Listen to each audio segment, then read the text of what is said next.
suspended for the luncheon break. The honorable member for Freetown appears to have been about 3/4 the way of his presentation. Oh. Okay. My apologies. I won't take the time from you like that. He was on his second half hour. And so the chair now recognizes the honorable member for Freetown. For lunch, before the luncheon break, I mentioned, for those that may have missed it, that COVID-19 test would be required for all foreign visitors coming to the country after the 1st of July. Situation in the United States has seemingly changed with very unsettled situation over there with 50 states opening up and spike in COVID-19 cases. So the government has decided to take a conservative approach. And as you all know, the country was closed and it was open to citizens, residents, and homeowners. And it was open to citizens, residents, homeowners, boaters, yachters, and those coming by private aviation, everybody requiring a COVID-19 test. Then on the 1st, we'll open it up to everybody having a COVID-19 test, and then we'll take it from there. So, Mr. Speaker, as we move forward with tourism recovery through and post COVID-19, our marketing efforts in the first instance will target 4 priority categories: domestic tourism, key airlift markets, our family islands, and vertical markets. In the short term, the Ministry of Tourism will be working in partnership with the promotion boards to actively promote domestic tourism. I'm sure that if Bahamians never had an appreciation for what our country has to offer, we do now more than ever. And so, Mr. Speaker, even as we reach outward in our marketing approach, we will look inward within the Bahamas to encourage our own residents to explore this beautiful country, the same land to which many millions of the world flock each year to enjoy.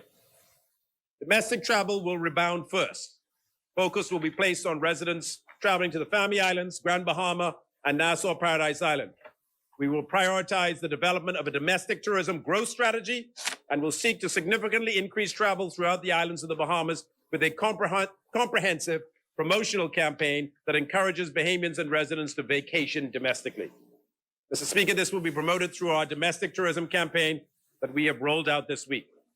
On the international travel front, our marketing outreach will prioritize our key airlift markets with short-haul flights, such as Florida, Atlanta, and New York.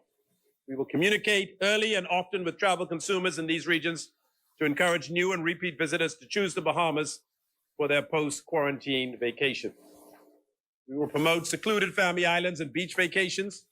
Consumers will need to continue following social distancing guidelines and the health and safety protocols that have been established after travel restrictions relax, making large resorts and attractions perhaps less desirable at this time. Less populated destinations such as the Family Islands may see an increase in tourism as the appeal of space and seclusion become more important factors in vacation planning. Finally, we will place close attention to our vertical markets.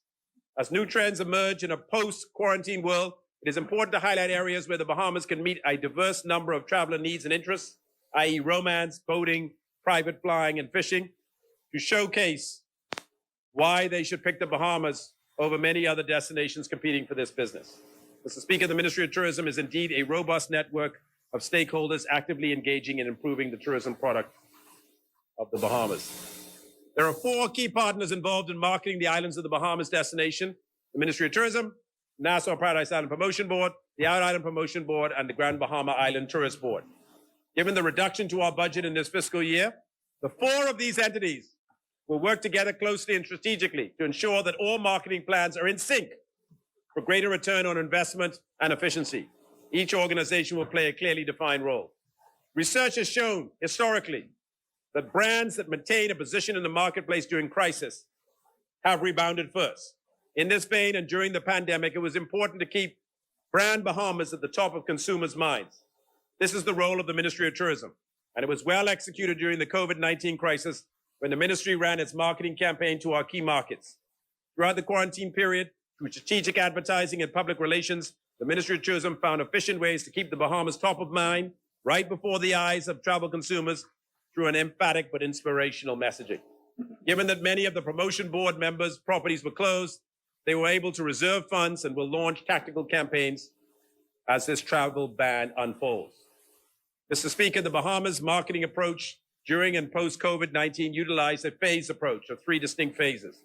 In the first phase, we disseminated travel advisories to consumers, member properties and stakeholders, to the travel, trade, and tourism industry partners, and to the media, so that all parties involved with travel to the Bahamas were fully aware of the status of our destination relative to COVID-19. Mr. Speaker, in phase 2, as I have mentioned, we took the bold steps to position brand Bahamas for rebound with a message that inspired our consumers with empathy. As most travel brands halted all advertising, this provided the Ministry of Tourism with an opportunity to distinguish itself from the crowd. Additionally, my team at the ministry conducted virtual sessions with our travel partners in Canada and the US, which were very well received and had exceptional attendance. In phase 3 of our marketing approach, Mr. Speaker, the focus will be on visitor safety. For destinations seeking to capture market share in the post-COVID-19 era, it is imperative that they demonstrate the highest level of health, safety, and cleanliness throughout the vacation experience, from arrival to departure, with measures in place to protect the health of visitors while providing an enjoyable experience. Our role will be to proactively communicate the government's health and safety plans and measures to promotion board members, tourism industry stakeholders, media, and consumers. And it is for this reason that the Tourism, Restoration, and Recovery Committee have worked so hard to ensure that we are indeed ready to open. Mr. Speaker, our post-COVID-19 communications, sales, and airlift strategies will be in sync and tactical, with the primary goal of ensuring a return on investment in all that we do. We will do all we can to ensure that we reclaim our share of visitors who look forward to traveling again. The digital marketing landscape gives us agility with cost-effective, targeted media placements as the travel industry evolves post-COVID-19. We will collectively continue to strive to be the #1 destination of choice among our competitors for the benefit of the people of the Bahamas, our economy, and our tourism stakeholders. We will continue to build brand awareness and equity in the individual islands throughout the Bahamas. Through our combined marketing strategy, our social media campaigns, and our public relations initiatives, we will strengthen the position of the islands of the Bahamas as a 16-island destination, highlighting what truly differentiates the Bahamas from our competitors. Our efforts to create destination desire and engage new and exciting consumers by highlighting our God-given natural assets, our rich culture and heritage, our ecotourism product, and culinary offerings will be ongoing. Speaker, in marketing our destination post-COVID-19, we will even more aggressively harness the power of communication technology. We will work aggressively towards expanding the Bahamas' digital footprint by using data-driven insights towards all efforts, which includes social media marketing and governance, search engine marketing, email marketing, and virtual reality, and staying abreast of all emerging media that will position us as digital leader within the region. Give strong support to our vertical markets by promoting diving and fishing through advertising and publications that speak to that. Consumers are still actively searching for wedding locations in late 2020 and 2021. We're working to ensure that the Bahamas remains a dream destination, even for those future dates. In both US and Canadian markets, we have targeted the recently engaged and users searching for destination weddings. Mr. Speaker, in any marketing endeavor, it is critical to know your target audience. In the post-COVID-19 travel landscape, we have a very clear understanding of what consumers are looking for. In choosing their vacation destination, consumers are looking for safe and clean conditions, seclusion and small crowds, beach vacations and cruise alternatives, island hopping, and vacation destinations close to home. Looking closely at these post-COVID-19 consumer demands, it is clear that the Bahamas exceeds these expectations. Mr. Speaker, cruise tourism has been a key factor of our tourism product, bringing, as already mentioned, 5.4 million visitors to our country last year. And as we know, this industry too has come to a complete dead stop. I'm in constant contact with the leaders of the cruise industry. On Monday, I had a one-on-one conversation with Arnold Donald, the president and CEO of the Carnival Corporation, my second such one-on-one with him. He indicated that the cruise industry has not yet set a date for its reopening. as it is still in negotiations with the Center for Disease Control in the United States. They are all trying to work out the necessary health protocols that must be in place before, during, and after a cruise. The dates that seem to have some traction for an opening of the cruise industry are, at the very earliest, sometime in late August or early September, and at the latest, late November, early December. Very fluffy, Mr. Speaker, very vague, but we have to wait until the cruise companies and the CDC work it out, which of course is not good news for all those businesses, especially in the downtown area, that rely on the cruise industry for their bread and butter. Naturally, the cruise industry regards the Bahamas as a critical destination for the restart of their business. We are so close to the 3 busiest cruise ports in the world, Miami, Fort Lauderdale, and Canaveral, and a natural first stop, and in some instances, a natural only stop for those wishing to venture back onto a cruise ship. Mr. Speaker, we are extremely optimistic that when it restarts, the cruise industry will be rebound. They have proven time and time again just how resilient they are, and the data reveals that most persons who booked a cruise have not canceled, but simply rescheduled to another date when this coronavirus pandemic is less of an issue. Nonetheless, Mr. Speaker, Nassau Cruise Port is projecting cruise arrivals into Nassau to decline by over 60% in 2020 compared to the record numbers in 2019. But they also project, Mr. Speaker, that by 2022, we should be back to pre-COVID-19 numbers, and then moving forward, add an additional 1 million cruise arrivals into Nassau every 5 years. Mr. Speaker, there are 113 new cruise vessels presently on order, with a total passenger capacity of 232,000, scheduled for delivery through 2027, increasing current cruise capacity by almost 50%. 57% of all cruise passengers worldwide originate from North America, and with 21 new cruise ships launching in 2020 and 19 new cruise ships launching in 2021, the dominant Bahamas and Caribbean cruise market will drive deployment of these new ships into our region. Mr. Speaker, as the Ministry of Tourism and Aviation leads its charge towards tourism recovery, we are keenly aware of the challenges that face us. We are in a period of potential deepening economic recession, and the hurricane season is upon us. We confront each challenge with courage and a well-thought-out plan of action. Our hurricane preparedness plan is in place, having been updated to incorporate the lessons learned from the previous hurricane, Hurricane Dorian. Mr. Speaker, the Ministry of Tourism is strengthened by a global sales force that is tasked with the important mission of driving numbers to our destination. Our marketing and PR team communicates the messaging about our destination. Our sales teams, through an array of creative, innovative initiatives, convert consumer interest in our destination into real numbers of visitors heading to our shores. Our sales team is global in nature, spanning countries, the US, Canada, Europe, and Latin America, covering vertical markets including sports, wedding and honeymoons, boating, fishing, diving, private aviation, and MICE groups. During this 3-month lockdown period, our sales team have been engaged in sessions to assess the programs and initiatives they have used in the past and come up with ways to recreate those programs and mint new programs to adapt to the travel marketplace of COVID-19 and beyond. Our sales team is energized by the market intelligence that indicates that 83% of travel consumers are eager to travel. Mr. Speaker, in this new normal in which we are preparing for tourism recovery, the digital platform is where travel business is conducted. Now, our sales force has jumped in and made themselves right at home in the online arena. An example of this was the Travel Brand Virtual Show in Canada, which had over 2,000 participants. The Bahamas team interacted with over 400 guests, fielding questions and answers from the chat rooms. Guests were able to download our online brochures and videos into their virtual briefcases. Similarly, the vertical market teams are coordinating details to participate in the Palm Beach Boat Virtual Show, which is already reporting more than 9,000 registrants. The contents of our participation will live on the show site for 2 months. These are just a few examples of how Team Tourism kept engaged during this pandemic.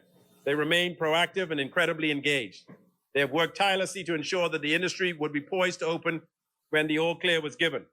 They ensured that the Bahamas was not forgotten by our traveling partners during COVID-19 through maintaining a commanding digital presence.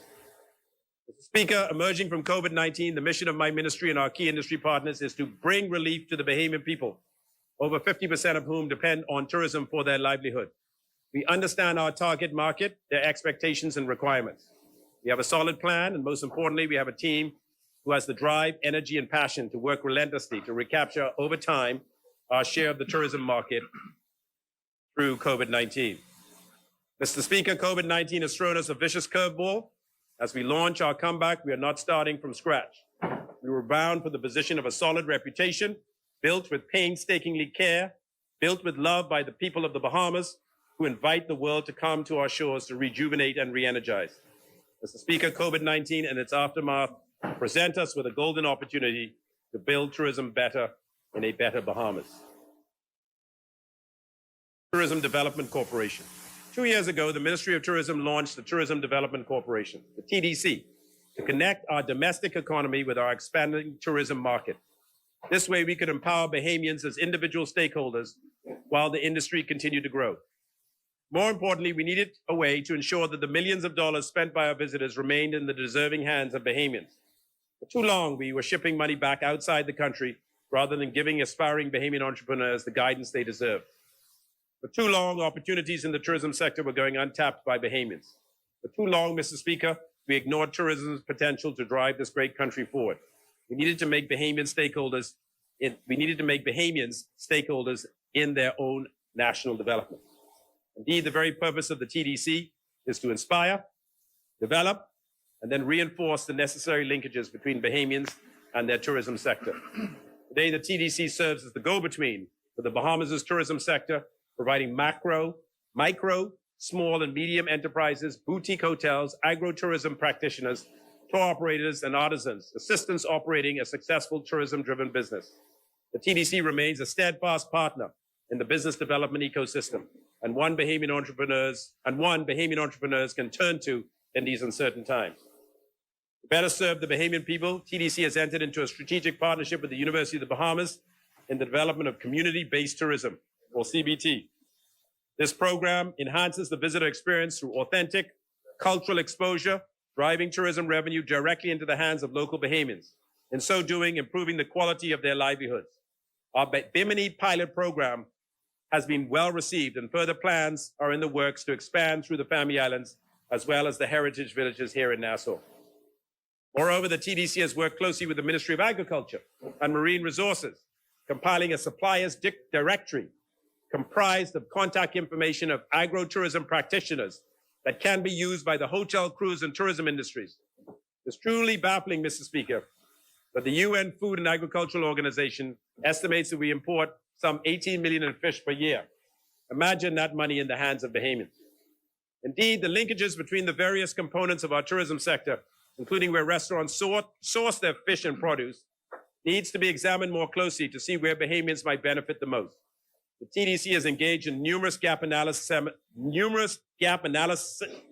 seminars to talk to entrepreneurs about opportunities in their respective communities and how they can ready themselves to participate in the tourism sector. Through tourism, though tourism has been at a standstill for much of the past 4 months, I can assure you and all Bahamians that the TDC has proven flexible in their adaptation to increasingly demanding digital work environment. Moreover, the TDC remains in productive communication with some of the world's leading tourism marketplaces. Airbnb's experiences platform is eager to add to the 150 Bahamian tours already online, and TripAdvisor has provided tour operators valuable counsel in dealing with conflict resolution to ensure high standards and even higher ratings. The natural development of these tours into more formalized operation augurs favorably for the development of a certification program. Discussions are already underway with the Inter-American Development Bank to implement a, quote, sustainable tourism certified checklist, recognizing local businesses which are fully compliant with the COVID-19 protocols with a seal of approval.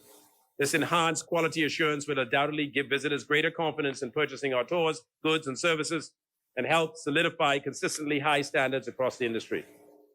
Mr. Speaker, some 3 months ago, I noted in my most recent address to this esteemed House that the very nature of tourism would undergo a rapid transformation in the coming months.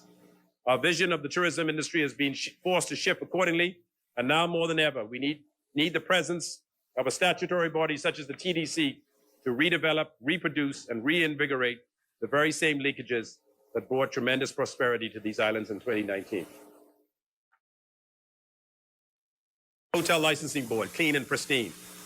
Mr. Speaker, one of the key takeaways from the Tourism Readiness and Recovery Committee's extensive report was the need for certification to ensure that all tourism establishments are operating in compliance with new measures to prevent a resurgence of infections.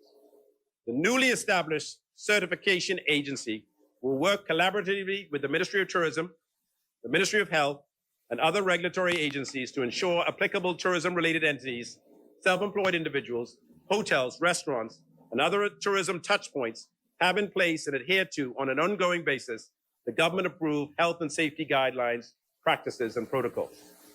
An extension of the broader clean and pristine responding to COVID-19 mandate, this certification process covers all tourism-related customer-facing entities in the Bahamas. Certification follows a standardized procedure to guarantee all tourism touchpoints are accordingly compliant with regulations. Mr. Speaker, allow me to outline the simple three-step process. First, the certification agency will use approved health and safety standards as the measure to review, and once verification steps are undertaken, certify that the applicant meets or exceeds health and safety protocols and procedures. For this step, the size, scale, and uniqueness of business operations will be considered. Then the certification agency will review the submitted health and safety processes in collaboration with the underlying enforcement authorities. Finally, the certification, audit, and enforcement process will be incorporated into existing licensing procedures, audits, and inspections by established agencies and authorities supporting ongoing regulation processes. To achieve certification, an entity must demonstrate a thorough commitment to the health and safety of both their employees and their guests. This is not the time to cut corners, and those establishments which choose to do so simply will be restricted from receiving the certification. Mr. Speaker, opening this critical economic sector must be done with extreme care. We cannot be headstrong in our approach, but rather, as they say these days, trust the process. This ministry wants nothing more than to return to the tourism boom of yesteryear, but it can only do so with the support of the country's tourism establishments. This is truly a countrywide commitment to recovery. Speaker, I wonder if I might digress a little to talk about tourism-related projects in the pipeline. Exuma, remember when you said you heard nothing about foreign direct investment projects when the Minister of Finance, the member for East Grand Bahama, made his budget communication? Well, get ready, fasten your seatbelt. Here we go. Nassau Cruise Port, Angliston's favorite project. The first is the Nassau Cruise Port, which the member for Bamboo Town and the Minister of Transport made mention of in his budget communication last week. Mr. Speaker, this project calls for a massive investment in the Prince George Wharf over the next 2 years. In fact, Mr. Speaker, this project calls for over $250 million of investment, which, if one wants to give that some perspective, is $70 million more than the entire capital budget allocated to the Ministry of Works for the upcoming year. Mr. Speaker, this project is off to a great start. A month ago, this project went to market to raise $130 million from Bahamian pension funds, Bahamian investment funds, and Bahamian individuals. You will remember, Mr. Speaker, we wanted and mandated that a majority of the debt and a majority of the equity be owned Angliston by Bahamians. Mr. Speaker, I must say I was apprehensive that Nassau Cruise Port could raise that $130 million from Bahamians, given the current environment of no cruise ships in the harbor and the enormous amount of uncertainty surrounding the cruise industry in general. I was pleasantly surprised, therefore, to learn that the share offering was oversubscribed with approximately $150 million being raised from Bahamians when the intended goal was only $130 million. Mr. Speaker, what is so amazing about this project is that it will not cost the taxpayer one dime. Mr. Speaker, it is fully funded, which is extremely advantageous given the current economic situation, and will bring about the complete transformation of the Prince George Dock from what it is today, which is not something anyone is proud of, to a world-class port. Mr. Speaker, this is what a public-private partnership is all about. Using private sector funds to improve, to transform an asset owned by the government of the Bahamas and bringing about a transformation to the benefit of the people of the Bahamas. With money tight and financial resources scarce, this is the only way that the government of the Bahamas can tackle all of the airports and ports that it needs to build. The redevelopment of the port facility will occur in 3 phases. The first phase of the project, which involves the demolition of the current buildings and structures, is already underway and should be completed by December.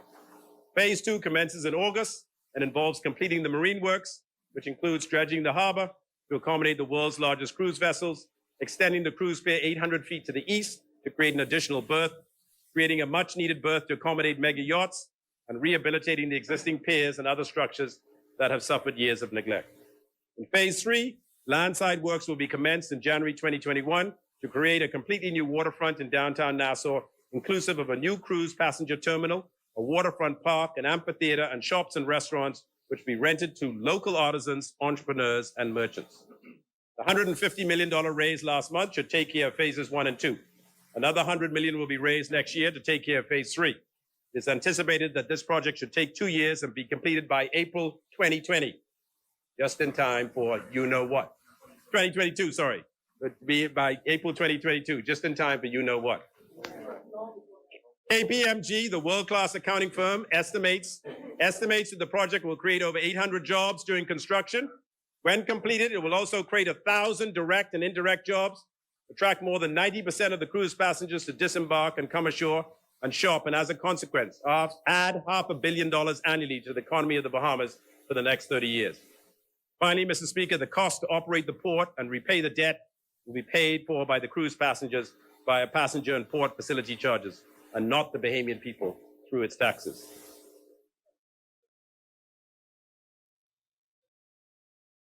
Chair recognizes the honourable member for Generous of you. Angleston. Thank you, Mr. Speaker.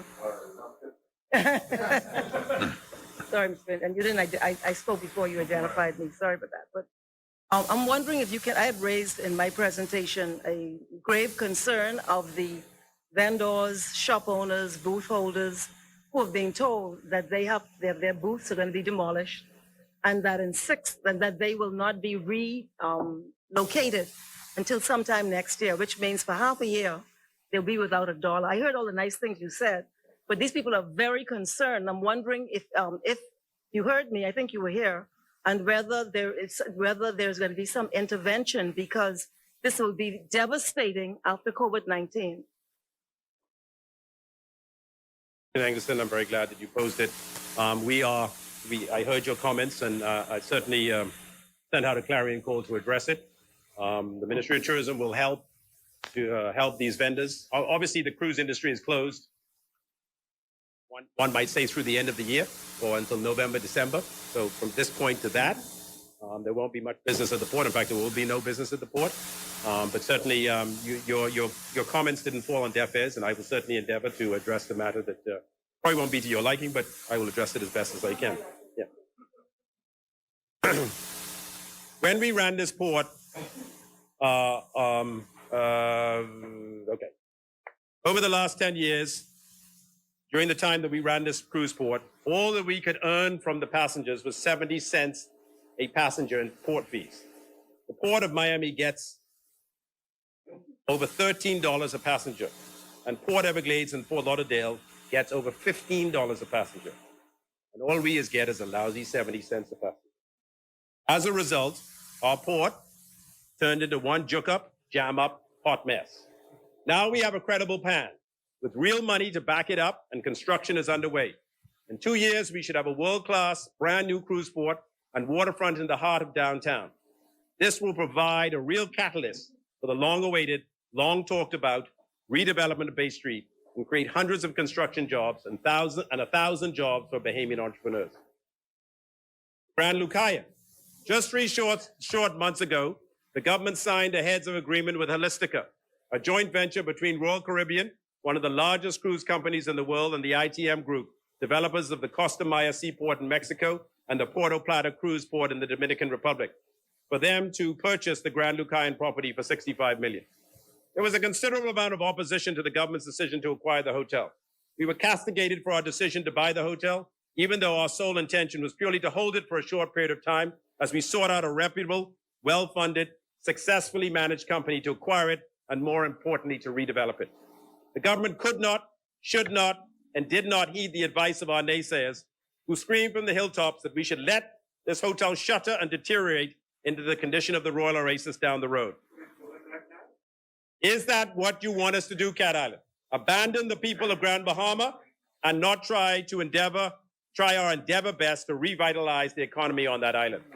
We were so delighted, finally, to be on the path to dispose of that property and get it in the hands of a professional operator who is backed by such a reputable, well-known, well-funded companies like Royal Caribbean and ITM, both of whom brought to the table an enormous amount of experience in the tourism sector and a proven track record of successful projects.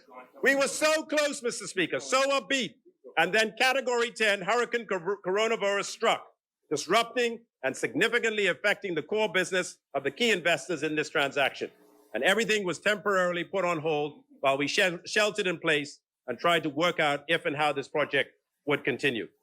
Mr. Speaker, I'm delighted to report that Holistica is still intending to proceed with this project, albeit with a small delay, and the new timeline involves completing the purchase of the property in the coming months and then commencing the construction component of the project at the beginning of 2021. Mr. Speaker, this $250 million project is so important for Grand Bahama, since it will involve the construction of a new attraction-filled cruise port in the Freeport Harbor, as well as transform the Grand Lucayan Resort into a theme park featuring water-based family entertainment with dining, gaming, and entertainment options, and vastly improved hotel accommodations. Tourism in Grand Bahama is looking for, no, is in need of this boost. Having been significantly impacted by Hurricane Dorian, Grand Bahama needs a catalyst to bring about the revitalization of its tourism product.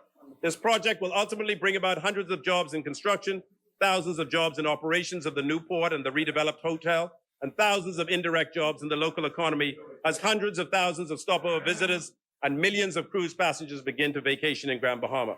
The project, along with the cruise port intended to be constructed by Carnival Cruise Lines in Freeport, involving once again hundreds of millions in construction and thousands more jobs, are to form the catalyst for the rebirth of the tourism industry in Grand Bahama. We need to get this coronavirus behind us so that people can begin cruising again and these projects can get underway in earnest.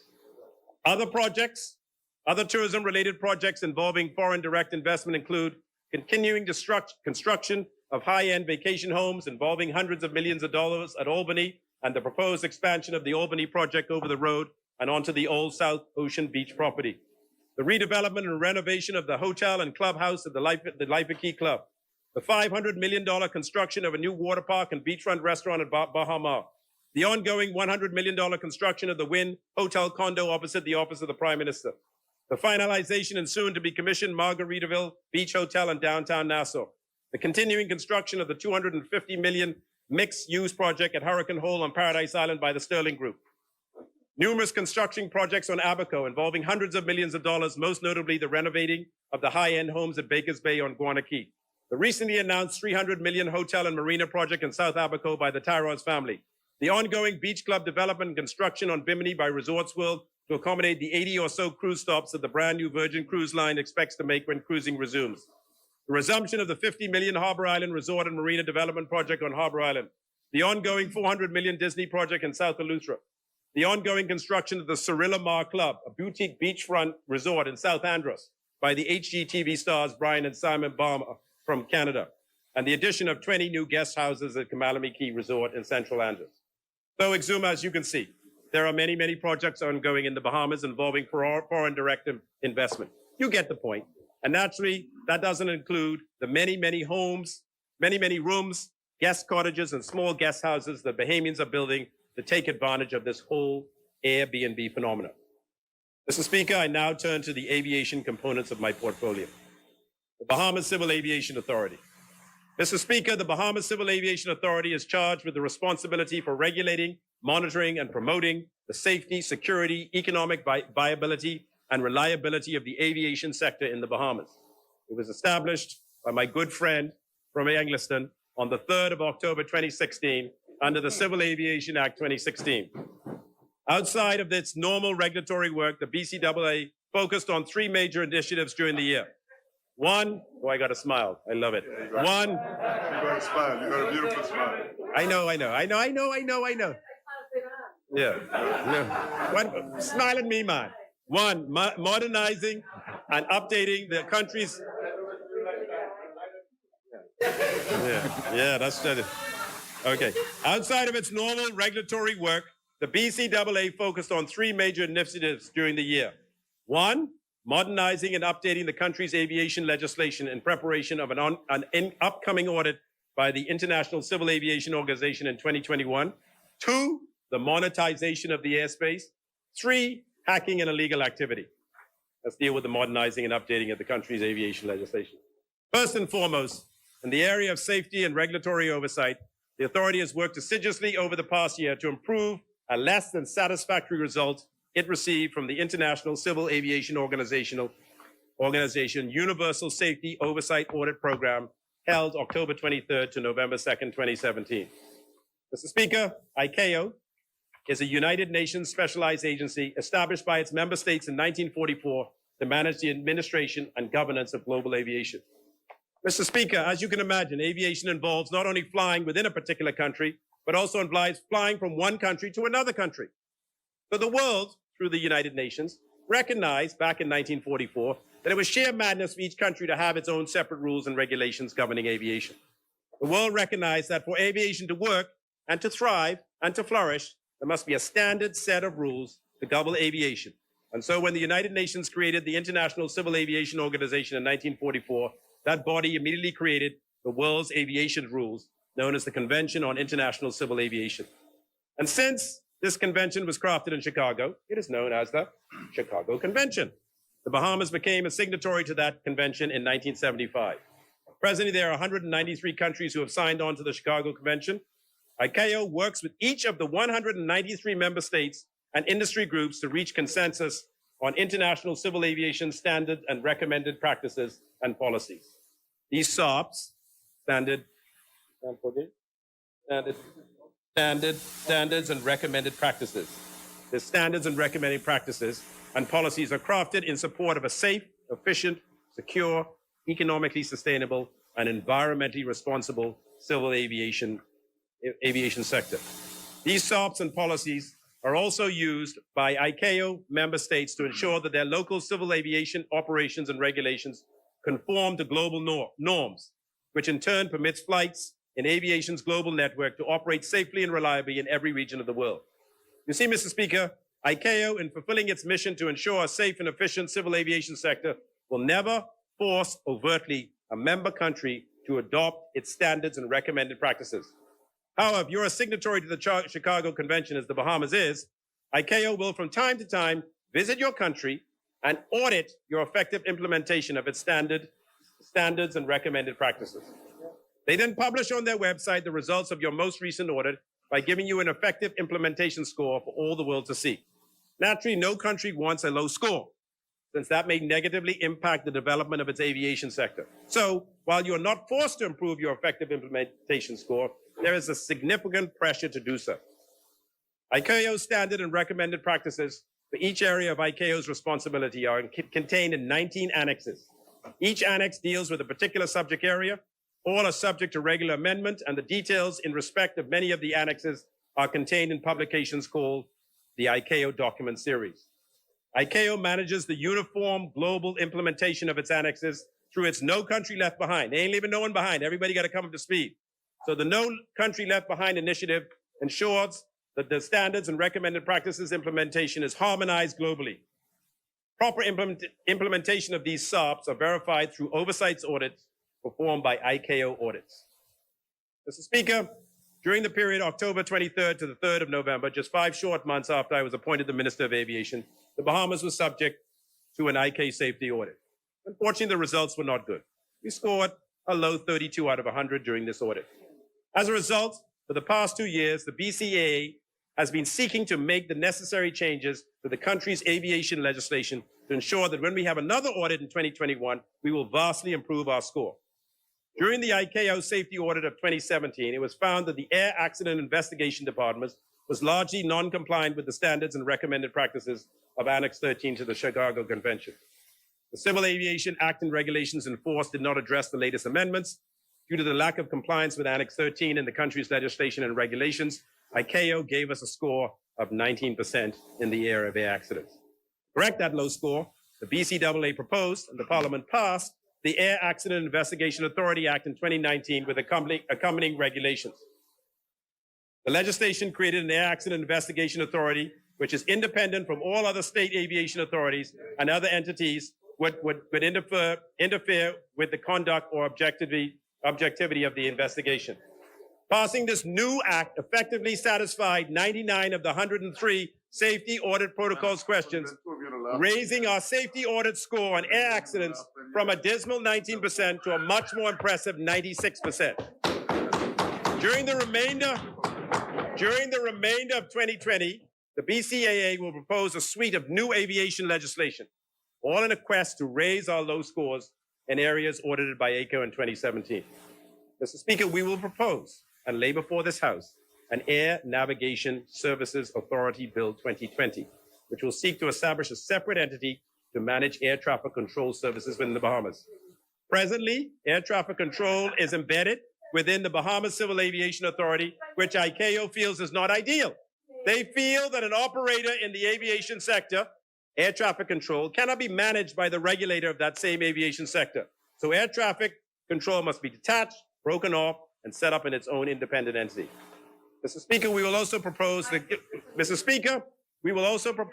complete repeal of the Civil Aviation Act 2016 and replace it with a new Civil Aviation Bill 2020. So much has changed in the aviation sector since the Civil Aviation Act 2016 was passed, and rather than seek to amend that act, it was suggested that the entire bill be repealed and replaced with an act that modernizes the rules and adopts the new ICAO regulations that govern the aviation sector. In the new bill, changes reflecting the creation of the Air Accident Investigation Authority, the creation of a Bahamas Air Navigation Service Authority, and the creation of a separate Bahamas Civil Aviation Authority will be reflected in this new legislation. Mr. Speaker, finally, we will also propose the introduction of the Civil Aviation Authority Bill 2020, which will create a separate piece of legislation governing how the Civil Aviation Authority will be governed and managed. Mr. Speaker, this seems like a lot, but our experts feel that these three separate pieces of new legislation are necessary to modernize, clean up, simplify the safety oversight regime in place in our aviation sector, and most importantly, Mr. Speaker, prepare the Bahamas to achieve a far better audit grade in our next ICAO audit in 2021. Monetization of the airspace. Since its establishment, the authority has relied primarily on the government to fund all of its activities, which has amounted to $19 million and is budgeted for $15 million next year. Most civil aviation authorities and most air traffic control providers generate fees from the provision of their services. And so the Bahamas Civil Aviation Authority has begun in earnest the journey to do just that. One such example is the proposal to monetize the sovereign airspace of the Bahamas. Mr. Speaker, the sovereign airspace of the Bahamas can best be visualized by drawing a line around the islands of the Bahamas and adding 12 nautical miles. Some people tend to confuse the project to monetize the sovereign airspace of the Bahamas with the project to expand the Bahamas flight information region. While we hope to achieve both, monetizing the sovereign airspace of the Bahamas is seen as the most achievable in the short term. Monetizing the sovereign airspace of the Bahamas would involve the implementation of the necessary technology to measure and track each and every aircraft that flies through our airspace. Over 1,000 planes fly through our airspace every day. Almost 90% of them never stop. In addition to tracking these aircraft, the technology would need to generate a bill for the distance traveled through the sovereign airspace of the Bahamas, send that bill electronically to the owner/operator of the aircraft, and then pursue that owner/operator for payment. To help in this exercise, the Bahamas Civil Aviation Authority engaged ALG Global, a leading airport and aviation consulting firm, to help us determine the number of flights through our sovereign airspace, overflights, the number of flights into and out of our sovereign airspace from international destinations, and the number of flights flying domestically within our sovereign airspace. Then we asked ALG Global to help us determine the methodology of how we would charge each category of airspace user, whether we should use distance traveled or the maximum takeoff weight of the aircraft as the basis for determining the fee. Then we asked ALG Global to help us figure out all of the different types of users of the airspace, general aviation, military, commercial, cargo, since all of them would have a different billing rate. Then we asked ALG Global whether it would be better to charge a flat fee, easier, or a fee based upon distance. Then we asked ALG Global to help us calculate the cost to provide air navigation services in our aviation sector, since ICAO stipulates that all funds generated from airspace use can only be used to cover air navigation services and oversight of the aviation sector. To be clear, Mr. Speaker, overflight fees and airspace user fees cannot go into the consolidated fund to fund the government's general expenses, even the construction of airports. They can only be used to cover the cost of providing air navigation services. Mr. Speaker, the consulting project by ALG is nearing completion, and we hope to have finalized how we will charge and how much we will charge in the next month or so. Then we will start the process of consulting with the airline industry through IATA, the International Air Transport Association, and the service providers of air navigation services in our sovereign airspace, the FAA and the Cubans. So if you want to think of our airspace as a building, we own the building. But this building is managed, 75% of the building is managed by the Americans through FAA, and 25% of the building is managed by the Cubans. So we need to work out our agreement with them, because they're the ones that actually manage the building, but we own the building. And hopefully 6 months later, sometimes in early 2021, we will be in a position to begin to collect our first dollar from our sovereign airspace.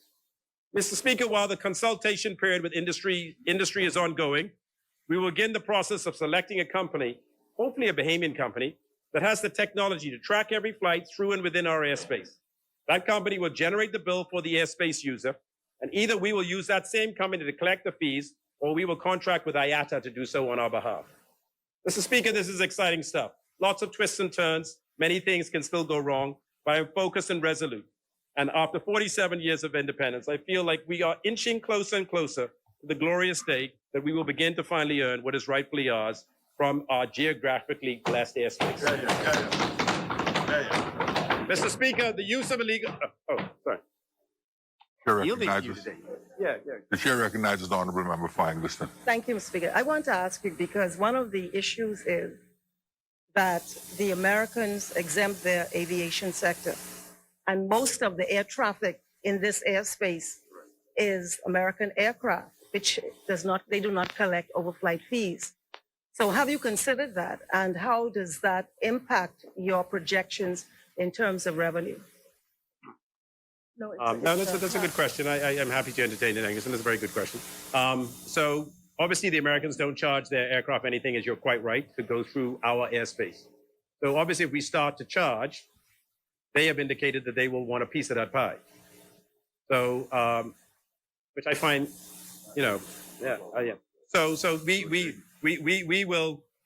will negotiate with them as best as possible. They've obviously provided us with a number that they think that they can live with, and we will obviously use the 6-month period to consult with all of the airlines and to let them know this is what we're thinking.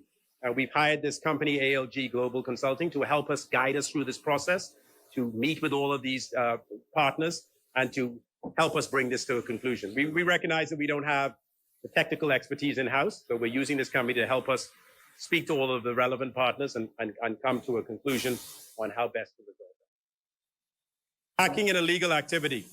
Mr. Speaker, the use of illegal charters or hacking remains a vexing problem for the authority, but I'm advised by the Director General of the Bahamas Civil Aviation Authority, Captain Charles Benaby, that the situation is improving, and more of the pilots who were once involved in unlicensed operations are coming in to be properly licensed. In fact, during the lockdown, those unlicensed pilots who applied to fly charters were denied the ability to do so. So I think that drove home the necessity to do the right thing and get straight. As a component of the remedial actions, the authority has moved to end the practice of illegal air charter operations within the Bahamian airspace. It has diligently implemented anti-hacking initiatives through increased airport surveillance, launched public awareness campaigns to highlight the risk of traveling on illegal aircraft charters, proposed reforms to the civil aviation laws governing private pilots and general aviation operations, and pushed for strict enforcement of civil and criminal proceedings against illegal charter operators. Those involved in this nefarious activity have been encouraged to regularize their affairs through the authority and become properly licensed pilots and charter operators. It's not that difficult. In that regard, the authority has streamlined its certification process for obtaining the single pilot air operator certificate and has hosted several industry meetings to encourage prospective pilots to certify their activities properly. The authority will increase enforcement activities and will aggressively pursue criminal and/or civil penalties against all persons committing any activity that is not in compliance with regulatory requirements. Those persons who choose to remain unregulated are engaged in criminal activities. Further, persons facilitating those activities also share culpability. What I suggest you do is anytime you get on a plane and you ain't sure about the pilot, send me a WhatsApp, tail number, name of pilot, is this person licensed? I can check and let you know. I do it every time. These new pilots, these new initiatives include all pilots seeking access to restricted areas of the general aviation sector of LPIA are now required to be in possession of a valid identification badge issued by the Security Department of the Airport Authority. A condition of gaining that badge is that the pilot is properly licensed to operate an aircraft in the Bahamas. All Bahamian persons holding foreign issued licenses, like from the States, issued by other states, must now apply to have those licenses converted to Bahamian licenses, thus falling under the full scrutiny of the BCAA. Pilots will be required to show proper levels of training and regency of experience on type of aircraft being flown. All foreign registered aircraft based anywhere in the Bahamas for a period longer than that allowed by the Act/regulations must be registered with the BCAA, showing proof of ownership and be on an approved maintenance program with a valid airworthiness certificate. And all areas engaged in general aviation activities will be subjected to increased scrutiny and surveillance to interdict and discourage unauthorized flight operations, although they still slip through every now and then. The authority seeks to facilitate an environment that promotes a safe, efficient, and profitable aviation sector and strives to have an industry with the least possible number of incidents and pilots who are fully regulated, responsible, and willing to abide by the authority's rules and regulations. The authority believes that its mandate, moral and ethical obligation to the flying public to demand the highest level of safety. It is expected that these initiatives from the past year will discourage and eventually eradicate the insidious practice of illegal air charters. NAD, Nassau Airport Development Company. Mr. Speaker, during the fiscal year 2019, NAD reached a major record, serving just under 4 million passengers, some 15% of its 2018 performance. For calendar year 19, it handled a record of 4.1 million passengers. Notwithstanding this significant increase in passengers, NAD was able to retain and improve its overall customer service rating and achieved its highest scores ever for cleanliness. Though LPIA has consistently been ranked among the cleanest airports in the region by Airports Council International, this improvement serves as a testament to NAD's continued commitment to excellence. The enhanced cleaning and sanitation protocols will continue in accordance with the Ministry of Health guidelines. For the current fiscal period, passenger numbers were tracking towards another record year, with passengers year to date, no, we haven't, with passengers year to date, July 29, and I shouldn't wish that on it either, with passengers year to date, July 2019 through February 2020, 6.4% above the same period last year. We were rocking, we were booming, things was good, Mr. Speaker. The double whammy of Hurricane Dorian and COVID-19 approved significant challenges for the Bahamian tourism industry, but NAD managed both crisis situations with great aplomb. Though passenger numbers declined, great aplomb. What great aplomb, anyway. Though passenger numbers declined by nearly 9% in September 2019, September 19 versus September 2018, they quickly rebounded in October. In the following months, LPIA accommodated over 1,100 humanitarian relief flights, with NAD waiving all landing and pocket fees for these efforts. Then, Mr. Speaker, with the onset of COVID-19, the bottom fell out, and much of the progress made was brought to an unceremonious halt. March 2020's arrival numbers were down 43% versus March 2019, and April's numbers were down an unfathomable 99.8% over the previous year. Accordingly, NAD has been forced to make significant adjustments, most notably in ongoing capital expenditures. Several capital projects had to be canceled, including improvements to a number of taxiways and aprons, 2 additional jet bridges, and leasehold improvements. Despite these recent shortcomings, Mr. Speaker, NAD was able to undertake numerous capital projects during the fiscal year 2019-2020. In May 2019, the company began the phased demolition of the former domestic and international terminal building. The site will be reserved for potential future terminal expansion and is currently wrapped in a beautiful mural hand-painted by renowned local artist Antonius Roberts and his art students from the University of the Bahamas.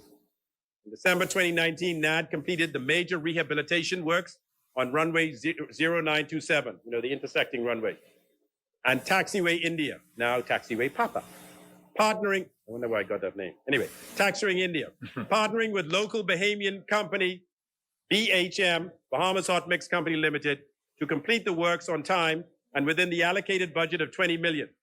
The runway was restored to service on November the 29th and the taxiway on December the 19th.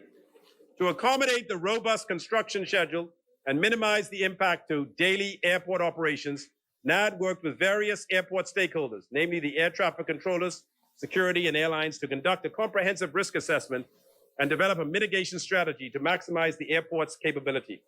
This approach allowed LPIA to successfully operate with a single runway during the airport's busiest travel periods, think summer, Thanksgiving, and Christmas, despite Hurricane Dorian. Additionally, the strategy included temporarily upgrading and constructing support roads and working around the clock to place approximately 55,000 tons of hot mix asphalt and 15,000 tons of lime rock. As a separate but concurrent project, the lighting on the recently overhauled runway, now called 1028, was also upgraded. A new omnidirectional approach lighting system was installed to assist pilots when transitioning from instrument to visual flight during landing. Moreover, the runway's edge and threshold lights were upgraded to high-intensity LED lighting, respectively. A runway end safety area was also constructed on the runway 10 portion of the runway to reduce the risk of damage to an aircraft undershooting or overrunning the runway. Ultimately, NAD made good on its promise to complete the project within the final quarter of the year, and the airport was well positioned in December 29 to handle the busy holiday period. In March 2020, NAD also commenced the installation of a fourth baggage carousel in Bahamas Customs. So when you come back downstairs, you will see now there's a fourth carousel. That installation is nearing completion and will alleviate, once passenger numbers recover, the all too frequent delays in baggage retrieval and provide a more structured passenger queuing and processing system for Bahamas Customs. So get ready. The days of you choosing your custom officer is over. You got to get in line, and they tell you which one to go to. No, I think it stayed the same. I wasn't aware of it. They ain't put it in there. Mr. Speaker, as for the commercial development, NAD remains committed to enhancing the overall customer experience within its airport operation. You can speak to it when you're ready. In the fall of 2019, LPIA rebranded its concessions program and launched a customer face campaign, Your Travel, Our Pleasure, to share with passengers more information about the products and services available throughout the terminals and thereby encourage more spending. Additionally, 2 new duty-free retail stores opened in the U.S. Departures Terminal and the Domestic International Terminal to strengthen the airport's overall commercial portfolio. The last few months have proved devastating for the Bahamas tourism industry. Through the projected numbers for the remainder of 2020 represent a bleak testimonial to the overall vulnerability of the industry. They offer a glimmer of hope and perhaps a foreshadow to complete future rebound. To this end, NAD has projected a slow ramp-up of passenger movements, but a year-end passenger number of 3,062,000, representing a 23.4% decrease compared to fiscal 2019. In addition, Mr. Speaker, with a broader reopening of the Bahamas international border scheduled for July 1, NAD has outlined a number of key objectives to ensure all health protocols are adhered to in an effort to keep both employees and passengers safe. NAD has established its own internal task force to prepare for the full resumption of airport operations in the new normal of a post-COVID-19 world. Certainly, social distancing will be a significant consideration. Changes will accordingly be made in this regard alongside new requirements like masks, gloves, and other PPE as required. We will continue our work promoting healthy travel for passengers and a healthy workplace for employees, expanding upon the work already started in early March 2020 at the onset of the crisis. The group has been focused on ensuring that once the government provides the requisite approvals for flights to resume, NAD and its partners are well positioned to seamlessly resume its core services. Mr. Speaker, I am very grateful for the tireless work of this task force, and I am proud to report the following measures which are either completed or nearing completion. Installation of social distancing markers throughout LPIA's terminals to assist the traveling public with appropriately distancing from other passengers. Installation of plexiglass barriers at key points of interaction throughout the facility, including immigration. Signage and announcement by NAD's airport radio requiring all workers to wear a face mask when transiting through the terminal. Investment in new cleaning technologies such as electrostatic sprayers and fogging machines to further enhance efficiency and increase cleaning productivity. Investment in hospital-grade cleaning products and investment in handheld infrared temperature screening equipment for incoming passengers. Airport Authority. I now turn to the Airport Authority, which is responsible for the management of the country's 28 Family Island airports and security and fire and crash rescue at LPIA. Mr. Speaker, being the archipelagic nation that we are, managing and maintaining the country's 28 Family Island airports is horrendously expensive. As you can imagine, 28 Family Island airports require 28 runways to inspect and maintain, 28 terminals to keep up, 28 fire and crash rescue regimes involving at least 15 very expensive fire trucks to staff, replace and maintain, numerous security regimes to staff and maintain, hundreds and hundreds of runway lights to inspect and maintain, bushes to clear, fencing to fix, and the list goes on and on and on. And every Family Island MP that sits in this House wants better airports for their constituents.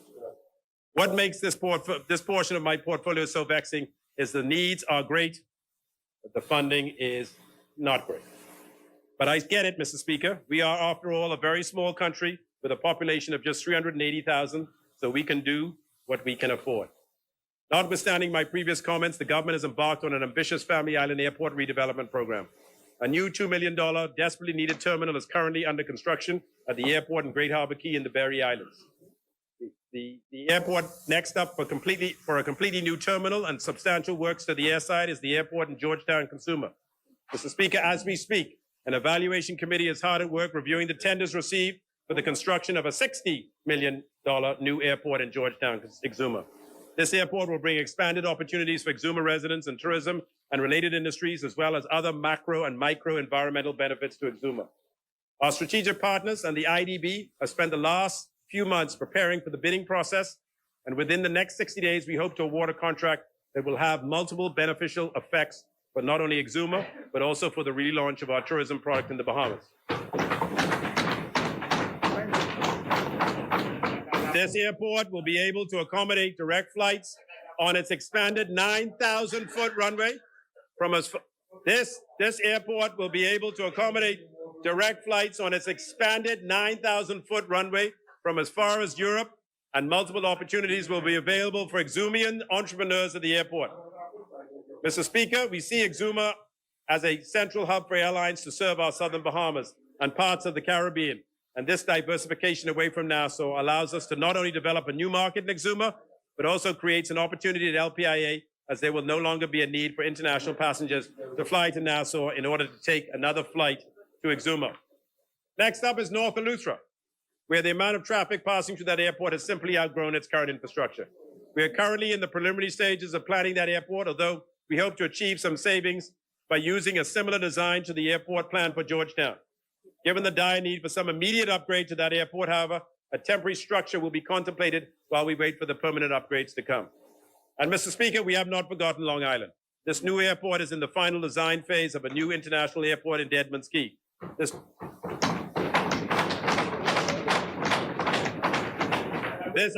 looking for you. This nearly 10,000 square foot structure will be the primary point of entry in Long Island, and we're expanding the runway to approximately 6,000 feet. This will allow us to receive direct flights from the USA, and Long Islanders will see the enormous economic expansion of their economy when this airport is finalized. And finally, Mr. Speaker, the Airport Authority has relocated into brand new trailers at the San Andres Airport, saving itself $205,000 a year in rent. You will remember, Mr. Speaker, the member for Angleson, when she was the Minister of Aviation, negotiated the rental space for the Airport Authority in the Western Air Terminal at $60 per square foot, which I thought was far too high for a small airport in Andros. Honorable member, the member for Angleson, the chair recognizes the member for Angleson on a point of order. Thank you, Mr. Speaker. The member is misleading this parliament. The Ministry of Transport and Aviation never negotiated with Western Air. It was actually an arrangement with the Ministry of Finance because it was a set-off with real property tax and other taxes. It was not the Ministry of Transport. But while I'm on my feet, I want to raise another point. The member also misled this House when he spoke about the performance in the ICAO audit, suggesting that there was some delinquency or dereliction or deficiency. And what he ought to have said was that the sector was in a process of reform, that significant reform had taken place, and additional reform had to be taken, and that the audit reflected the state of the sector at that time. And further, that the issue of the air navigation, which he said is now being done, the way it was established at that time in the new entity, because before that, it was just the Civil Aviation Department. We probably would have gotten zero at that point. That when it was done in that way, it was approved by our consultants, which included the IDB. So I don't want the member to give an impression that he suddenly came out of his parachute and landed into the sector and created or performed some grandiose function And it's really unfair to the work of all of the public servants who he has inherited, many of them who worked very hard to advance the sector. The audit reflects the state of reform at that time, which was significant, and not as he is suggesting that when he arrived, he had to go take care of business. So, Engliston, the people of the Bahamas, thank you wonderfully. Thank you enormously for taking it from 0 to 32. I'm just going to take it from 32 to 90. And that's all right. I'm building off that. And as it relates to the public servants, who many of them you appointed or were there when I was there, they're the ones that are driving this process. So it's an ongoing process. I don't mean to be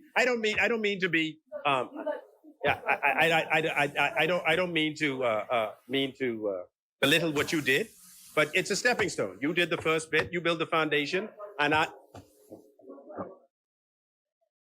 Honorable. Mr. Speaker, I'm not talking about what I did. I'm talking about the reform of the sector in that department and in that ministry. Unlike the member for Freetown, I'm not talking about what I did.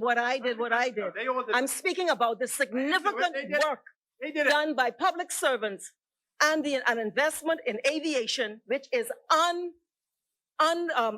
unmatched anywhere in the history of this country, which includes a new radar for $11 million. So the member should understand he has inherited a process, and you take it forward. No. The difference, it has a lot to do with the work that was done, that he met in place. Engliston, I don't ever for 1 minute want you to think that I did it.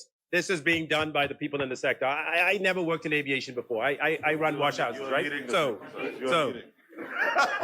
I'm just leading. I'm the chairman of the board. That's what I'm doing. You were leading this exercise.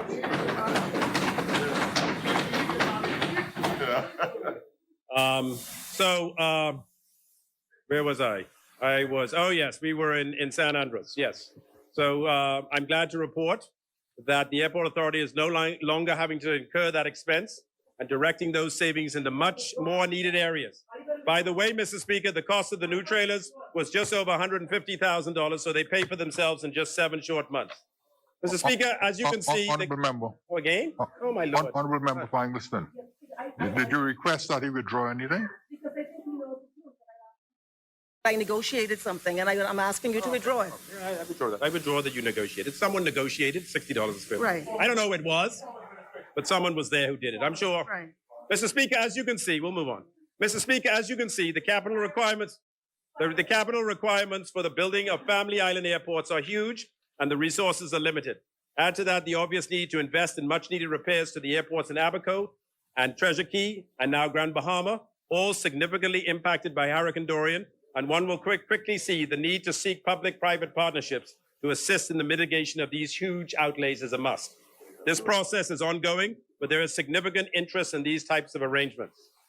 Mr. Speaker, the Airport Authority earns most of its revenue from security fees that it charges each passenger who flies both domestically and internationally. During 2019, the Airport Authority secured approval to increase its security fee by $2, from $5 to $7 for domestic flights and from $7 to $9 for international flights, the first time since the year 2000. These new security fees became effective on March the 1st, 2020, after the completion of a required 6-month stakeholder and public consultation and notification process. This increase in the security fee was earmarked solely for 2 specific purposes. 1, the purchase and installation of new baggage and passenger screening equipment at LPAA, estimated to cost just over $12 million. And 2, the purchase of 11 new fire trucks for LPIA and other family island airports, estimated to cost just under $12 million. Aerospace Logistics Specialists, L3 Systems, has been contracted to replace the existing and oftentimes unreliable baggage screening and passenger screening systems at LPIA. The complete installation of the new security screening equipment is anticipated for early 2021. Some of this equipment will be the first of its kind in the Caribbean and will continue to set us apart from our competitors in the region. Within the next few months, Bahamians and visitors will see the difference at LPIA as they approach security screening checkpoints and will be greeted with full body scanning machines. You know these? similar to those in use at some of our favorite airports in the U.S. and indeed throughout the world. Moreover, behind the scenes, checked baggage will be screened using increased capacity and the latest technology available globally, seamlessly matching the bags to the passenger's actual ticket and providing a direct view of the contents to U.S. Customs and Border Control without invasive search methods or delaying passenger travel. We work very, very close with the Americans at the airport. They will be able to review bags while passengers are being interviewed, and this world-class initiative will not only continue to make the Bahamas a safe destination for our visitors, will go a very long way in reducing the trafficking of any illegal substances and weapons through our borders. Mr. Speaker, the Airport Authority also saw the need to modernize its fleet of fire trucks and is seeking to replace 11 fire trucks at LPIA, Marsh Harbor, Exuma, North Eleuthera, and San Salvador at a cost of just under $12 million. These fire trucks are in desperate need of upgrading, and the Airport Authority should begin accepting. I get into that. You so anxious, man. Relax. Calm down. Calm down. Should begin accepting delivery of these trucks within the next 12 months. I heard you when you spoke, I listen. Moreover, in what has served as a persistent source of frustration for this administration, the Airport Authority's fire station at LPIA was damaged during Hurricane Matthew in 2016 and subsequently deemed uninhabitable. This resulted in the aircraft rescue and firefighting operations relocating to and operating out of trailers for the past 4 years. I am delighted to report, however, that the Ministry of Public Works completed contract signing with Inline Construction on January the 30th, 2020 for the new fire station at a cost of just over $2.5 million. Construction has been delayed by the lockdowns and curfews and security protocols of the airport brought about by the outbreak of the coronavirus. However, completion is expected within the second quarter of 2021.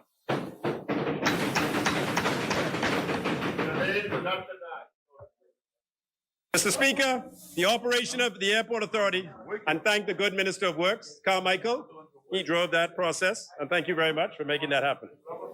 Yeah, I always come through for her, She asked, but I'm ready for her. I listen to her, as a good student would. The operation of the Airport Authority has hardly proven invulnerable to the destruction that has been brought so much to spare to our shores over the last 9 months. Destruction of Hurricane Dorian in Abaco significantly impacted the authority's revenue from its busiest Family Island airport, located in Marsh Harbor and Treasure Key, while at the same time causing the spending of over $1 million of additional operational cash flow to sustain the operations of these airports immediately after the storm. Couple that disaster with the current challenge of suspended flights and absolute zero revenue being generated due to COVID-19, the Airport Authority is being forced to seek additional support from the public treasury, my wonderful friend from East Grand Bahama, to meet its ongoing financial obligations. The expectation is that COVID-19 will continue to affect passenger traffic for some time to come, so focus of limited resources will remain on meeting operational obligations. Sadly, Family Island persons, sadly at the expense of much needed capital and requirements. The Airport Authority is having challenges with no customers. They ain't generating its fees. In order to stimulate short-term revenue growth, the Family Island Airport Department signed an agreement with IATA, the International Air Transport Association, which serves as the governing body of airlines, for the ongoing collection of its security fees from all commercial airlines and charters starting March 1, 2020. This new partnership is expected to lead to a significant increase in fee collection and help offset many of the unforeseen and previously unbudgeted financial obligations. In the past, the Family Island Airport Department has experienced great difficulty collecting these fees, especially from its domestic carriers. In addition, all fees outstanding for the 6 months prior to the contract signing have been sent to IATA for assistance with collections. This represents an important step for streamlining the operations of the Family Island Airport. Bahamas Air, got a lot. I now turn my attention to Bahamas Air. Bahamas Air, as you all know, is a state-owned enterprise, has perennially been a drain on the country's finances. During the 2019-2020 fiscal year, Bahamas Air received a subvention or government grant of $22.4 million. In this upcoming budget cycle, the government is allocating $19 million to Bahamas Air. Mr. Speaker, I made it abundantly clear to the chairman, talk to him tough, board and management of Bahamas Air, that the government cannot provide a cent more than that in the upcoming 2021 budget cycle. I got to start off the year talking tough. In fact, it is our hope and expectation that Bahamas Air can reform itself to require less than the sums allocated. Though this, 2015? Though this will certainly prove a mammoth challenge for Bahamas Air, efforts are already underway to enhance revenues and reduce costs wherever possible. At the outset, I'd wish to state that it is not the intention of the board nor management of Bahamas Air to reduce any staff, but rather to see the restructuring primarily through attrition. Mr. Speaker, to say the 2019-2020 fiscal year was challenging would be a gross understatement. Bahamas Air was hardly spared the devastating effects of Hurricane Dorian. Its revenues were slashed by more than $8 million, particularly as Freeport and Abaco are key, highly profitable routes for the airline. We're all keenly aware of this global economic hardship caused by COVID-19, and especially how the airline industry has been brought to an unceremonious standstill. Since the end of March, Bahamas Air has seen its revenue drop to almost zero, but the only income received as a result of charters and government repatriation flights to bring Bahamians home. The minute amount was dwarfed by the $10.5 million fixed costs incurred by Bahamas Air from March to June 2020. To put this $10.5 million in context, Bahamas revenue between April 2019 and June 2019 was $22.6 million. That's what they lost in just those 3 months. Nevertheless, in an act of solidarity, goodwill, and understanding, the decision was made neither to lay off nor cut staff salaries. The only reduction to take-home pay for employees was the reduction of specific allowances that related to working. This time last year, if one can even remember such days of plenty, there was great hope for Bahamas Air. The company saw its revenues for the 2019 fiscal year climb to $92 million, and it was expected that we would surpass the $100 million mark for the first time in 2020. Then, Mr. Speaker, the double whammy of COVID-19 and Hurricane Dorian brought the airline to its knees, forcing the government to take a critical look at every facet of Bahamas Air's operations. Notwithstanding its economic hardships, Bahamas Air is strategically examining the ways in which it does business, and every effort is being made to enhance revenue and reduce costs and put in place accountability and cost control measures. Allow me to highlight some of these initiatives. Bahamas Air is revolutionizing its logistical processes. In March 2020, Bahamas Air transitioned from the previous Sabre passenger service system to the new HITIT passenger service system. The HITIT crane system is an internet-based passenger service system which allows for the direct connection of travel agencies via internet portals rather than through global distribution systems, which were historically inflexible at responding to changing market needs. Bahamas Air is currently targeting all local travel agencies for direct internet implementation, which will provide great efficiencies in addition to reduced costs. With an internet-based system, the airline is now able to communicate via text and email blasts with all passengers, booking directly with this airline in real time. This will eliminate having to contact passengers individually, improving communication efficiency and further reducing costs. These notifications will be particularly useful when there are scheduled disruptions or changes, as passengers can be notified electronically. Additionally, the new system eliminates so-called look-to-book ratio costs, where airlines, every time you look, if you get a looking at a site 75-1, they start to charge you for people looking even though they don't book. Bahamas Air will no longer be charged every time someone searches for flights and they do not actually book. Other features include enhanced bag tracking and new revenue accounting modules. The transition from the previous passenger service system to the new system is expected to save Bahamas Air an estimated $3 million per year and will greatly improve the airline's operations and overall customer experience. In 2018 fiscal year, the last year that Bahamas Air used the old system, the airline paid $5.12 million with another $435,000 in ancillary costs, which will no longer be necessary under the new crane system. For similar activities and processes, Bahamas Air will instead incur costs of $2.5 million, representing savings of over 45%. Mr. Speaker, Bahamas Air is finally embracing the digital age. The introduction of the crane system is fully automated and now provides a greater experience for customers using the Bahamas Air website. It is simple to use and provides a range of features previously unavailable to the consumer. You can book your tickets, change your itinerary, update your loyalty points, and send any concerns back to the airline without having to interact with an employee. In the coming months, you will notice Bahamas Air's enhanced social media presence, helping the airline share its flight options with the Bahamian people and assisting with marketing and increasing load factors. Bahamas Air is also installing self-service kiosks for passenger check-in. Moving on up, in both the U.S. and domestic terminals at LPIA, you will see a total of 16 units currently being installed. This is but another way Bahamas Air continues to move in step with the best practices of the airline industry. Checking in has never been easier. You can use the self-service kiosk or check in online before you even reach the airport. These changes are designed to provide a better customer experience for Bahamas Air's passengers as it recognizes the increasingly stressful nature of travel in today's world. Mr. Speaker, Bahamas Air takes care of its employees as well as its customers. In October 2016, Hurricane Matthew caused widespread damage to the Bahamas Air Administration building on Coral Harbor Road. Subsequently, the Ministry of Works decided the building was beyond repair. I'm extremely pleased to report that we have now moved Bahamas Air to a newly refurbished administrative building on Blake Road. The facility located at Building C in the Doctors Hospital West Complex cost the airline over $400,000 in renovations. We've been able to turn an unused physiotherapy facility and gymnasium into a state-of-the-art working environment for Bahamas Air's employees. In addition to administrative offices, the new administration building will also house the airline's customer care reservation center and will act as an emergency operations center in the event of hurricanes or aircraft incidents. The amalgamation of these centers into the administration complex will help streamline vital operations and additionally save the airline over $260,000 per year. Mr. Speaker, Bahamas Air embraces change. The airline industry has evolved over the years in a way it does business. One of those evolutions is the removal of city ticket offices or CTOs and a consequent shift towards electronic ticket sales.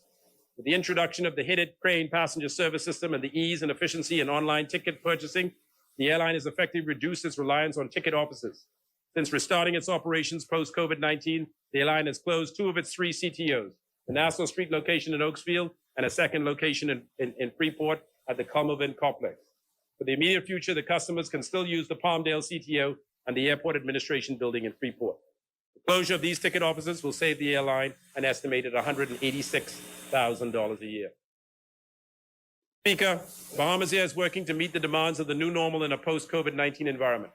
Indeed, COVID-19 has proved devastating to the global airline industry and most countries closing their borders to international and domestic traffic. Bahamas Air is no exception. For the past 10 weeks, the airline's operations have remained suspended, apart from the 7 assistance or relief flights. As both the Bahamas and our regional counterparts slowly reopen their respective borders, Bahamas Air is estimating a 15 to 20% reduction in travel within its route network. Accordingly, the 2020 summer schedule is now updated to reflect a 22% reduction in capacity, primarily to international destinations.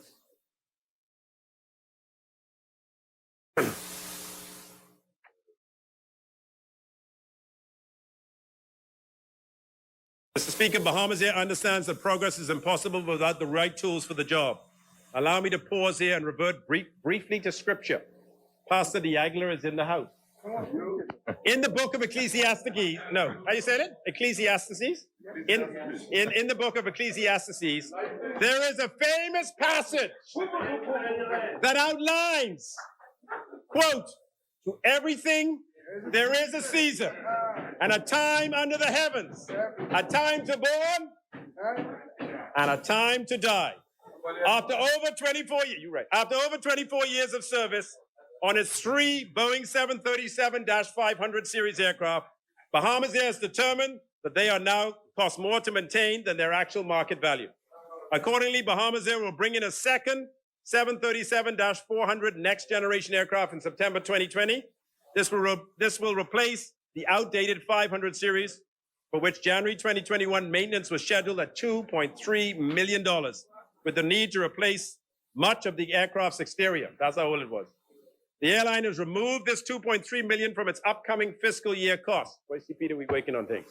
The lease of the 737-700 at $1.1 million per year will allow Bahamas Air to continue its vital service to the Bahamian people. The new aircraft features 138 seats compared to the 120 seats on the old Boeing 737 model, alongside a better fuel burn, greater flight range, operational economics, and reliability.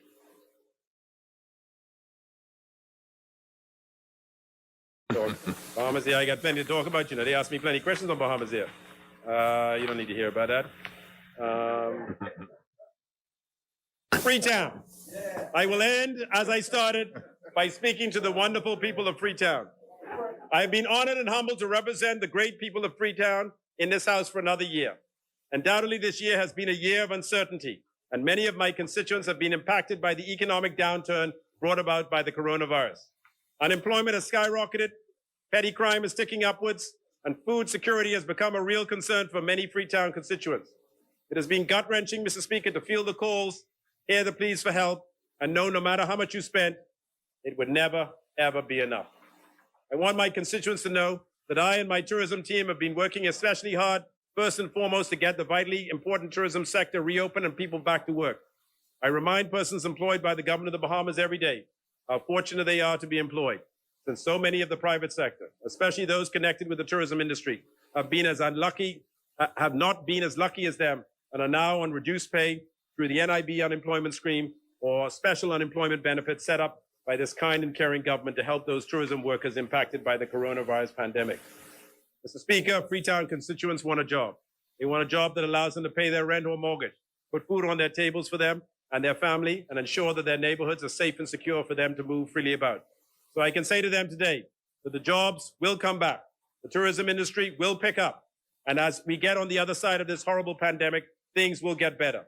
Understand, if you will, that we have never, ever experienced something like this. Everyone is unsettled, unsure, and uncertain what the future holds. Together, and through the grace of God, things will improve and get better. Mr. Speaker, as the Member of Parliament for Freetown, I've continued my unwavering support for the Fancy Dancers Junkanoo Group. Mr. Speaker, this is my team. I don't know nothing about the Saxons, the Valley, or one family. I know the Fancy Dancers. And while they do not have the support of the big corporate sponsors, nor do they have the Prime Minister rushing with them, they have the Yagla on their team. Now, that don't mean I can't use a little help in growing this wonderful Kemp Road community program, since Junkanoo groups are expensive. But I put myself in God's hands to let the blessings roll on in. One day, Mr. Speaker, one day, we will get to the promised land and secure the crown. Other programs supported by your Member of Parliament have been: 1, 5 underprivileged kids have been sponsored to attend the Swift Athletic Swim Club, 2 of which have now secured swimming scholarships to institutions of higher learning. 2, numerous boys have been able to participate in the Freetown Ringers, our local soccer club. A young boy and a young girl from Freetown have received a fully funded scholarship to attend St. John's high school.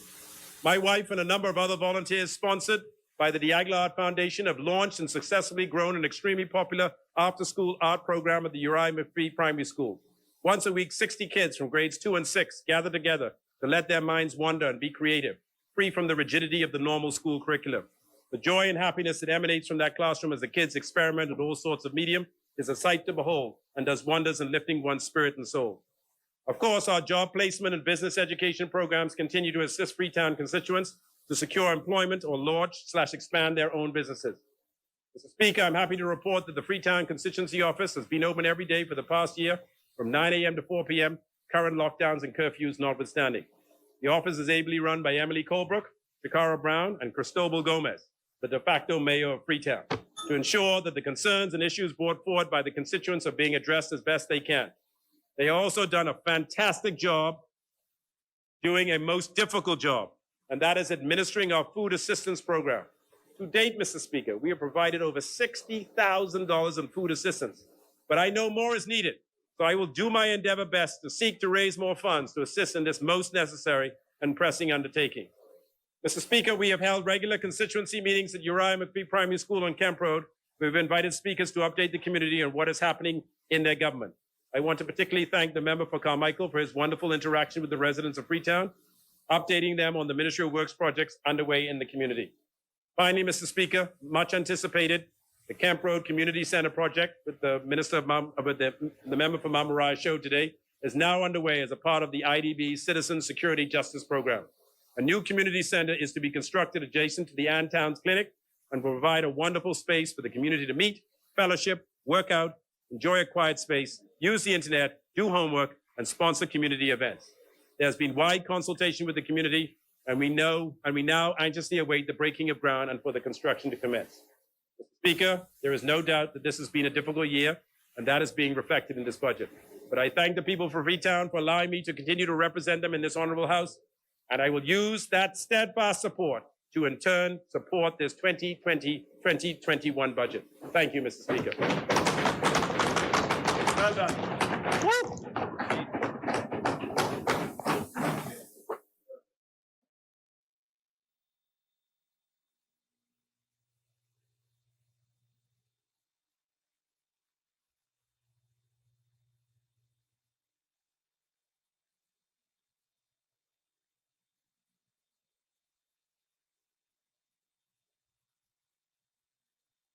As many.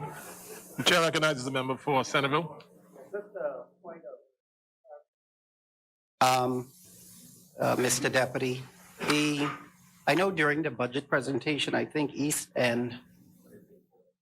Grand Bahama would have spoken to the City of Nassau revitalization project, and he had said that it was on Village Road, and it's now extended across to Montague, to the sea. And then I think Freetown just indicated, I think you mentioned 800 feet east with the Nassau Cruise Port. I just wanted to know, does the government expect that there would be limited or no access to Montague Beach by Bahamians in the future? Just You're addressing that question to whom, Senator? I guess it sits in my constituency. Yeah. Sorry, did you address it to me? yes, Trying to. Freetown. That I'm certainly aware of. So I am not aware of any, and I don't think there would ever be because.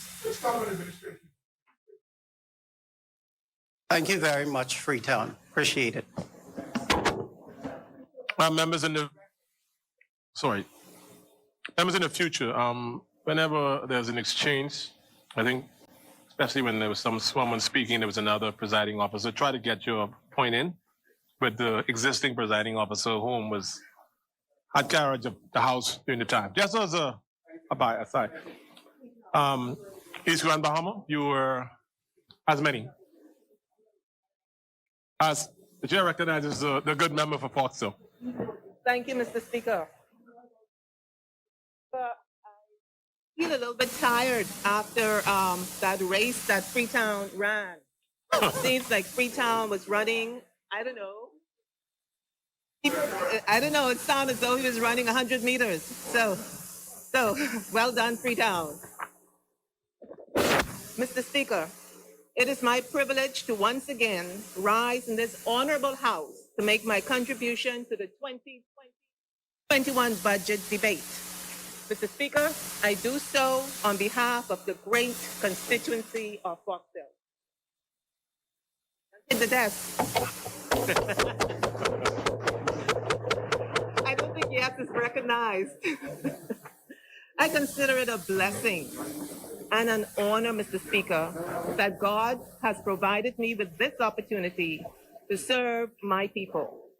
I am humbled by it, and I undertake it as a sacred trust and duty. Mr. Speaker, I would like to address the situation in which the House currently finds itself. One might say it is equivalent to Noah's Ark. And the flood, it was equivalent to Noah's Ark and the flood, which was designed to destroy and wipe out. Let me at this point commend and applaud our leader, the Right Honorable Dr. Hubert Alexander Minnis, Prime Minister of the Commonwealth of the Bahamas, for his gallantry. Most honorable. And secondly, The most I want honorable. to thank him. The most honorable. Thank you, Mr. Speaker. Thank you, Mr. Speaker. And secondly, I want to thank him for the bold measures and initiatives he put in place in guiding us through this unprecedented phenomenon. The COVID-19 pandemic is like global chemical warfare. As in any war, sadly, there will be casualties. In a nation with a population of just under 400,000, the toll of lives lost remains at 11. It is heartbreaking for the families who have lost a loved one, like my colleague, the member for Yamakroa, who lost his sister to COVID-19. May her soul and may the souls of all those who have succumbed to this deadly pandemic rest in peace, and rise in glory.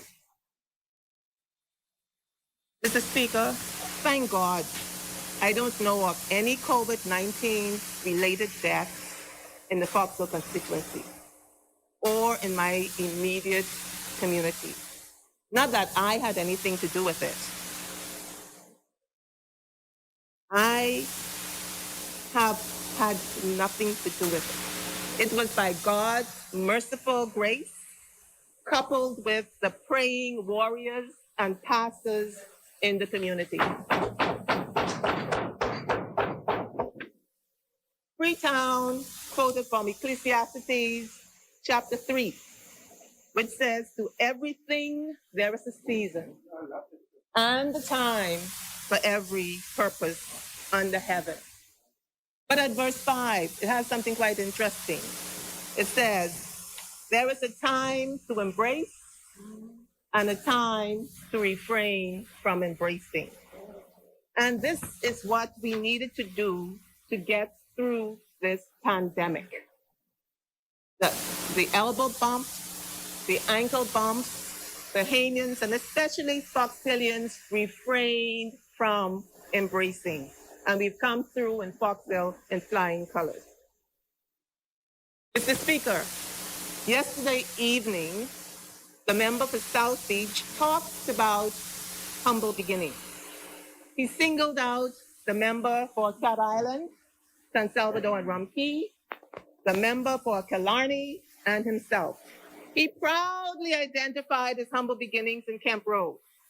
He ended on a joyous note saying, "Look at us now. Look what we have achieved." His message to the nation, and especially to school children, was that it is not where you come from or how you start out, but how you follow your own star and make your dreams come true. I identified with that, but I also forgave him that he didn't mention some of the women in this house who also came from humble beginnings.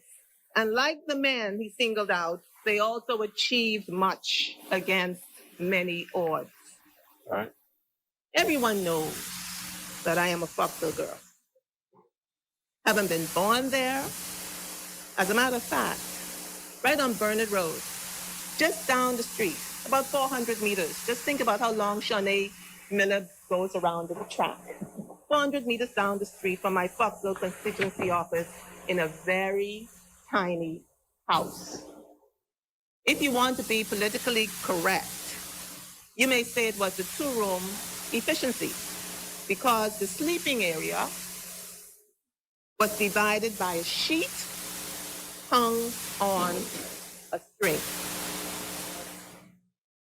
I and my brothers were all delivered at home by the local midwife, Nurse Curtis, right in the same tiny house.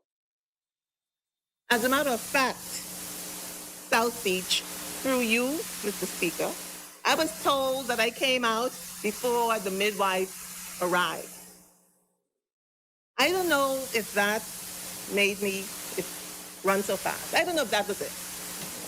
But I guess I was impatient even as a newborn. But Mr. Speaker, I'm not here to talk about myself. I just wanted to add a footnote to the very inspiring comments of South Beach and to demonstrate that I am intimately involved in Foxville because I am not only just from there, I am one of them. With that, Mr. Speaker, I move to the substantive matter at hand. I will start by saying that Foxville supports this budget. This budget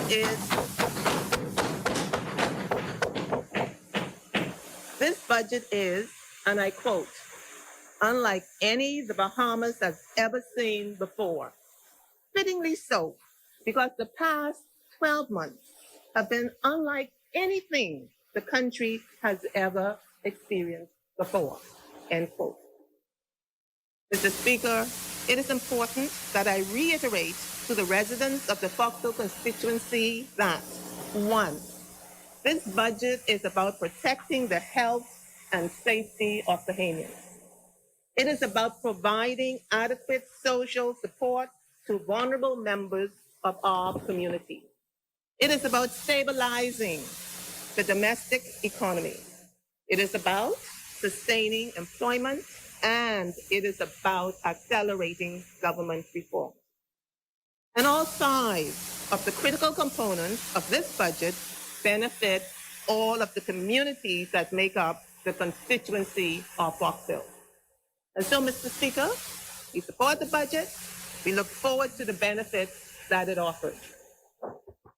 That leads us to the question: how does this 2020-2021 budget benefit the Foxville constituency?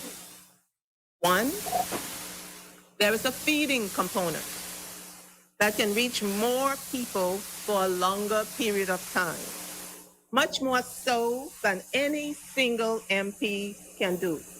Well, maybe one or two of us, maybe a few of us. There is an unemployment assistance program that will actually put cash in the hands of more than 20,000 people. That is good for Foxville, so we support that. It means supporting and growing small businesses with grants and expanded investment. I like that word grant, Mr. Speaker, because it generally refers to disbursements that people, including Foxvillians, are not required to pay back. There are a number of Foxville constituents where this grant money can make a big difference in taking their entrepreneurial efforts to the next level. Number 4, creating more jobs. Number 5, securing more livelihoods. And number 6, $50 increase in old age pension. This will be very helpful for our residents, some of whom are 105 years old, 104 years old, and several in their 90s, and quite a significant number of residents who are in their 80s and their 70s. So I thank East Grand Bahama for not sharpening the pencil too sharp.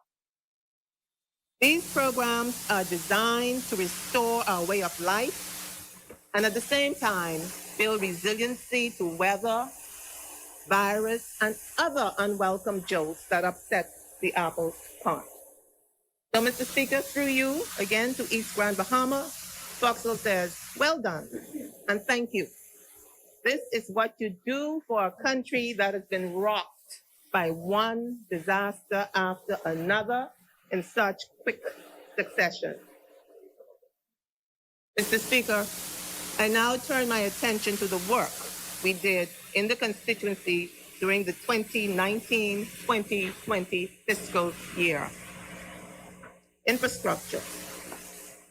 Mr. Speaker, the Foxville constituency, especially Sandilands Village, or Foxville proper, Burnside Town, Congo Town, and the Johnson Road area, Monastery Heights area, and just about all of Burnett Road is a walking community. If something is needed from the shop, you go yourself or you send the children.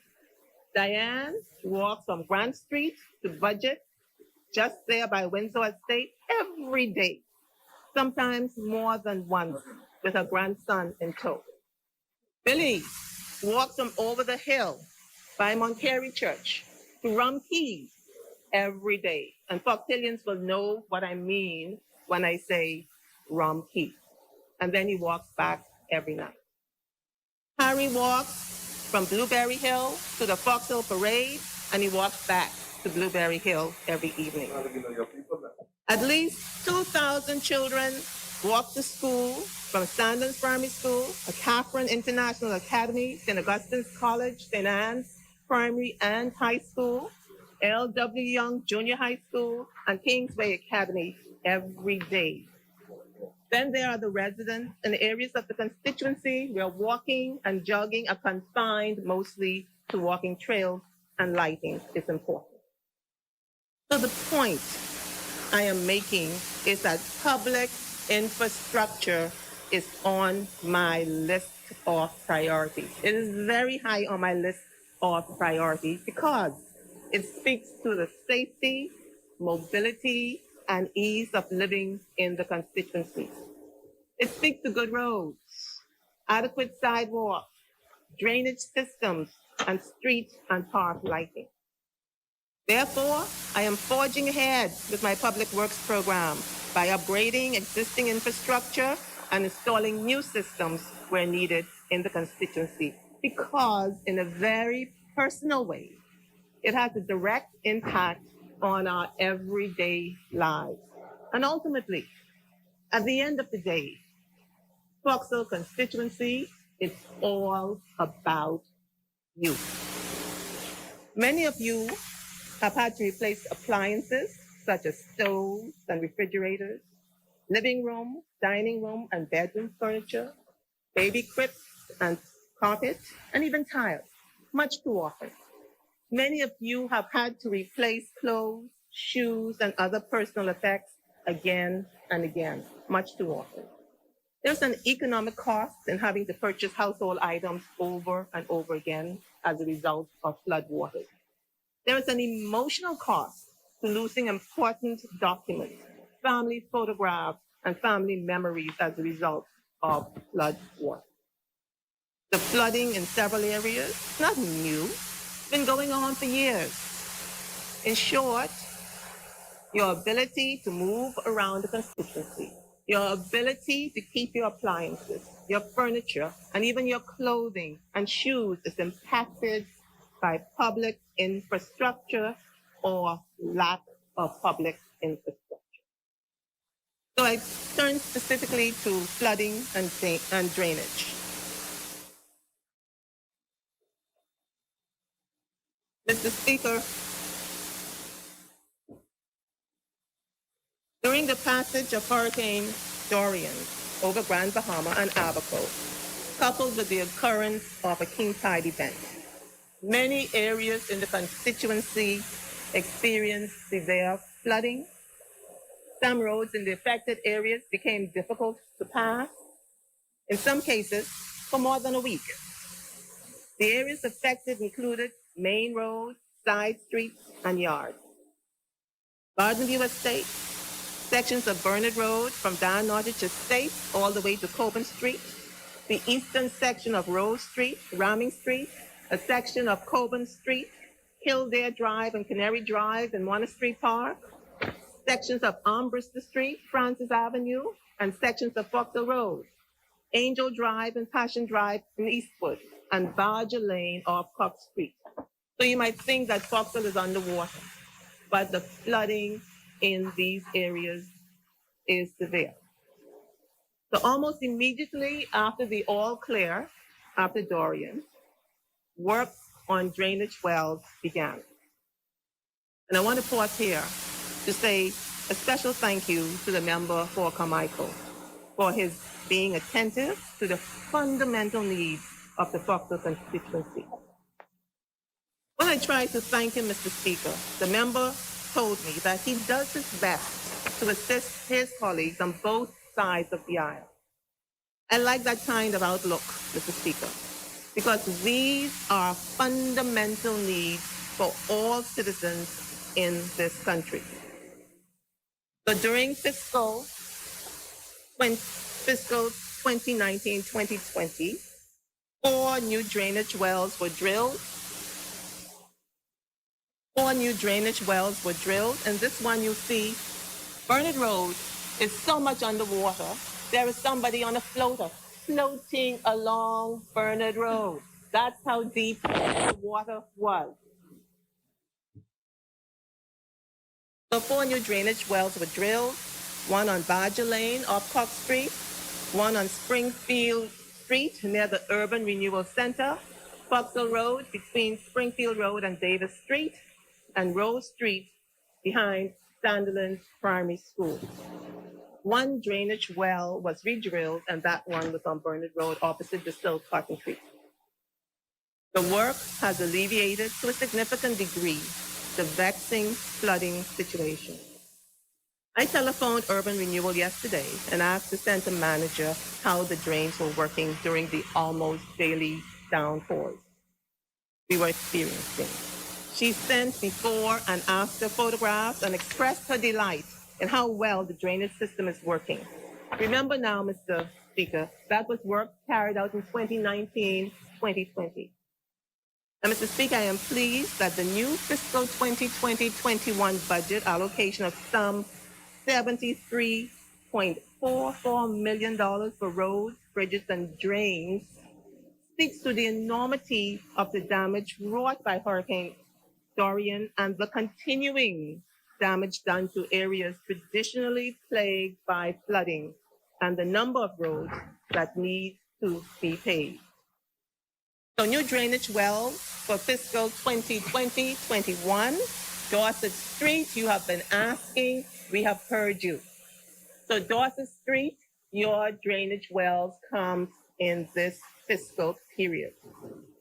Francis Avenue, off on Bristol Street, heavy foot traffic area, difficult to go about daily chores after moderate to heavy rainfall. You will get your drainage well.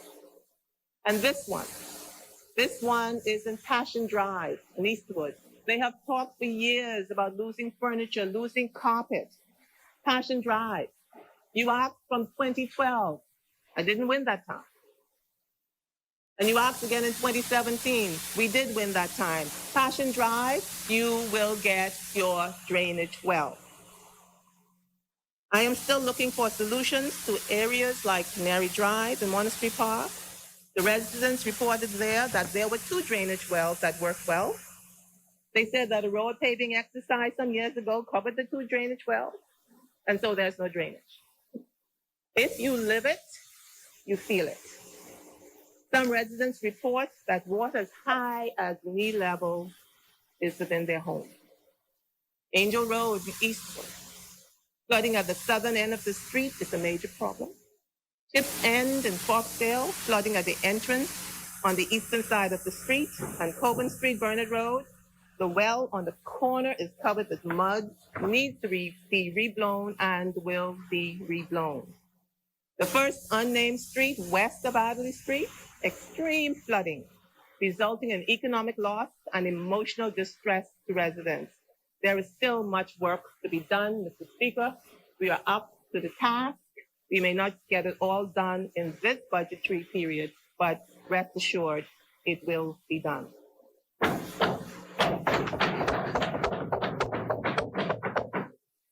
Mr. Speaker, I move on to roadworks and sidewalks.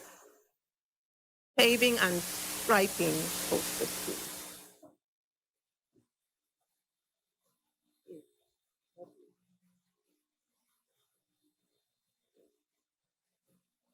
Mr. Speaker, Bernard Road was paved during fiscal 2018-2019. However, work was suspended and striping was not carried out at that time, and the reflectors had not yet been installed.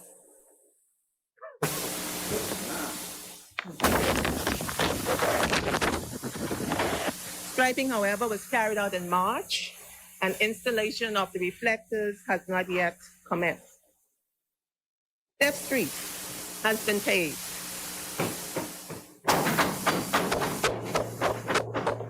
The road benefits the Fox Hill constituency and the St. Anne's constituency.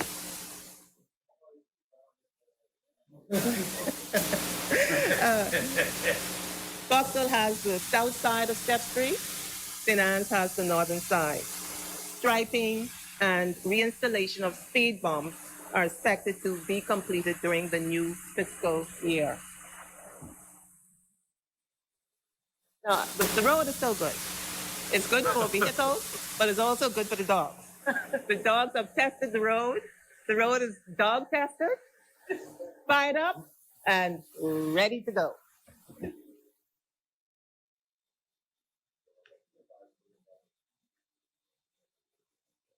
The last There we go. Last year, the sidewalk running up the western side of Foxhill Road makes it safer for students walking to St. Anne's School and general pedestrian traffic. I am pleased that the member of St. Anne's and I have worked so well. The member for St. Anne's and I have worked well together on this. That cooperation has resulted in benefits to our constituents. In this fiscal period, I hope to have pedestrian crossings across from Macedonia Baptist Church, Church of God, Bernard Road, St. Paul's Baptist Church, and Montcary Union Baptist Church. I give it to you. Tree trimming is set to continue at the start of the new fiscal year. A new sidewalk is to be laid from Yamacraw Road all the way to the Foxhill Parade. So Foxhill, infrastructurally wise, we're doing good. We have been blessed and we will continue to be blessed. Now I move on to green spaces and parks.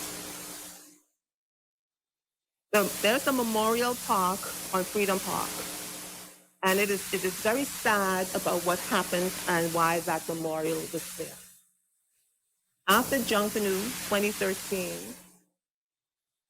Congo Junkanooers were sitting on the wall waiting for the result. Car drove by and people lost their lives. And so a memorial was erected to the memory of those people. A park is beautiful, but it needs to be maintained. So I am so pleased that volunteers from the Foxhill community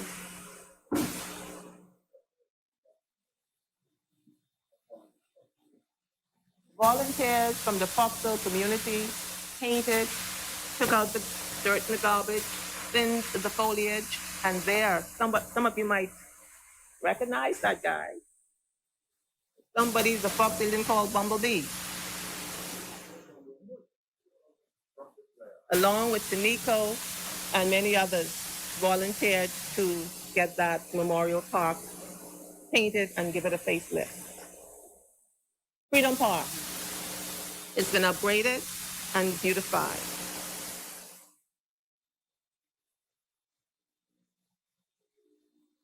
You know, a lot of churches are asking to get back to church.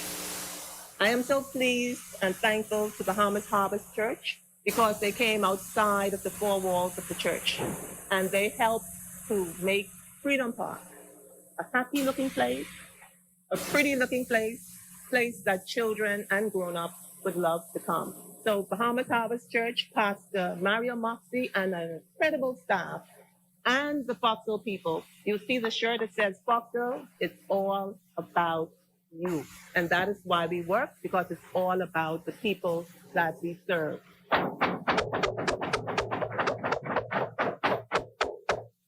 Another part of the work, it says Freedom Park Foxhill, that's the bathroom. And Bahamas Harvest Church had some people who paint Junkanoo figures. And on the bathroom, there was a figure of a guy that had a beard. I said, no. You have to fix that, because that looks like Gola, and this is Foxhill. And so we had to redraw and fix that little piece. So that's that. And here's something I want to talk about Freedom Park, Mr. Speaker. There's something there called the eternal flame. It speaks of freedom and it speaks of hope. It was installed somewhere around 1969 by Carlton Francis, the Honorable Carlton Francis. And the flame is supposed to be an eternal flame, always burning, always hopeful, a sign of hope to people. In Shakespeare's play, Julius Caesar, it was Mark Antony who said, "The evil that men do lives after them. The good is often interred with their bones." I am committed to ensure that this good deed of Carlton Francis is not interred with his bones, but will live after him as a sign of his love to the people of Foxville. Mr. Speaker, I now turn my attention to the recurrent expenditure section of the budget. And I want, once again, to commend the Minister of Public Works for a budget that speaks to and provides for the communities that make up the Foxville constituency. The street lighting restoration program for the entire island of New Providence was announced in the newspapers. The program was set to restore street lighting in various sections of the island in staged work. We anticipated that the lighting would have arrived in the eastern area during the summer months. We are hopeful that that program will get to Foxville sooner than later. In addition to the street lighting, because we have been an agricultural society, the vines have grown up around the lampposts. The vines have covered the electrical wires so that you don't even know that there's electrical wires there. So we are looking forward to that program reaching to Foxville. So all of you who've been calling the office relative to street lighting and the trimming of the vines around the trees, the Minister of Public Works is a very responsive person. He's ran the B3As very effectively and very efficiently, and I know he will see us through this as well.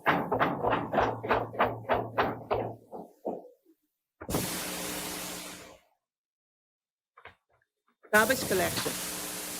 I think Marathon is not in the chamber at the moment, but Mr. Speaker, I have to say, we had telephone call after telephone call after telephone call about garbage not being collected, about rats, about snakes. And they say, well, don't kill the snakes because the snakes eat the rats. And then the women say, oh, but I'm scared of snakes. But in the last year, not one call to complain about garbage collection. So Marathon, I said, thank you. I said, job well done.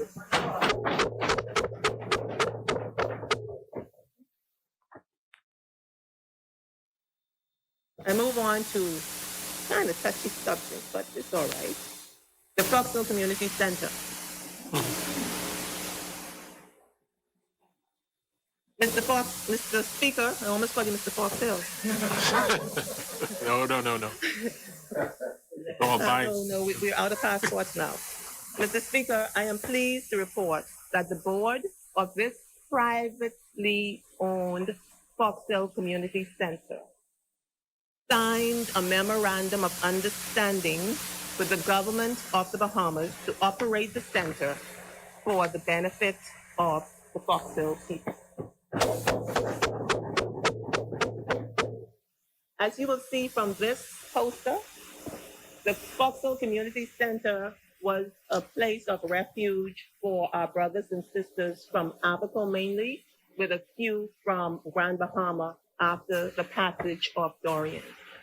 We have been told that it was the best shelter, bar none. I am also pleased to say, knowing that Abaconians were in the center, the member for North Abaco continuously sent food and other supplies for his Abaconian people. So we thank him for that. Something quite interesting. We had some twins, and they had a birthday the night the boat came. And so we had a cake for them. And these little boys, I think they're in Florida now. Some family members got them to Florida.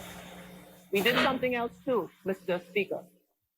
I want to thank the member for Long Island. Foxville Community Center has a generator. And in the midst of things, the electricity went off. But Long Island supplied us with fuel the whole time that we had people in the center. It didn't go off often. It wasn't that kind of times, Carmichael, but it was weather related. So we were good. Here you see these clothes. Bahamians were generous to a fault. We had more clothes than J.C. Penney's, who's just about to close down. And so we clothed people from Abaco, from Grand Bahama, and poor people from wherever they came from. We had people from Coral Harbor. We had people from Seabreeze. We had people from wherever, because they knew that they would get a kind word, a warm welcome, and nobody wanted to. You didn't have to prove anything. You just had to leave, and we did. And finally, this piece here. We had an idea, how do we get rid of all of this clothes? The more we got, we were up to the rafters. And so we had this idea of what can we do, help some teachers. We discussed it with the Office of the Spouse. And between the Office of the Spouse and the Teachers Union, we had this fantastic day of clothing for teachers. And if you walked into the Foxville Community Center that day, you would feel that you had walked into a Macy's. Jewelry, eyeglasses, hair, church clothes, work clothes, shoes for dancing, shoes for church, shoes for school, underclothes, whatever you could think of, Bahamians here and abroad. We were leaving the center one night and this lady rushed up. She had flown from Canada, where she worked for one of the banks that are here. And she said, we did this drive because we want to help. And so we had this fantastic clothing drive for the teachers. And so we move on, Mr. Speaker. Last half hour. I want to talk just very briefly to a matter that was raised by St. Barnabas and Long Island yesterday. They talked about people who had worked for years and years and years and were not permanent or pensionable. And this impacted them such that they couldn't get loans to buy a piece of property, build a house, and do other things. It can't be right. I am working for, my staff is working for people who are caught in this situation. We are talking with the Minister for the Public Service, and he is hearing us. We are talking with whatever ministry it comes under, and they are hearing us. It's a big problem. It's a problem that needs to be fixed, because at the end of the day, these are our people, and if you are going to be able to follow your dream, to follow your star, you should be able to go to the bank, get that loan before you're 60, before you're 65, and do something with it. When a woman says to me, I've been in this job 8 years and I am still labeled as a trainee. Heartbreaking. You're trying to raise a family, and people that you came in with have gone past you. You do not have an ACR that's adverse. So we have to remember that these are people. They have families, they have lives to lead, and it behooves us. And I like the direction that the Minister for the Public Service is going down, that we will fix this. Those of you who have come to me, the government is committed to fixing it, because you are Bahamians, you are important to us, and we are here to serve you.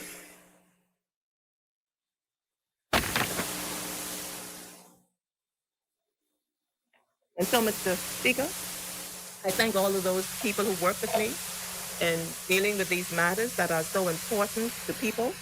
They are lobbying, and they are agitating, and they are turning every leaf that needs to be upturned in order to help our people. So I say God bless you and keep you strong in your fight to make the lives of Auxilians better. So I come now to recurrent subventions, Mr. Speaker. In its 2020-21 budget communication, the Minister of Finance asked all state-owned enterprises, SOEs, to implement a mix of cost savings and revenue enhancement measures to this budget year. He went on to say that as a result, his ministry was budgeting to receive some 10% or roughly $21 million savings from a decrease in subventions to these entities. To this end, he said, government has targeted a $100 million reduction in subvention, $100 million reduction in subvention over the next 4 years. He is basically saying to these entities, you have to begin to pay your own way. Mr. Speaker, that brings me to the Clifton Heritage Authority and its responsibility for the operation and management of the Clifton Heritage National Park. The budget has been named Resilient Bahamas, a plan for restoration. The third of 3 objectives of this budget is plant seeds for accelerated recovery. Today, and I can't argue with that rationale. I cannot argue with that rationale because it makes good sense. It makes good financial sense. So today, the Clifton Heritage Park, the Clifton Heritage Board, we seek to maintain and continue the development of Clifton Heritage National Park, which opened officially over 10 years ago. We will be seeking private operators and vendors to take the park to new and exciting heights. The Clifton Heritage Park has the distinction of being the only national park which has the remnants of the historical and cultural legacy of 3 groups of people who impacted this country: the Lucayans, the Loyalists, and the Africans. At Clifton Heritage National Park, there is a slave village, and there is the great house where the Loyalists or the Europeans lived. And this piece here, Mr. Speaker, this is a chart that shows when slavery was abolished. When slavery was abolished, the slaves didn't become free right away. There was an apprenticeship period. So here you have here the list of names of slaves who bought their freedom from masters who were no longer their masters, but for whom they had to work free of charge. And some of these names you might know. There was a Daphne Sands, a female. She purchased her freedom for 10 pounds, 5 shillings, and 10 pence. We had a James Sweeting, who purchased his freedom for 20 pounds, 5 shillings. And the list goes on and on. The Africans are well represented. The Loyalists are well represented. What is sadly underrepresented are the first inhabitants of the Bahamas, the Lucayans. Hence the poster, "We live here too."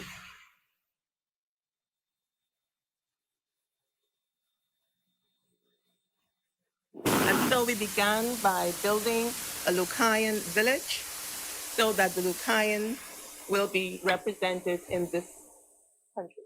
And that's the look of how the village should look at the end of the day.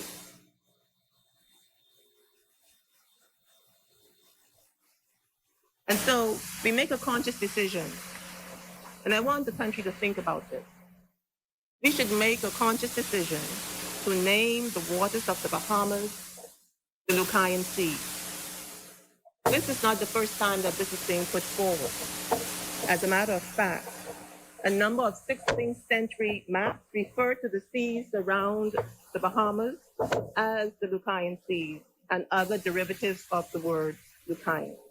In this way, we take control of our heritage and we make it work for us culturally and financially. Experiential tours called portals from the past.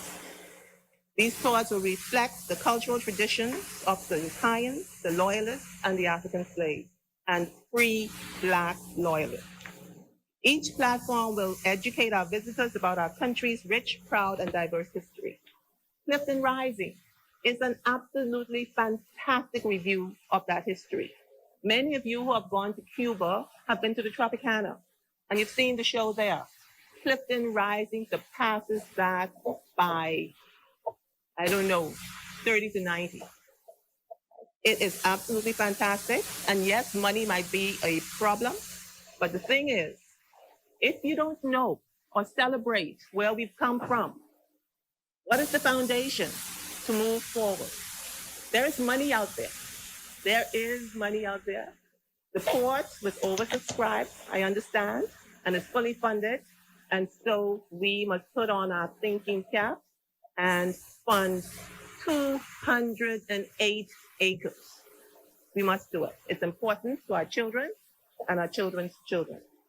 Even in its current state of having been severely damaged by Hurricane Matthew, Clifton was voted the fourth most popular tourist attraction in the Caribbean by a USA Today poll year before last. Only behind 1, Nelson Shipyard in Antigua, 2, Rainforest Tours in St. Martin, and 3, the Bob Marley Museum in Jamaica. We anticipate that with the right set of investors, it is possible for Clifton Heritage National Park to become financially independent within the time frame prescribed by the Minister of Finance.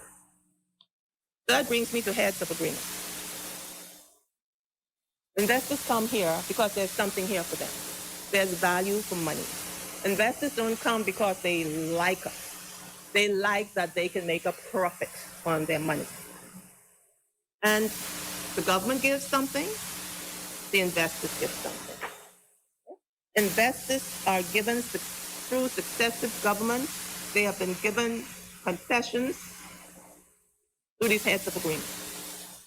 Many of these heads of agreements make provisions for investors to make financial and other in-kind contributions to where it is needed most in our country. This includes assistance to cultural, heritage-based, and state-owned enterprises. Mr.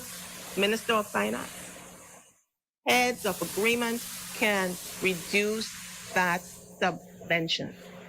If Clifton Heritage Authority is able to access the commitments made by a number of investors, it would immediately lessen the financial burden on the central government.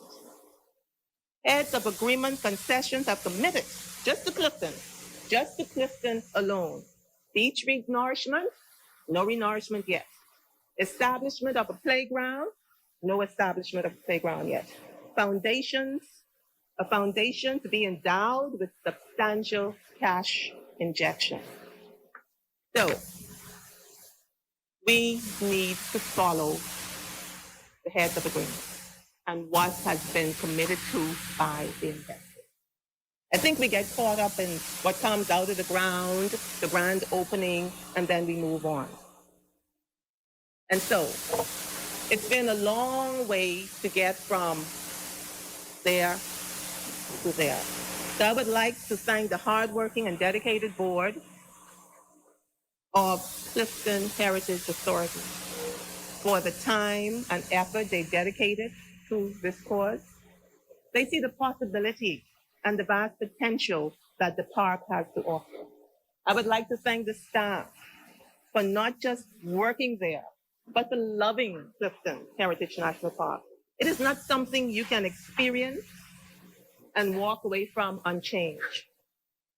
It's not something you can experience and not love it. It is our history. Let's hold it dear to us. So I move on, Mr. Speaker. The challenge to become entrepreneurs. The Prime Minister challenged Bahamians to step up to the task and take advantage of the current pandemic to develop new industries and financial independence for themselves and for their families. The government committed to protecting certain of these industries and citizens' investment by banning the importation of certain of these products. And that will help us to survive the pandemic. Many people immediately began producing masks. I think I have a really nice one here. Anyway, I got plenty of them. Oh, this, you can have one for almost every day of the week.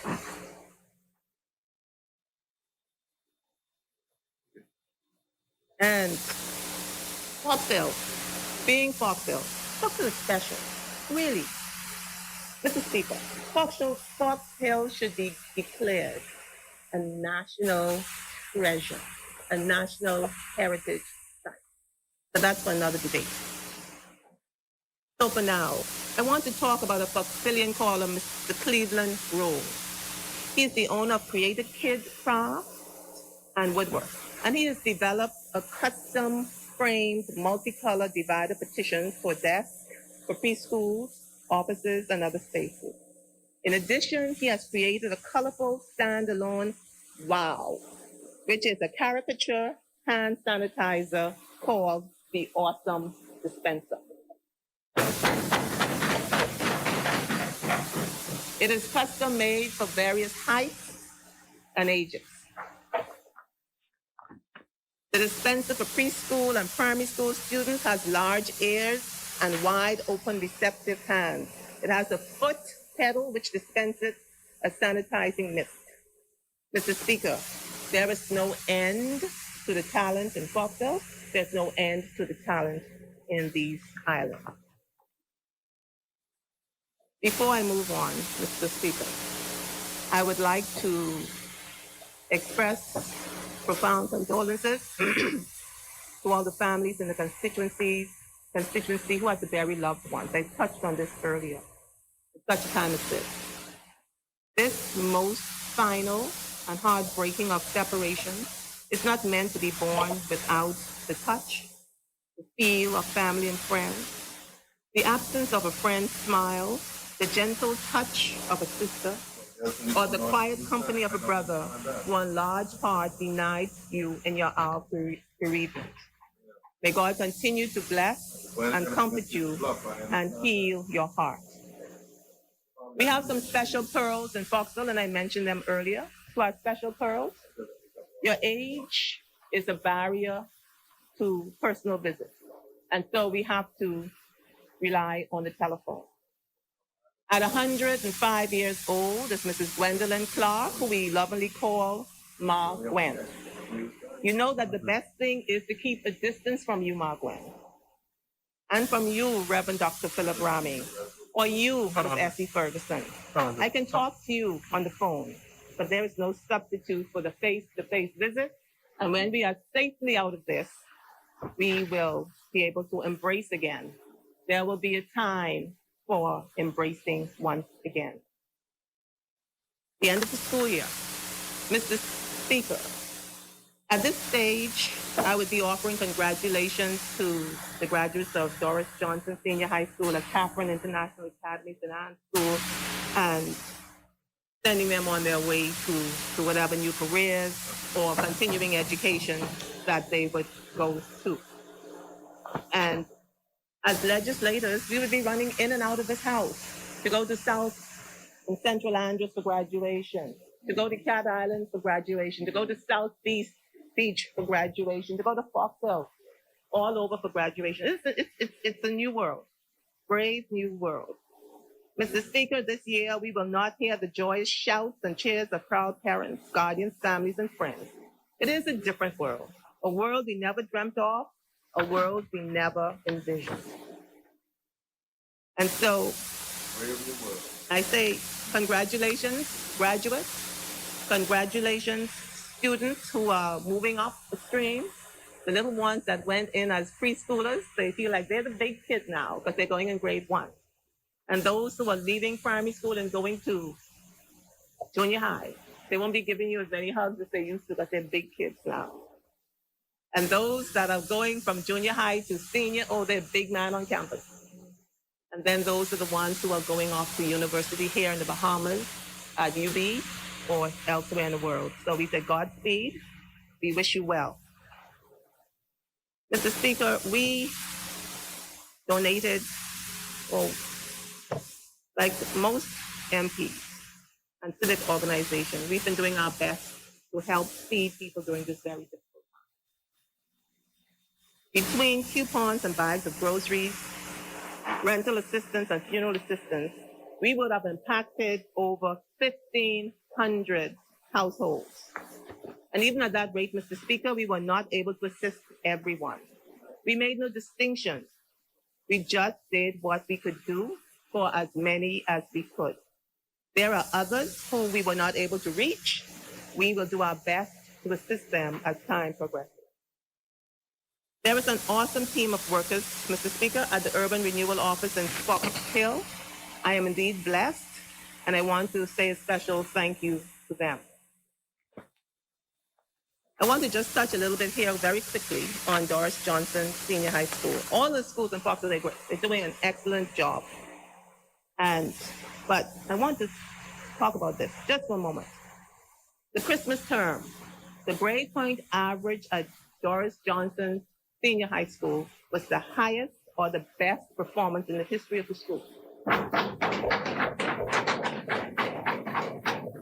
67% or 497 students out of a student population of 742 made 2.0 grade point average. 17% or 127 students had a grade point average of 3.0 to 3.49. These students made the honor roll. 3% or 21 students made a grade point average of 3.5 and above, and these made the principal's list. So if you put it together, 20% or 148 students had a grade point average of 3.0 and above. It wasn't a fluke, Mr. Speaker.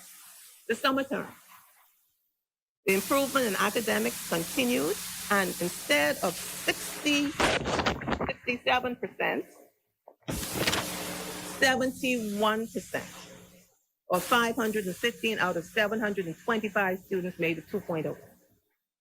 This is a 4% increase over the Christmas term. 23% or 168 students registered a grade point average of 3.0 to 3.49. This represents a 6% increase over the previous term. 11% or 78 had GPAs of 3.5 and above. So 34% or 246 students made a grade point average of 3.0 and above. This is a heartwarming 14% increase.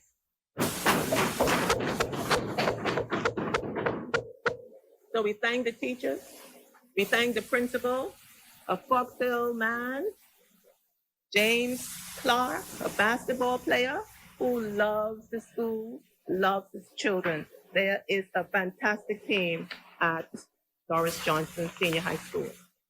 I was pleased to be able to give all the schools in Fox Hill tablets. People came from all over during Hurricane Dorian, and they said, "What do you need?" I said, "We need tablets, we need shoes, we need socks, we need this, we need that." And the planes flew in to the private airport and they unloaded.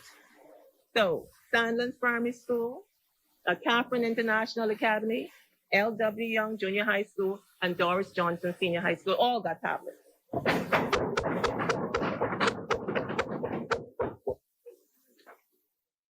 I want to end on a note. I went to school in a place called Sandilands Village. Sandilands Village is part of Fox Hill. Also in Fox Hill, there's a place called Sandilands Rehabilitation Center. There's also a street called Sandilands Village Road. And where the school is located, called Sandilands Village.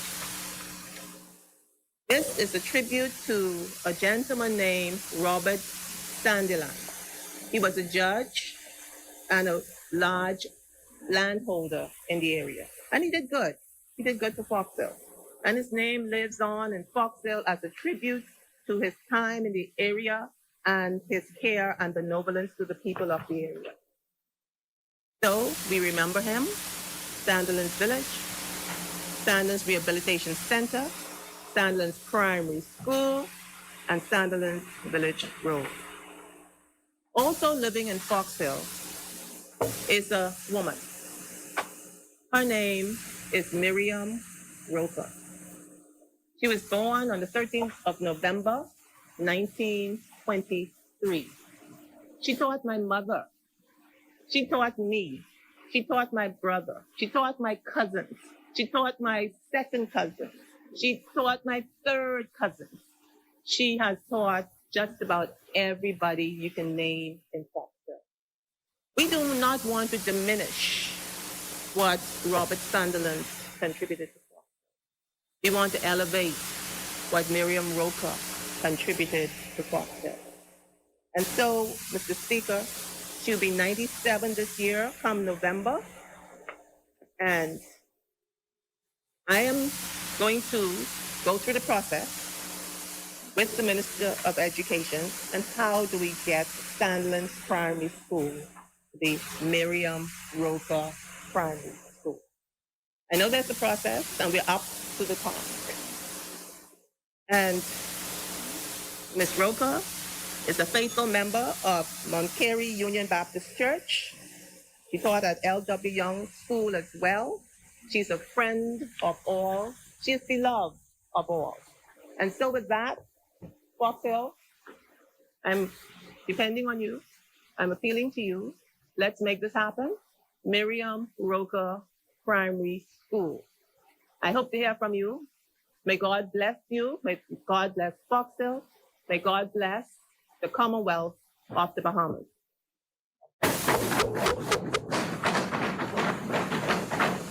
Thank you, Madam Honorable Member for Foxhill. As many. You know, going to speak? The chair recognizes the member for Carmichael. That's a friend of my leader. My leader's brother want to speak now.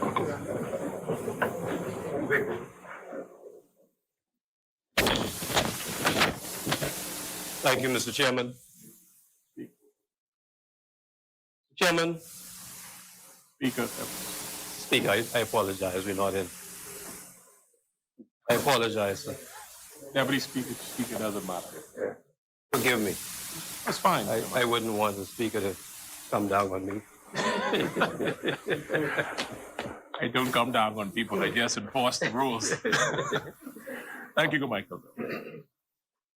Speaker, this weekend, we set time aside to honor fathers. Please permit me to begin by wishing all fathers and all father figures in this place and throughout the country Father's Day blessings in advance. And in particular, one Horatio David Bannister, very special father. I pray, sir, that all fathers will strive to provide love, acceptance, and stability in the lives of their children and be positive mentors in the lives of those in their sphere of influence. Happy Father's Day.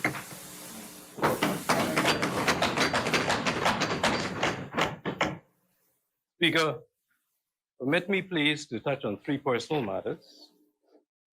First of all, let me publicly commend, Mr. Speaker, my two parliamentary sons. And I hope that the members for Long Island and Central Grand Bahama will forgive me for fondly referring to them in that manner. As always, sir, I proudly watched their contributions this week. As always, Mr. Speaker, I was left indelibly impressed by the mastery which they both exhibited as they spoke. I'm so thankful that I've had the opportunity to work closely with both of them, to share with them, and to learn from them.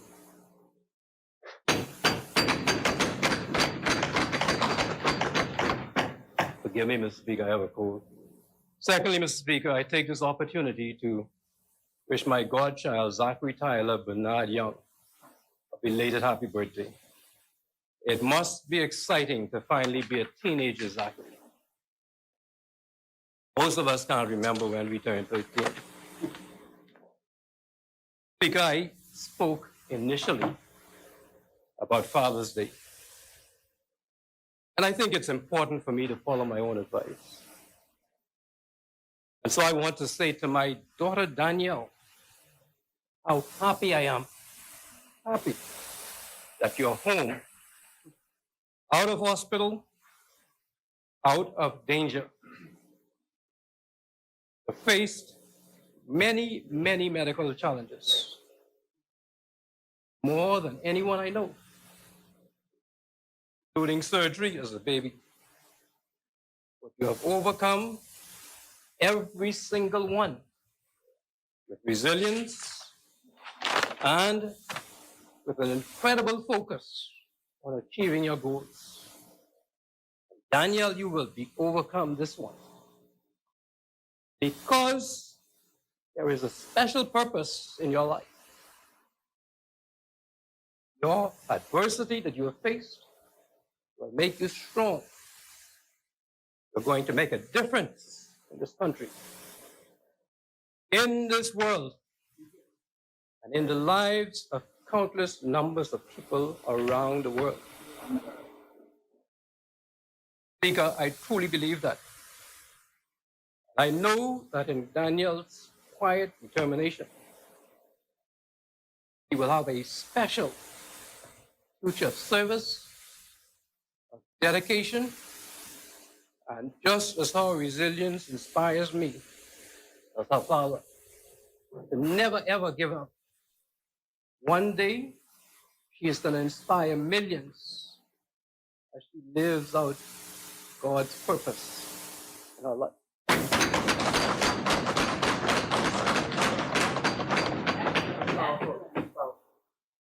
Mr. Speaker, every day, every single day, I give thanks that the residents of Carmichael chose me to represent them. I can say without credible contradiction, South and Central Andros, there's no better community. You have your fans down in Carmichael, you know that. No more peaceful community. No more caring community. No more supportive community. And I say that even though Kalani is sitting next to me. Anywhere than the Carmichael community. And every day, sir, I give thanks for law-abiding Carmichael community. You see, Mr. Speaker, when the Prime Minister issued stay-at-home orders, Carmichael complied. People stayed at home. They obeyed the law. There was peace in the streets of Carmichael, Mr. Speaker. Carmichael understood the danger that we all faced from the coronavirus pandemic and chose to stay safe. I'm proud of the discipline that the Carmichael community displayed. I'm proud of our response to this deadly pandemic. I'm honored that such a mature and responsible community chose me to represent them. Thank you, Carmichael. Speaker, the pandemic has ushered in some difficult times. So many people have been challenged. Buying food, paying rent, paying utilities, paying mortgages. It's been tough. Response to the worldwide need, widespread need. We've tried to do our best in Carmichael. Speaker, our team has walked door to door in Carmichael. And right now, they're on the street in Carmichael as I speak. Today, sir, we have distributed 1,000 care packages. Today, we have distributed over 8,000 masks, many of them Bahamian-made, along with Bahamian-made hand sanitizers and food vouchers valued in excess of $30,000, redeemable at our local community food store. So, Mr. Speaker, through the entire ordeal, we are supporting and sustaining local businesses. So far, we've covered Emerald Gardens, Cyclops Gardens, Flamingo Gardens, Bel Air, several streets off Carmichael Road, and portions of Golden Gates number 2. And right now, they're in Golden Gates number 2. We have another 1,000 bags and another 8,000 masks along with hand sanitizers and food vouchers that we will distribute throughout Golden Gates number 2, Silver Gates, Cowpen Road,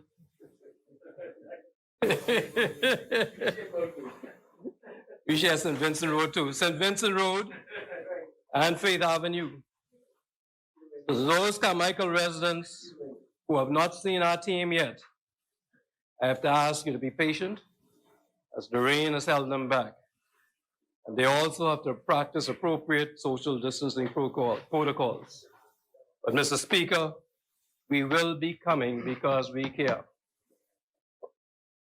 Speaker, leading up to this budget debate, my team did not allow me on the street with them. They told me if I came along, I had to sit in the car. They were concerned that the threat of infection could have prevented me from making this contribution today. Once I finish here tonight, sir, they have no legitimate reason to stop me. And so I asked for Carmichael constituents to look out for me on the street soon. Speaker, the Bible says, in everything give thanks.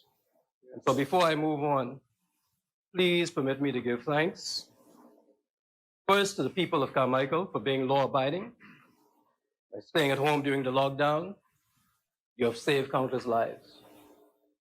Secondly, sir, I say thank you to my supportive friends and the caring business people, who have donated to our relief efforts in Carmichael. Each of you has made a difference in many, many, many lives. Thirdly, sir, I want to thank my team for walking the streets day after day, bring some relief to Carmichael residents. Unlike others, they have done it without fanfare, and they have done it without excluding a single person, South Andrews. They go to every house. Every house? Every house. It doesn't matter who they are. PLP, FNM. They don't go and hide anything. Right? They've been to everybody. Miss Joyce's whole house is now in Golden Gates, but you know I love that house. You know I love that house. I walk past that house. Okay, all right. Fourth, sir, I want to thank a very special group of caring Bahamians who provided us with locally made masks, reusable masks. It all started when a true Bahamian patriot, Bishop Albert Hepburn, called me from United Christian Cathedral in Flamingo Gardens. He called to say that his daughters saw me in Parliament and they didn't like the mask I was wearing. Mr. Speaker, those ladies made me some beautiful masks. I want to say thanks to all of them for caring, especially Jenny, who I understand was the seamstress. In this regard, Mr. Speaker, I also want to thank Jackie Heald from the Blue and Drive, who sent me a beautiful mask. I got all kinds of masks, Mr. Speaker. I want to thank Shanna, who sent me some beautiful masks. Kizzy from Bel Air, who made a few hundred masks for us. Donna Demerit from Fairview Heights, who also made a few hundred masks. Speaker, there's real talent in our country. Those ladies who made so many reusable masks, beautiful reusable masks, prove it. Thank you, Prime Minister, for opening this new industry to our talented Bahamians. Thank you very much.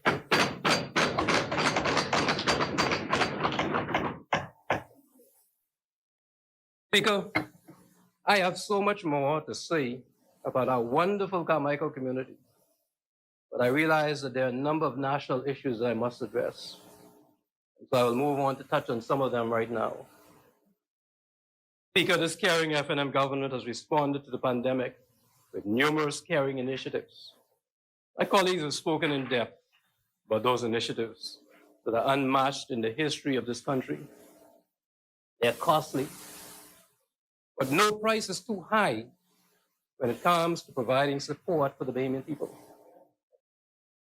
Yes, it is many, many millions of dollars. The cynicals will say that yes, the social assistance will increase the deficit. But Mr. Speaker, every single dollar that is spent in providing support for the Bahamian people is well spent.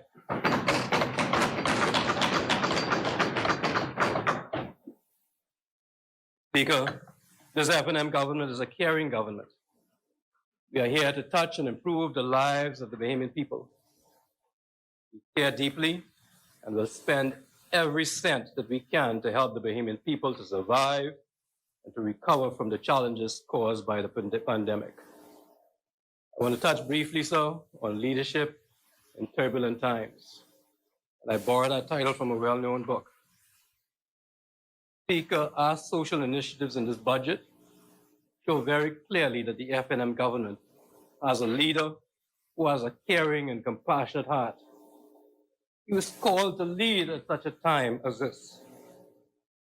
Speaker, this Prime Minister has faced the two greatest calamities impacting our country in our lifetime: Hurricane Dorian and the coronavirus pandemic. This is a Prime Minister, Mr. Speaker, whose legacy will be one of decisiveness in a crisis. His legacy will be one of a clear-headed, caring response to the unprecedented challenges that the Bahamian people faced. His legacy will show that his quick, bold, decisive, resolute, and tenacious response saved Bahamian lives at a critical juncture when hundreds of thousands of lives were lost around the world.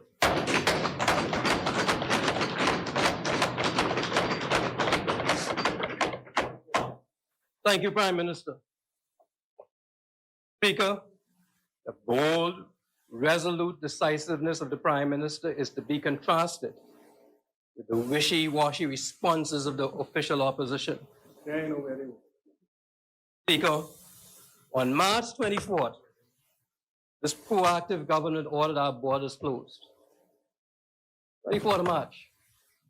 5 days later, I said 5 days later, the opposition was calling for the government to open liquor stores. Will you believe that? It was a shameful betrayal of the Bahamian people on their part, sir. And the Bahamian people will make them pay for being so irresponsible as to equate liquor stores with food stores and takeaway restaurants, because that's what they did. Speaker, I have the article. Order, members, order. Speaker, please stop the clock. Members, order. The chair recognizes Cat Island, Rumkins, and Salvador. That's very disingenuous of the member. You said that. I did not say that. Yes, you did. And in fact, the matter was dealt with between myself and Kalani. It was dealt with between any ambiguity or any misconception of what I had to say. We discussed it in here with the member for Kalani. And in fact, Mr. Deputy Chairman, right, what we pointed out was that, that there was a liquor store outside of Life at Key. Mahogany, next to Mahogany, right, that was open continually. And the question was asked, if that liquor store could be open, why can't the liquor stores over the hill be open? That was the question. Because I was then demonstrating where their interests lie. Right? And that is what I had to say. And that was the member for Kalani. The member for Kalani suggested. The member for Kalani. No. You made your point. You're saying that the member was disingenuous. The member for Kalani knows what was said, and he ought to not mislead. You're suggesting that the member is misleading the House. Yes, because it was discussed in this House. It was discussed. And in fact, the member for Kalani indicated the excuse he was giving for the store to be open, liquor store to be open, was that it was part of a hotel. I had to let him know. Thank you, Get Allen. Member for Carmichael. Mr. Speaker, you know, the digital world is an interesting thing. I have the Nassau Guardian headline that says, Davis, open liquor stores and open borders to Bahamians.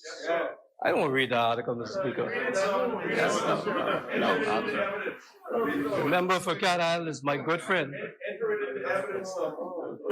South Andrews always tells you that my Cat Island is my very good friend. I say that here on the floor. Huh?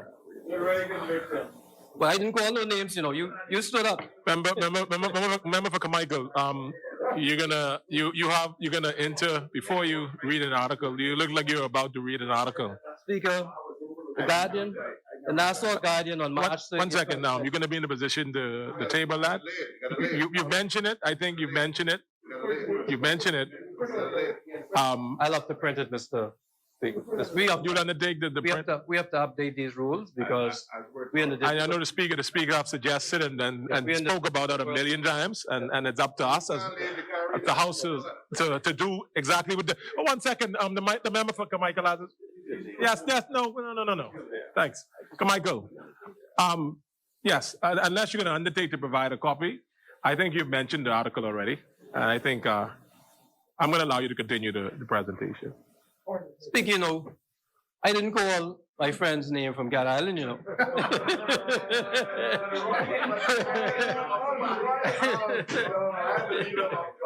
Yes. Now, if he wants to, I can demonstrate to that because I got a note from the Attorney General. I made a complaint to the Attorney General. And I can read what he sent back to me. Right? No, he said he sent the police to lock them down. Thank you, Cat Island. He said, I said. Thank you, Cat Island. Cat Island. Check it out. It was Cat Island. another note. It's all here. Cat Island. Cat Island. Thank you. The member for Carmichael. No, Mr. Speaker. I sat here last night quietly and listened to my friend talk about lawsuits, talk about vindictive. I wrote it down. I was so hurt last night. Vindictiveness. Talk about secret deals. You know, you hurt my feelings, but. And that's only 3 of the things you talk about in relation to me. Unless the member's going to yield, unless the member for Carmichael is yielding, the chair recognizes Cat Island, Rumpkins, and Salvador. I never intend to hurt my friend. He knows me better than that. My heart will not even allow me to hurt the feelings of others. And as I always say, Mr. Deputy Speaker, I pick no fight, but I'm not afraid of any. And so likewise, pick no fight with me, and you'll have none with me. And if my good friend from Carmichael was hurted, I am hurted too. When you hurt, I hurt. Carmichael, please let's carry on with your debate. Yeah. So, Mr. Speaker, I'm just going to finish this point, and then I may Yes, sir. have to tease Cat Island a little bit, but I'm not going to talk anything else about it. Mr. Speaker, we knew that the premature opening of liquor stores would lead to irresponsible conduct by intoxicated individuals who should have been isolated at home. That's the truth. So thankfully, this caring F&M government refused to listen to the opposition's irresponsible rhetoric. And I didn't say Cat Island, I said the opposition. Mr. Speaker, they are not ready for prime time. Speaker, you know, they gave us other advice. As a government, we didn't follow their advice in the past, and we won't follow their conflicted, confused advice now. With one exception. One exception. I asked the Prime Minister for special permission to comply with one of their requests, just to show how irresponsible, reckless, careless the opposition is. Speaker, the opposition's considered advice to us was for the government to provide women and children with complimentary whistles to fight crime. This is what the PLP thinks of our women. Whistles. That's the basis of a national policy on crime. So no wonder, Mr. Speaker, that crime exploded out of hand under their administration. Mr. Speaker, we must never forget February 2017, when murders eclipsed 600 under their administration. Not to worry, Mr. Speaker. Even though Mount Moriah has crime under control now, I decided to humor them by buying a few whistles from my place. So Cat Island, Angus is not here, but I got a yellow whistle for her. Foxhill, I got a red one for you. Sea Breeze, I got a red whistle for you. Bakal, I order red. You got get orange, green, blue, or purple. West End, Bimini, all y'all, I have enough whistles. The speaker, I have enough whistles for your staff, your female staff. I got enough whistles here for everybody. We will do away with this crime problem once and for all. Speaker, the point I'm trying to make is this. The point I'm trying to make is this. Can you imagine government investment in whistles as an integral part of a national policy to alleviate crime? Speaker, they are not ready to lead this country. And I remind them, sir, that protecting our precious Bahamian women and children is nothing to whistle at. Speaker, I will be taking this to another level before, and I say this when you talk up.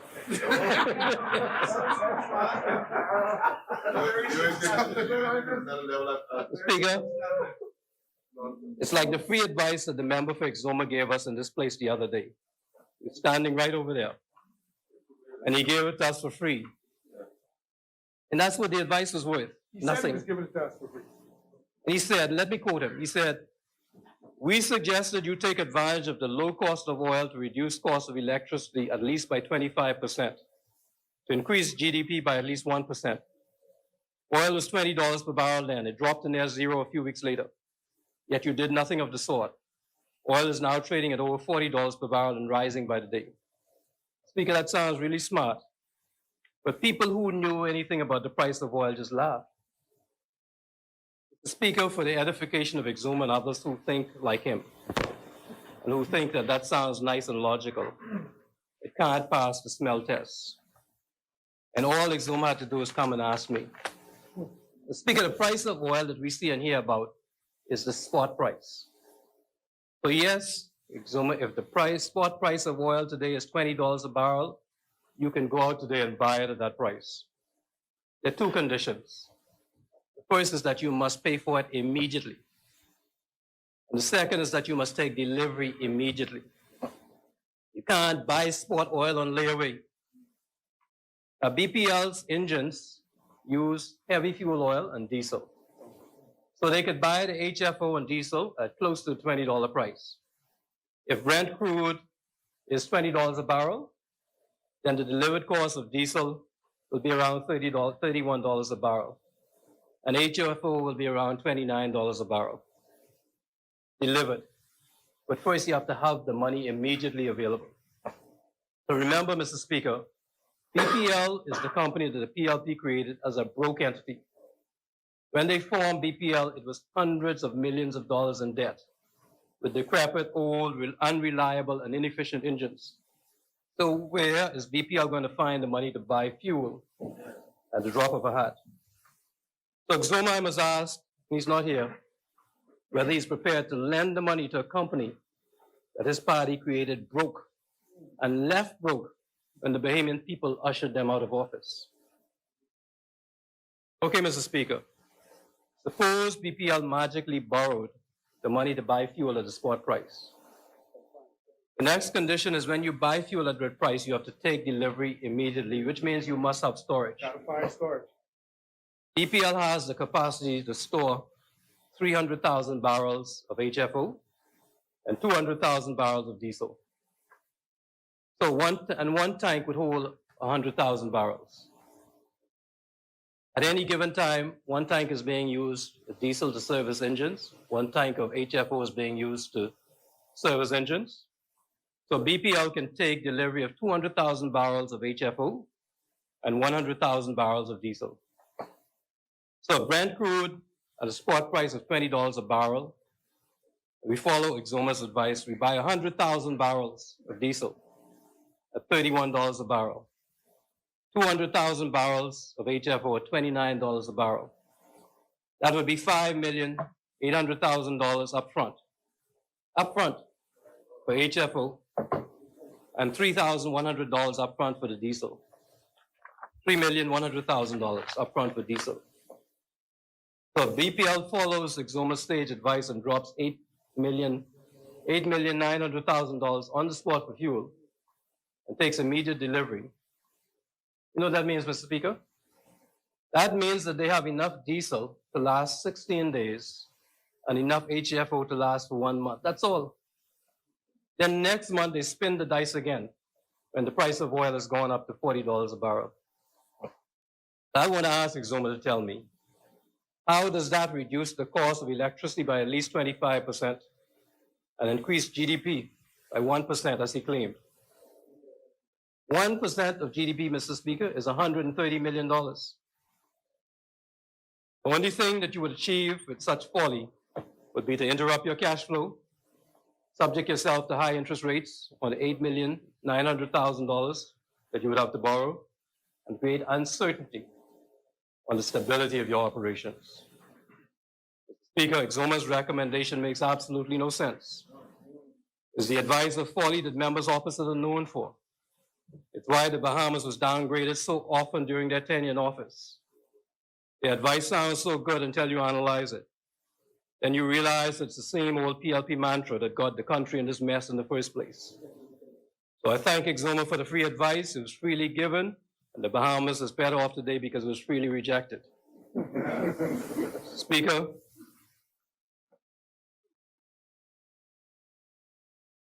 the Deputy Prime Minister announced a focus initiative, financing initiative, that will provide the type of funding that BPL will need in order to engage in a disciplined hedging initiative to purchase fuel when the price is low and to hedge low prices for future purchases. Your F&M government is going to do that, sir. That's what we're going to do. We're going to hedge, and we're going to ensure that we get prices at a stable rate for a long period of time.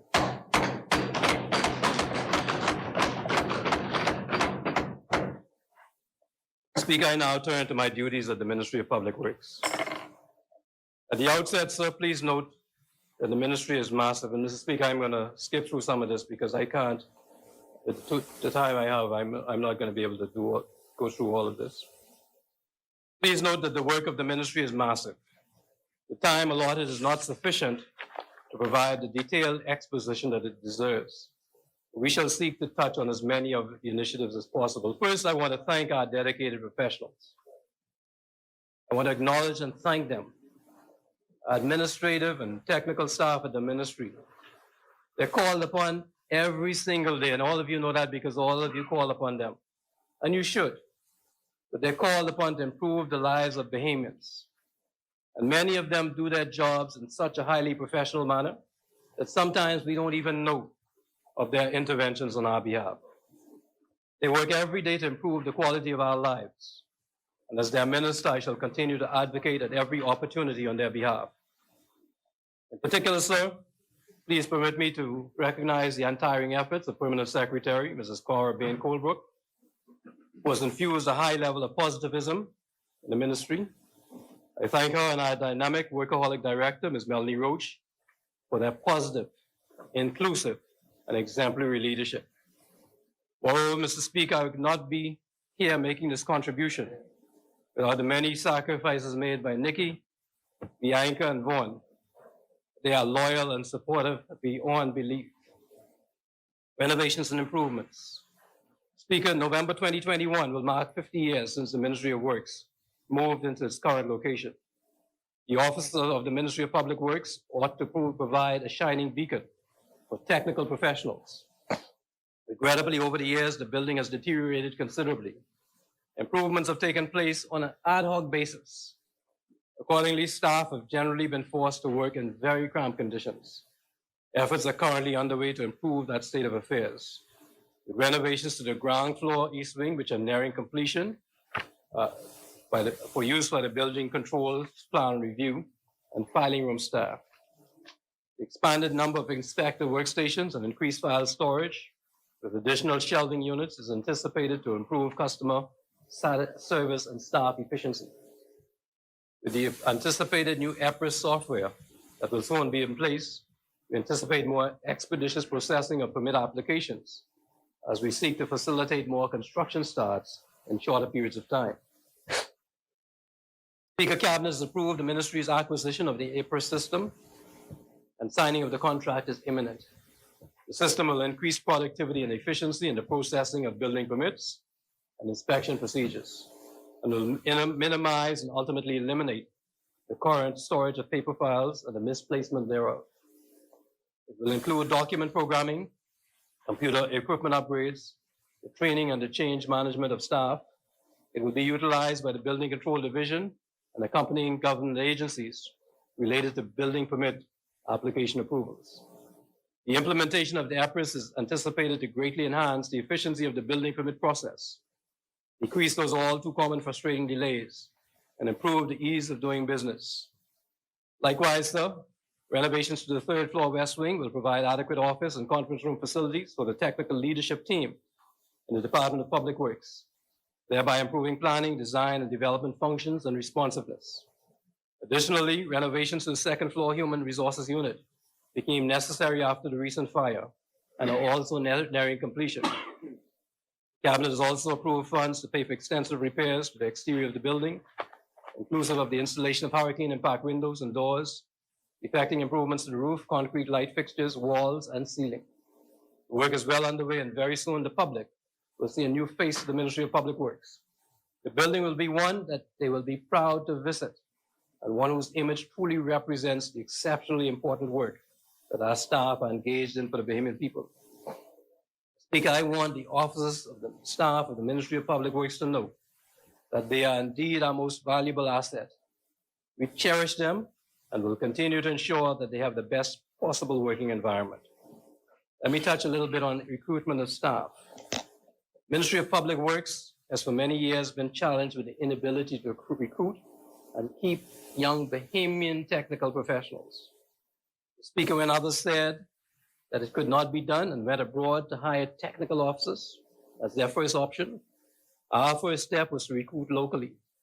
I'm pleased to advise that over the past year, we were able to hire 21 Bahamian engineers and architects and 2 non-Bahamian professionals. We welcome them with open arms and expect that the entire country will benefit from the skills of these many outstanding Bahamian professionals, who are often required to carry workloads that are significantly higher than that of their colleagues in the private sector. And even though we now have space challenges at the Ministry of Public Works, I look forward to recruiting many more Bahamian architects, engineers, and quantity surveyors to join the ranks of the ministry. Opportunities await for those who are desirous of serving their country. Speaker, more than 9 months after the passage of the devastating Hurricane Dorian in the islands of Abaco and Grand Bahama, an extensive reconstruction of the built environment is ongoing. This increase in construction activity requires strict enforcement of the Building Regulations Act. You heard the member for Central Grand Bahama speak to that, and the building code. It was therefore necessary to increase the number of inspectors on both islands. Permission has been granted for the engagement of 13 building inspectors to cover the ever-growing demand for inspections. Excuse me. It is expected that the inspectors assigned to Abaco and Grand Bahama will be posted with effect from 1st of July 2020. So, Speaker, there's still a need for more building inspectors, and I urge qualified Bahamians who are interested in public service to apply to the ministry to help us. Security staff. Additionally, sir, the appointment of 23 security assistants and 2 senior security officers was urgently needed to address the critical shortage in the security department due to the attrition of staff as a result of retirements, resignation, deployment, death, and transfer of officers. The ministry will be pleased to welcome these new officers who will enhance security at our administrative offices at Bahamas and the Northern Compound. Speaker, I move now to discuss some of the many initiatives of our various departments, and I begin with the Building Control Department. I've already touched on the hiring of more inspectors and the implementation of the innovative APRIS system. But there's so much more going on in building control, sir. First, we are nearing completion of the official documentation on energy efficiency standards to be published by the International Code Council and adopted for the use by CARICOM regional organization for standards and quality member countries. The Regional Energy Efficiency Building Code is being prepared for review and adoption by all CARICOM member countries, of which the Bahamas, through its local Bahamas Bureau of Standards and Quality, is an active participant. My ministry is actively involved in the technical review process. Secondly, proposed legislation is being reviewed by the Office of the Attorney General for the use, handling, and storage of LNG throughout the Bahamas. We anticipate that this legislation will shortly be introduced. Thirdly, proposed regulations are being reviewed by the Office of the Attorney General for the implementation of third-party inspection program. The program is anticipated to improve the efficiency of inspections throughout the country, but particularly in the Family Islands, where the response time to inspection requests needs improvement. Finally, on this topic, sir, I've directed legal counsel of the ministry to provide advice on potential amendments to the law to permit easier demolition of dilapidated buildings, and I anticipate reviewing that advice shortly. And I know that everyone here has been writing me about dilapidated buildings in their communities, including yourself, Mr. Speaker. I know you all have concern about the residents in your communities, and I know you all want us to be able to do it, to be able to get rid of those buildings that plague those neighborhoods. That we will try to find a way to do it quicker. Let me move to the Traffic and Transportation Unit. This unit has responsibilities for the design and maintenance of traffic signals, including technology upgrades in order to ensure safe movements for both vehicular and pedestrian traffic. And all of us are concerned about the state of these traffic signals that we've had on our streets for some 20 years. Secondly, the design of roadways. Third, access management. And 4, road markings and sign installations.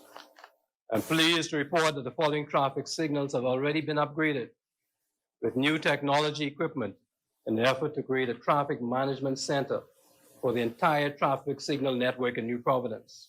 That's Shirley Street and Camp Road, Shirley Street and Parliament Street, Shirley Street and East Street, Shirley Street and Elizabeth Street intersection, Shirley Street and Mount Royal Avenue, Arundel Street and Mount Royal Avenue, and Wolf Road and Marquis Street. Speaker, once the entire network has been upgraded and the set has been completed, traffic signals will be controlled remotely and automatically in accordance with traffic flow. So there's going to be automatic turnover. The unit is also engaged in a number of other innovative initiatives to improve traffic flow and relieve congestion on our streets.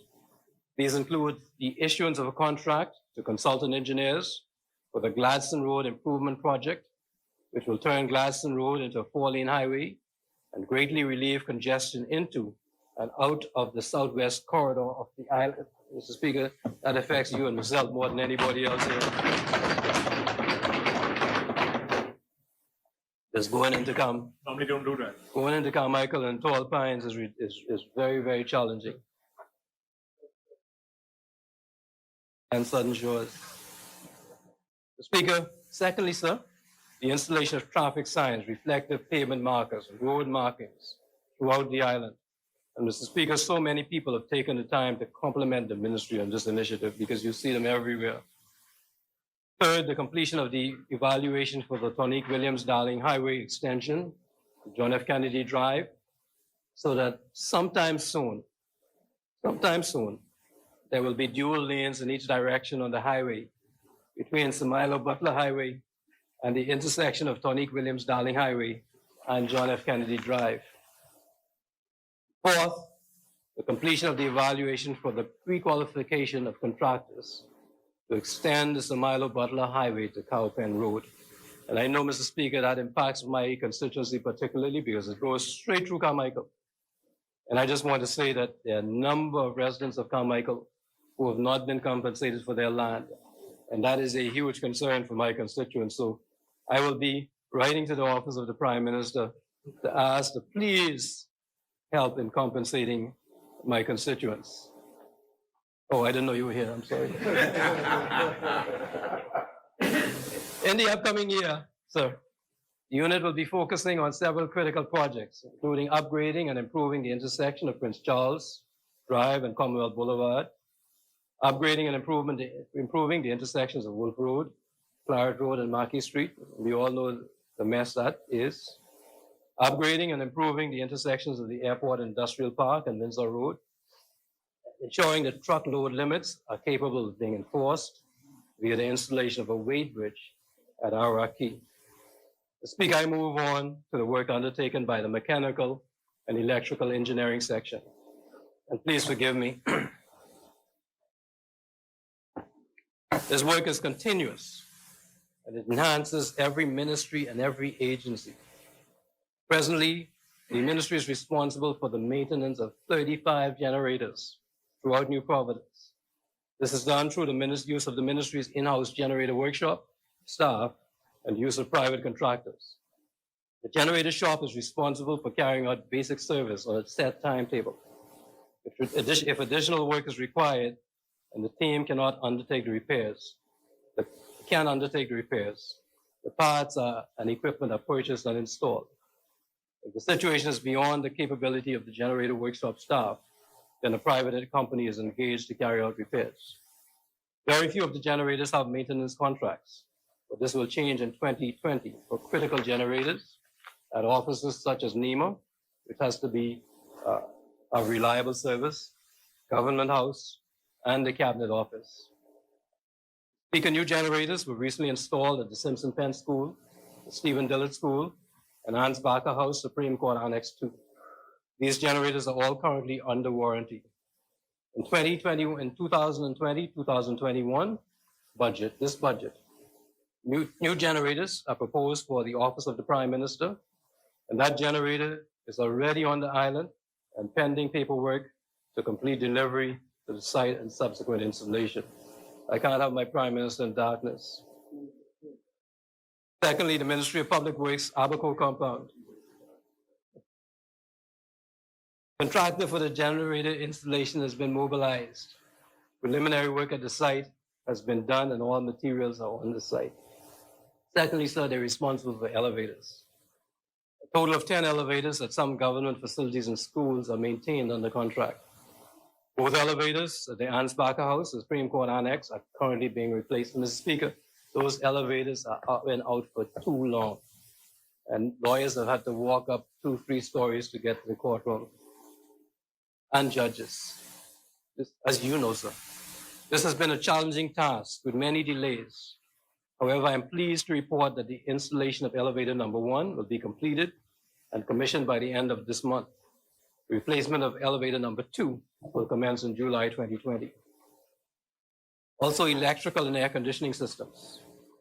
Routine maintenance and repairs to approximately 200 government buildings and schools are carried out by the staff of this section. Each unit is now on a set schedule for regular maintenance, and repairs are carried out on an as-needed basis. Funds in the capital budget are used to purchase materials, spare parts, tools, and equipment in a timely manner to ensure that they are available upon demand. I'm pleased to advise, sir, that Cabinet has now approved the issuance of a contract for replacement chiller at the Magistrates Court of Nassau Street, and it is anticipated that work will be completed at the end of September 2020. Department of Physical Planning, sir, I move on to that department. Excuse me. Department of Physical Planning, though challenged by staff shortages, has been working assiduously to fulfill the provision of the Planning and Subdivision Act with regard to orderly and sustainable development, to promote public participation in the planning process and improve efficiency in reviewing applications and proposals ranging from zoning inquiries, business license, land use, building permits for residences, offices, shops, to large-scale developments, lot severances, subdivisions throughout the Commonwealth of the Bahamas. To this end, the department has emphasized timely and efficient processing of planning applications. The department has responded to the pandemic shutdown via the implementation of Zoom town committee meetings and even Zoom client consultation. This has been very fruitful as it allowed for a transition of the department conducting business almost completely online. Presently, other social media sites are being utilized, including our latest endeavor for town meetings via Facebook Live. Speaker, I have a chart that is going to be in my presentation to show the number of, by month, the number of business license land use applications that were submitted, the number that was signed, the percentage that was signed, the numbers that were approved, the numbers that were rejected, numbers that were completed, and I'm going to pass it up with my contribution. Speaker, physical planning, the overall goal of ease of doing business in the Bahamas. The online system has been steadily increasing the efficiency of processing business license land use applications for New Providence. And that is the chart that I am going to hand up. And some of this information I'm going to pass over. As you notice, I have been rushing a little bit because I do have quite a bit to go through. And unlike the Prime Minister, when he speaks, I don't have unlimited time. So let me move on to Bahamas. Speaker, this caring FNM government cares about the condition of our streets. And Mr. Speaker, I know you were one of them who has had more streets, who has had concern about the condition of the streets in your community. I want to say to your constituents, you have represented them well. Mr. Deputy, in Tall Pines, I know that you have been on the case of the ministry trying to get us to improve the streets in your community, and you have been consistent on it. Mr. Deputy, unlike members opposite who plodded along with old, inefficient, and costly equipment, we have purchased a new, state-of-the-art Aztec asphalt plant for Bahamas at a cost of $3,519,870. Bahamas received the plant on May 12th of this year, and the contract for the construction of the foundation was awarded to Mr. Matthew Burrows of Concrete Concepts and Practice and Developers. Bahamas expects to commission a new plant by December of this year. And while it would be a wonderful tool to improve the condition of our roads, I must congratulate Bahamas because they have not rested on their laurels. From July 2019 through today, they've been very busy paving and reinstating roads and public parking lots. And let me just name some of them. Peardale, St. Andrews Drive, Tropical Gardens Road, Reeves Street, D.W. Davis Ball Court, Shady Tree Lane, Beach Road, Roundabout, Navy Lion Road, Beatrice Avenue, Defense Force Base, St. Michael Road, Fox Hill Road, Wolf Road, the South Beach Pool Park, Sassoon Drive, Marigold Farm Road, Boatswain Hill Road, Step, you heard the member for Fox Hill speak about Step Street, the Howell Road reinstatements, Godette Close, Coconut Grove Avenue, Holiday Drive, reinstatement on Marshall Road, reinstatement on Faith Avenue, the roundabout at Bellew Hill Road and Tony Williams Drive, reinstatement on Fire Trail Road, Retirement Road, Faith Avenue, on Fire Trail to Carmichael Road. And I think I mentioned Boatswain Road, but also, sir, I had the opportunity to ride on East Street, and I have never had such a sweet ride. They've done a great job on East Street. Great job.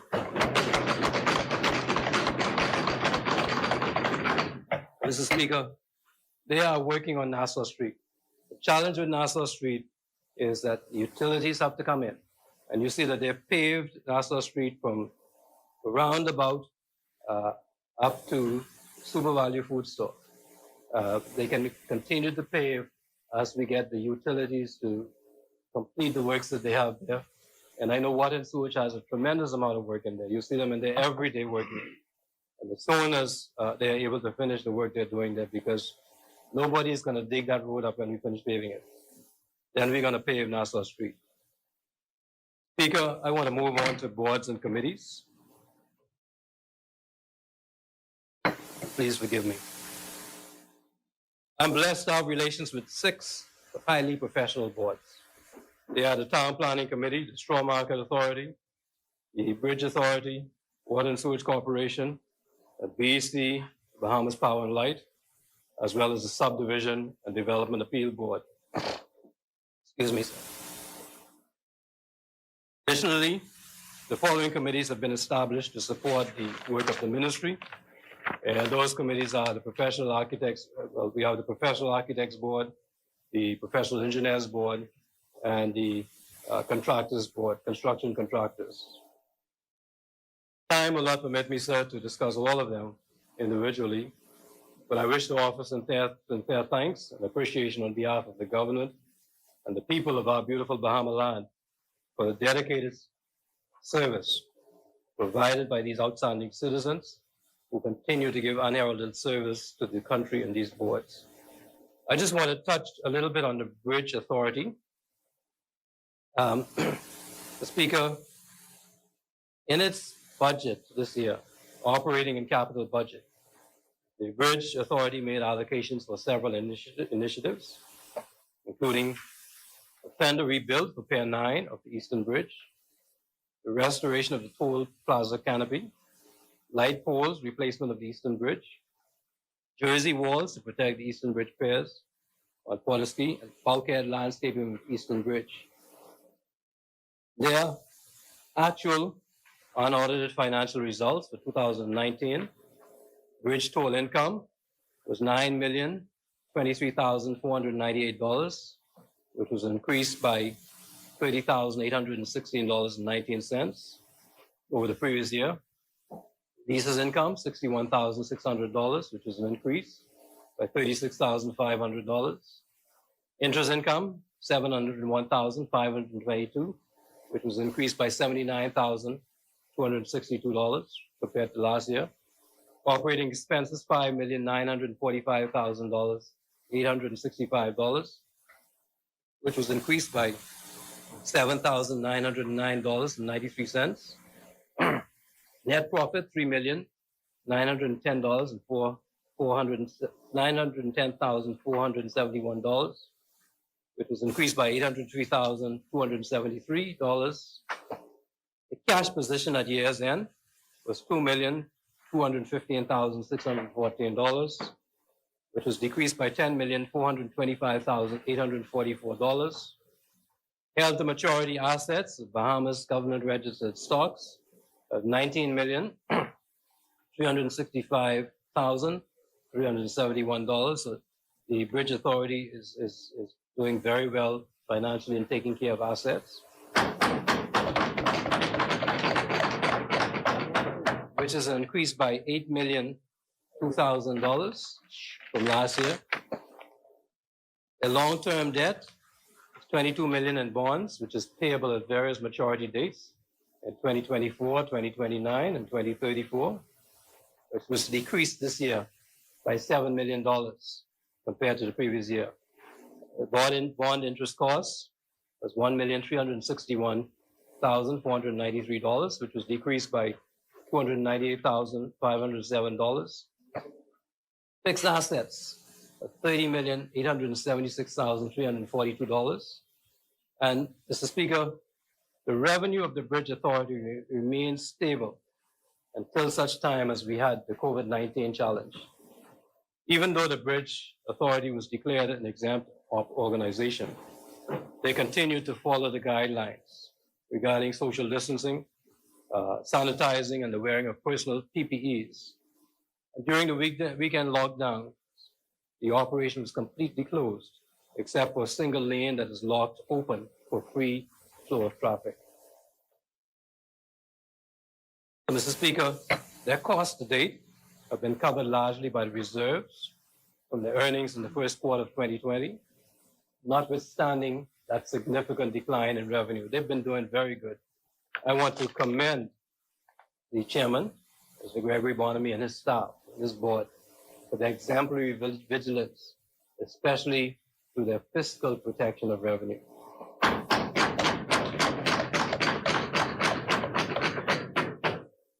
Speaker, let me move on to the Straw Market Authority.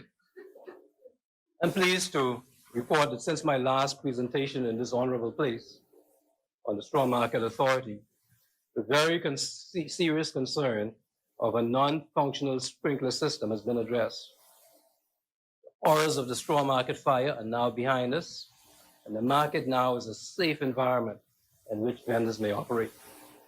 Mr. Speaker, you may recall that the Bay Street Straw Market closed to the public and vendors at 8 p.m. on Saturday, 22nd of February of this year. and was scheduled to reopen at 7 a.m. on Saturday, 29th of February. During the closure period, the Straw Market Authority used the opportunity to clean, and I was there. They really cleaned, repaired, and you wouldn't believe what was in that straw market.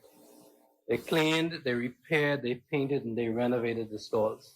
And I recommended to them that they need to do this every single year, because even under the market, under the floors, they had to go in the crevices and pull out a tremendous amount of dirt, because you have thousands and thousands of visitors who are coming in there every day, indiscriminately disposing of things. And so it's important for our vendors to be safe. It's important for them to be in a clean environment. So, Mr. Speaker, since that market was constructed, there were no wholesale efforts to repair or renovate the stalls. The Straw Market Authority is very proud of the efforts of all of the managers and staff that displayed in taking on what was a mammoth task. It was a huge task. The Straw Market Authority suspended the payment of rent to all vendors at the Bay Street Market during the entire closure period. Additionally, the SMA secured permission for vendors to occupy the Prince George Wharf.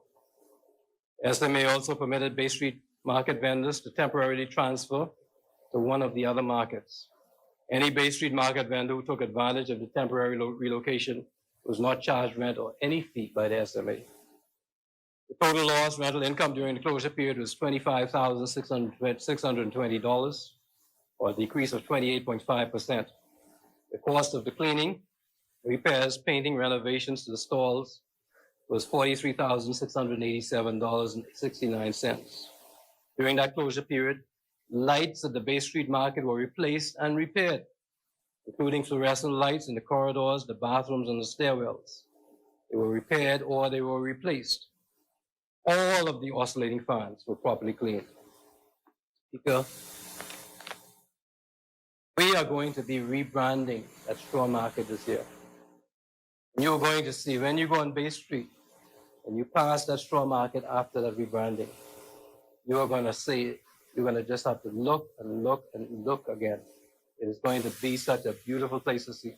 It's going to attract more visitors to the straw market, and it's going to help our straw vendors earn a better living.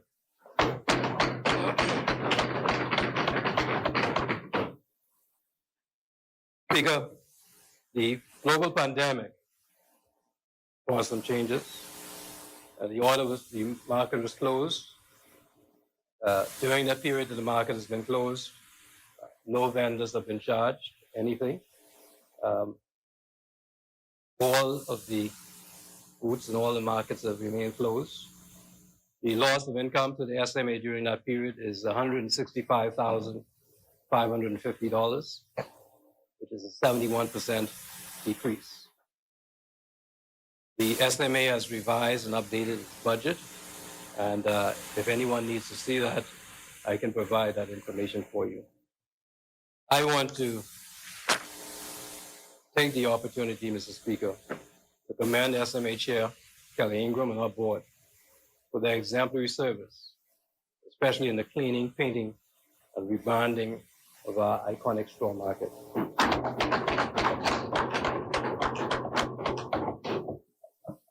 Speaker, I now turn to BPL.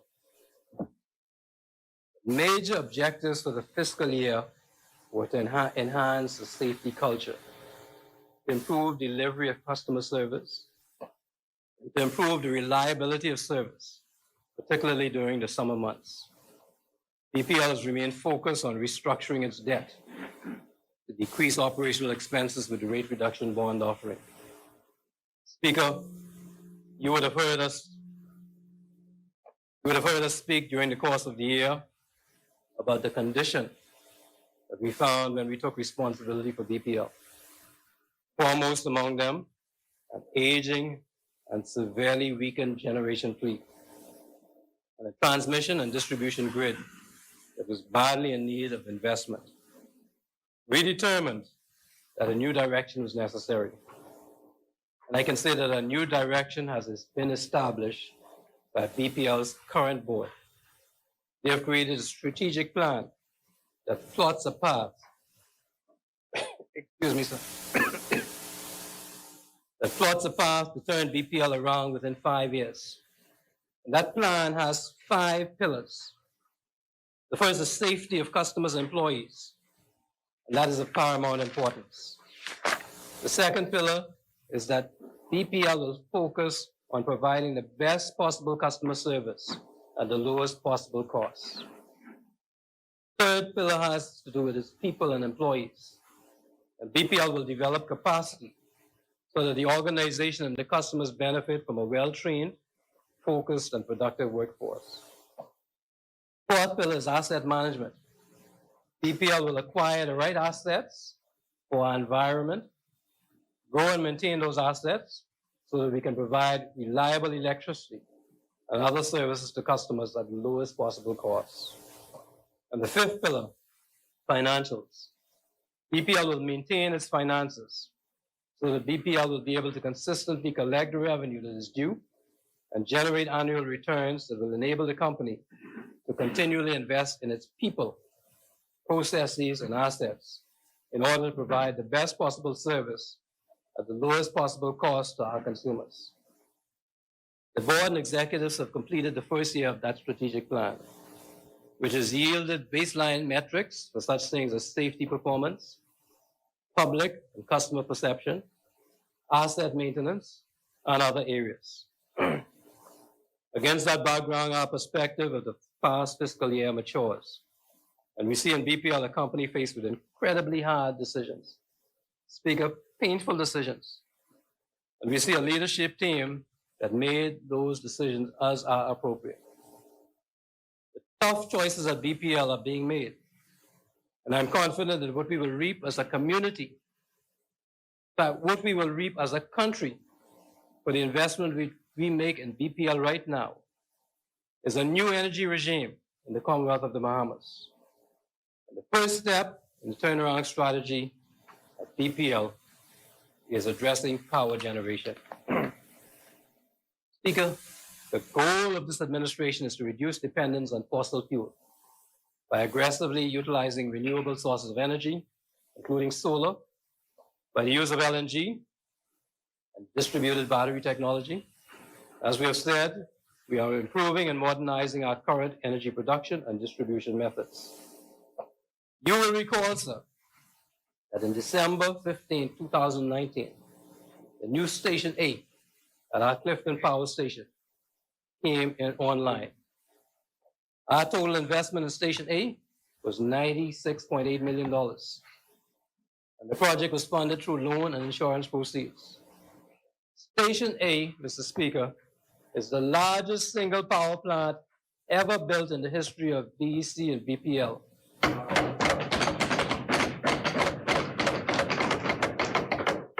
Furthermore, Mr. Speaker, it was built in record time, which is less than 9 months. The station features 7 Wärtsilä 50D engines designed to give high output with fuel flexibility, low emissions, efficiency, and reliability. Initially, the engines were used to augment the power to the grid to facilitate the maintenance of existing generation in preparation for the demands of summer 2020. As BPL reported, the engines were staggered onto the grid in order to ensure that BPL is not in a position where it must take all the new engines offline at the same time to perform maintenance. At present, sir, 6 of the 7 engines are online. Speaker, we also prepared on March 5th of this year.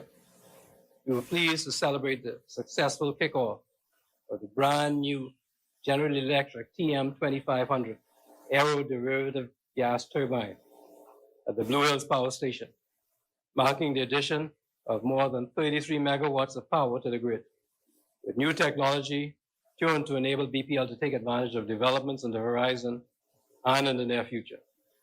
The General Electric TM2500 is a trailer-mounted aeroderivative gas turbine capable of producing 37% plus efficiency with an output between 33 and 35 megawatts. The agreement with GE and installation of the unit was all completed in less than 45 days. This accomplishment demonstrates the speed and focus possible with institutional and objective alignment. Mr. Speaker, this deployment of brand new cutting-edge technology at the Blue Hills Power Station was a partnership between the government of the Bahamas, BPL, and GE at a cost of $27.3 million. The Prime Minister, gentlemen, called the installation of the new machine a critical, and I quote, a critical step in the ongoing transformation of the energy sector. The fact that TM2500 can be switched to run on LNG supports this government's push towards cleaner, more reliable, less expensive energy. And as I've said, the use of LNG is expected to usher in a new energy future for the Bahamas. Speaker, other generation projects executed over the course of the last fiscal year totaled $1.923 million, included first a major overhaul of units in San Salvador, Bimini, Georgetown, Hatchet Bay, Great Harbor, South Andros, and North Andros. Secondly, the replacement of an aged generation set in Inagua and the overhaul of the second generator on island. Third, the installation of an engine in Cat Island. Looking out for you. Look out for me. Replacement of an engine in North Andros. Fourth, the installation of parts in the Marsh Harbor Power Station. And fifth, the demolition of a damaged power station building in Bimini. Mr. Speaker, BPL had also planned to complete replacements and upgrades of generation to generation in Harbor Island, Long Island, South Andros, and San Salvador. Those projects were delayed by shutdowns caused by the pandemic, but they are to be executed within the coming months. Speaker, I just want to speak about the preparedness for this summer. The commissioning of Station A has resulted in the addition of 132 megawatts on our grid. TM2500 added 33 to 35 megawatts. So now, at Clifton Pier, we have 202 megawatts. At Blue Hills, we have 96 megawatts. With Agreco units, we have 105 megawatts. So in New Providence, we have 403 megawatts of power. The traditional summer peak is between 240 and 250 megawatts. The highest peak we've ever recorded in New Providence was in 2017, it was 248 megawatts. So it's simple math. 403 megawatts. Summer peak, 250 megawatts. Redundancy, we have 153 megawatts of redundancy per summer.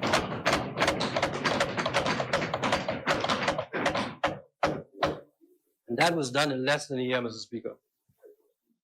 When it comes to generation, BPL and this minister's administration are ready for the summer peak here in New Providence. Speaker, however, generation is not the whole story. BPL considers its service in the manner of a chain generation, and generation is the first link in that chain. The next link is transmission and distribution, and that's what we call the grid. That's your overhead wires, your electrical poles, your transformers, and so on.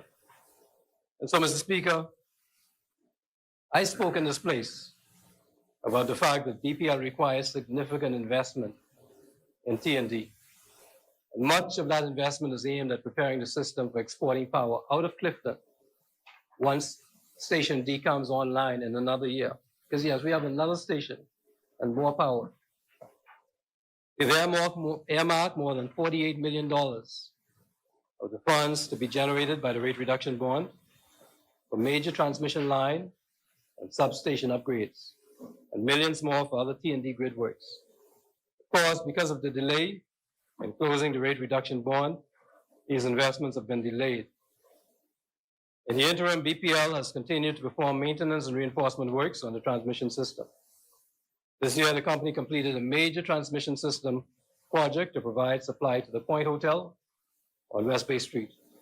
That involved the installation of new cables in the Big Pond substation and will improve the capacity of the network in the West Bay and Port Charlotte area. BPL has also installed a new substation at the Gladstone Road and Fire Trail intersection, which is aimed at improving both capacity and reliability of the transmission infrastructure in this area. Excuse me, sir. Speaker, BPL is doing what it can to prepare as best as possible for this hot summer. And I don't know why the House got so hot when I started speaking about a hot summer. We are confident that we will be able to severely curtail any need for prolonged power outages. Let me just touch on the rate reduction bond, Mr. Speaker. Speaker, the inefficiencies of our national electrical utility in the past are slowly but surely coming to an end. And BPL is at last on a path that will lead to self-sufficiency and an end to government subventions. One of the major planks in the new strategic direction is the decision to go out for the rate reduction bond. And let me say here that the establishment of the strategic plan and the alignment of the company's activities from spending to personnel decision has positioned BPL to maximize the positive impact to be derived from the bond.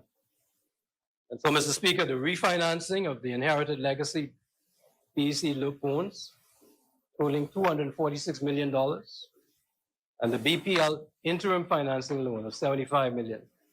It began in June of last year with the issuance of an RFP to appoint a sole lead manager. Excuse me, sir. Joint lead manager, Citibank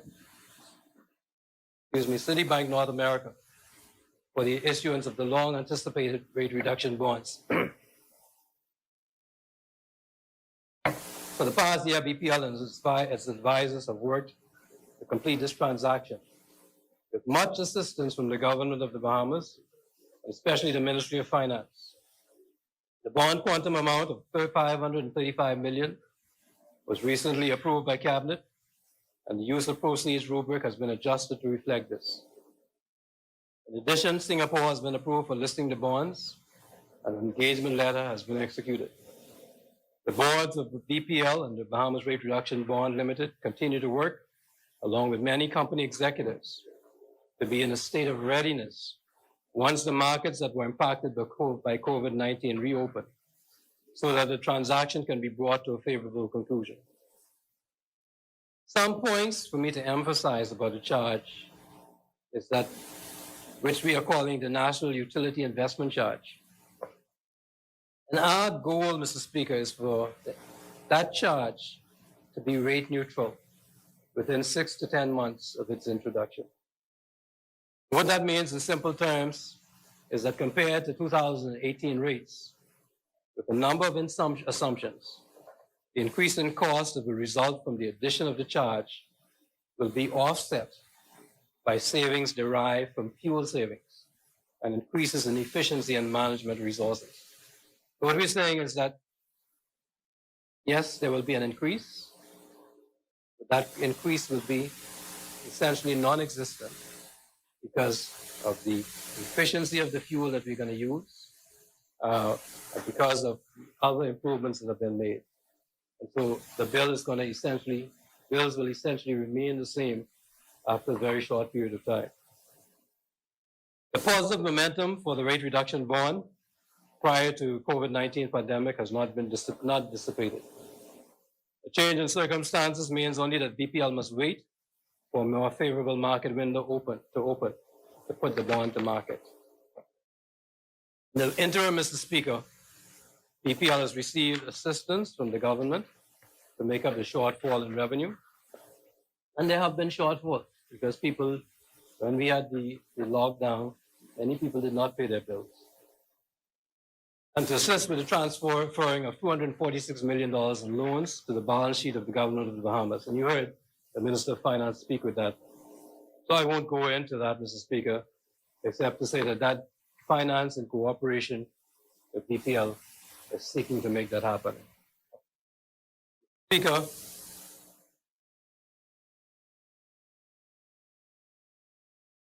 we are grateful, we are pleased that the government of the Bahamas took that strong step to assist BPL in its turnaround efforts. That is going to result in righting the ship with BPL, so the national utility can start delivering consistent, reliable power at a lower cost to consumers. The securing of the rate reduction bond is the next step towards the future, and this resolution is necessary to see that happen. Let me emphasize, Mr. Speaker, that BPL will remain solely responsible for repaying the loan. No Bahamians have to repay that loan. BPL is going to pay it. The government is only taking a step to allow the company to have the room to operate in order to deliver on its promise of consistent, reliable power at a lower cost to consumers. Speaker, I'm going to leave BPL because I've only had a few minutes. I'm going to speak about some of the fiscal highlights for this outgoing financial year. And I want to start, Mr. Speaker, with Abaco, post-Dorian. The first days of September 2019, Hurricane Dorian struck Abaco as the most powerful Category 5 storm on record. I want to talk a little bit about what BPL has done there. The storm lashed the island for days and left devastation in its wake. We all of us, every single Bahamian, especially Abaconians, are working assiduously to recover from that disaster. With regards to the ongoing Abaco restoration, BPL has received some $30 million from the government to date. To date, total commitments stand at $25.72 million. Thank you, Prime Minister.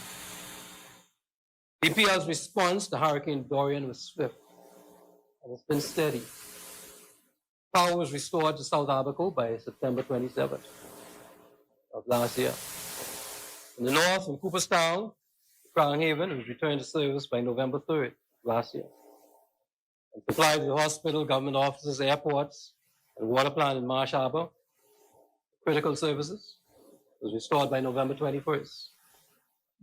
Since then, it's been a slow and steady slog through both expected difficulties and unexpected obstacles. At the end of May 2020, we had restored about 50% of the infrastructure on the island and the Keys.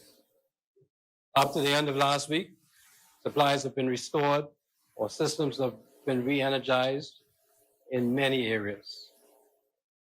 BPL reminds customers that in some of those areas, meters were removed from damaged buildings. Those buildings must receive the relevant inspections and installation approvals before BPL can safely restore the supply. Mr. Speaker, I know the member for South Abaco has been very concerned about this. But the electricity code continues to be amended from time to time in accordance with the Canadian code to ensure that we're safe. And so where the code is amended that says that you must have a particular type of outlet in your bedroom, or you must not block outlets with a closet or something like that of that nature, it's very important for the inspectors to be able to hold you to that, because if they don't, and if you have an electrical problem or if there's a fire, there will be problems. And there is a reason why that code is as it is. It's to protect us. Because I know a lot of people are angry, a lot of people are upset because it is going to cost them a little bit more money. But I want them to think of the safety reasons behind it. Speaker, in the Family Islands, BPL has entered into the second evaluation for bids on 6 potential independent power producers with respect to renewable power. I'm going to speak about that at some other time, but I'm not going to speak about it in depth now. I want to speak a little bit about Ragged Island. And I want to say, sir, that the solar arrays for Ragged Island, for the renewable grid, microgrid, are fully installed. We have green, just as the Prime Minister predicted, we have green electricity being injected into the grid as part of that commissioning. He's a visionary.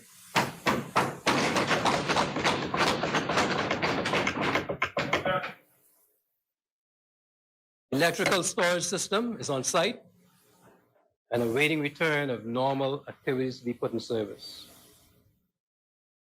Speaker, partners of BPL in this project are working assiduously to make a difference. So, Mr. Speaker, I want to profusely thank Chairman Donovan Moxley and his dedicated board at BPL. They work long hours. They work long hours and they have long, long meetings, along with CEO Whitney Hasty, for accomplishing in 1 year, strategic improvements that the former administration could not accomplish in 5. Foreign leadership team that they brought into the Bahamas to lead BPL. Yes, Cat Island, my friend, the F&M cares, and we show it through our actions.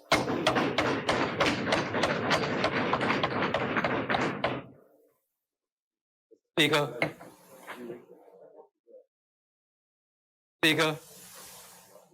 and I know you're with us, Cat Island. I know despite what you said last night, I know you're with us because you want us to have power. But Speaker, I want to speak a little bit about some challenges that we face at the Ministry of Public Works. Our work is not without challenges. Our staff face them every day, every single day. The challenges test and motivate our officers to continue to give the highest level of service. So let me just touch on a few of them so that we can appreciate where we're going. We're right now in the middle of a rainy season. And one of the challenges is drainage maintenance and stormwater design. We have placed great attention to the maintenance of the existing drainage network on this island, which is an old network when I spoke about it in the last year. Ministry divided the islands into 11 zones, and 11 companies were contracted to carry out routine maintenance on the existing drainage infrastructure. The wells, the catch pits, the box drains, the retention ponds, and those zones. What you see come out of that zone, out of those drains, you don't want to see. Additionally, areas of New Providence that were subject to severe flooding were also assessed in order to determine whether the installation of drain wells might be a solution for mitigating flooding in these areas. As a result, over the course of 10 months, approximately 120 new wells have been drilled. 120 new wells have been drilled. Speaker, we have re-drilled 50 existing wells to a maximum depth of 200 feet in flood-prone areas. And that has been the result of the engagement of several local well drilling companies by the government. In an effort to develop a more comprehensive solution to the drainage situation in New Providence, the Drainage Unit has been reviewing an exciting new drainage initiative with specific focus on flood-prone areas with relatively flat land and with high water tables. And this is something I really want to see happen in Bel Air and Carmichael and a number of other areas. The conceptual design for a proprietary drainage system, and that has proven successful in similar areas in other countries. And we are seeking to utilize that here under this budget with a specific focus on a number of communities in this. And when I first saw it, I couldn't believe how simple it is, but also how reliable it is, how efficient it is. And we're going to seek to put that in place in New Providence very soon, sir. I turn to standpipe maintenance and repairs. There are approximately 270 standpipes in New Providence. And based on what I heard today, most of them are in Centerville. Providing vital potable water for residents. The ministry has issued a total of 18 maintenance contracts, with each contractor being responsible for 15 standpipes. The maintenance includes cleaning the standpipes and surrounding areas. 4 contractors have drawn down contracts for repairs of standpipes as the need arises. Let me tell you a challenge, Mr. Speaker. We found out this year that the standpipes were not built for the dimensions of 5-gallon water bottles. So in a number of communities, people take the empty water bottle, and you can easily angle it to fit under the standpipe and stand it up. But once the water bottle is full, they have to be upright so that they don't spill water when you're removing them. And the act of removing those 5-gallon water bottles while they're upright has caused many faucet heads on the standpipes to be broken. And so provision is now being made. This is a very simple thing.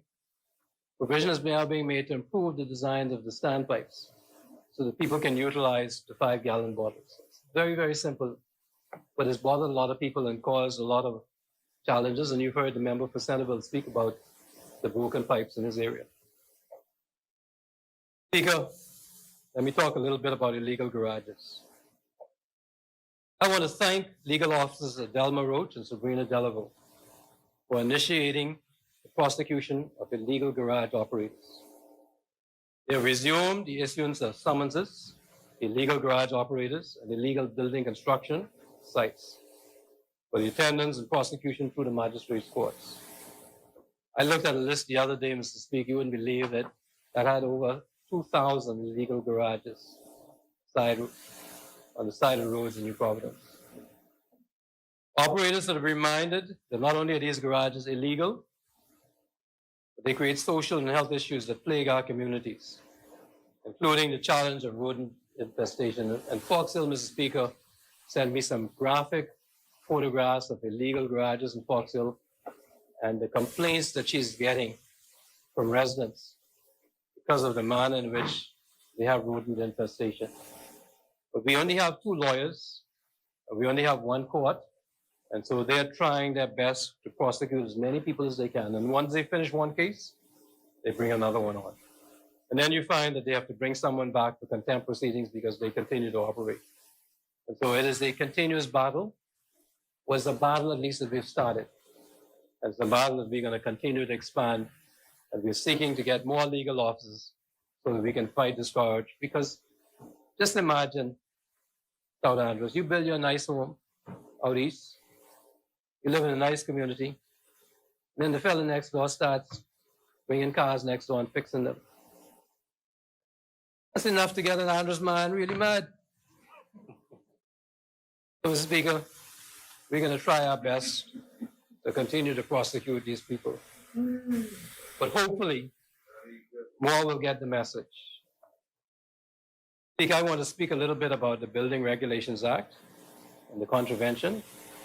In the aftermath of Hurricane Dorian, it became quite evident that many of the structures that sustained major damage, and again, as the member for Central, Ron Bahama said, many of those buildings that sustained major damage or which were destroyed were not built to code standard. The revision of the code has been prioritized. And I am pleased to advise that a unit led by Deputy Director Delancey has been established in the ministry to provide focused attention to research required for the revision of the Bahamas Building Code, 3rd edition. The ministry is currently in the process of seeking the most optimal method for improvements to the current building code. The main options are to update the current code or to adopt the International Building Code. The Small Buildings Construction Manual is also being updated in collaboration with the United Nations Development Program and the University of the Bahamas to produce more user-friendly, build back better manuals. These manuals are intended to help facilitate code compliance in small buildings construction. And so I will address this subject more fully on another occasion. One of the things I want to talk about for a few minutes, though, Mr. Speaker, excuse me, is an initiative of this invasive casuarina trees we have in our country. Speaker, one of the initiatives of the ministry over the past few weeks has proven to be very topical, and it's my duty to share information on it. The ministry has issued contracts for the removal of a number of large casuarina trees in eastern New Providence. Many residents have expressed concern that we are getting rid of what they believe to be beautiful shady trees. Speaker, the casuarina tree is an invasive species. Over the years, it has taken control of coastlines on many of our islands. Many of our islands. That tree is the enemy of the pristine environment that we in the Bahamas cherish. You know, Mr. Speaker, I come from an island community where had the best beaches in Andros. And I walk that beach with the member for South Andros, South and Central Andros. I wouldn't tell you that he found, Mr. Speaker.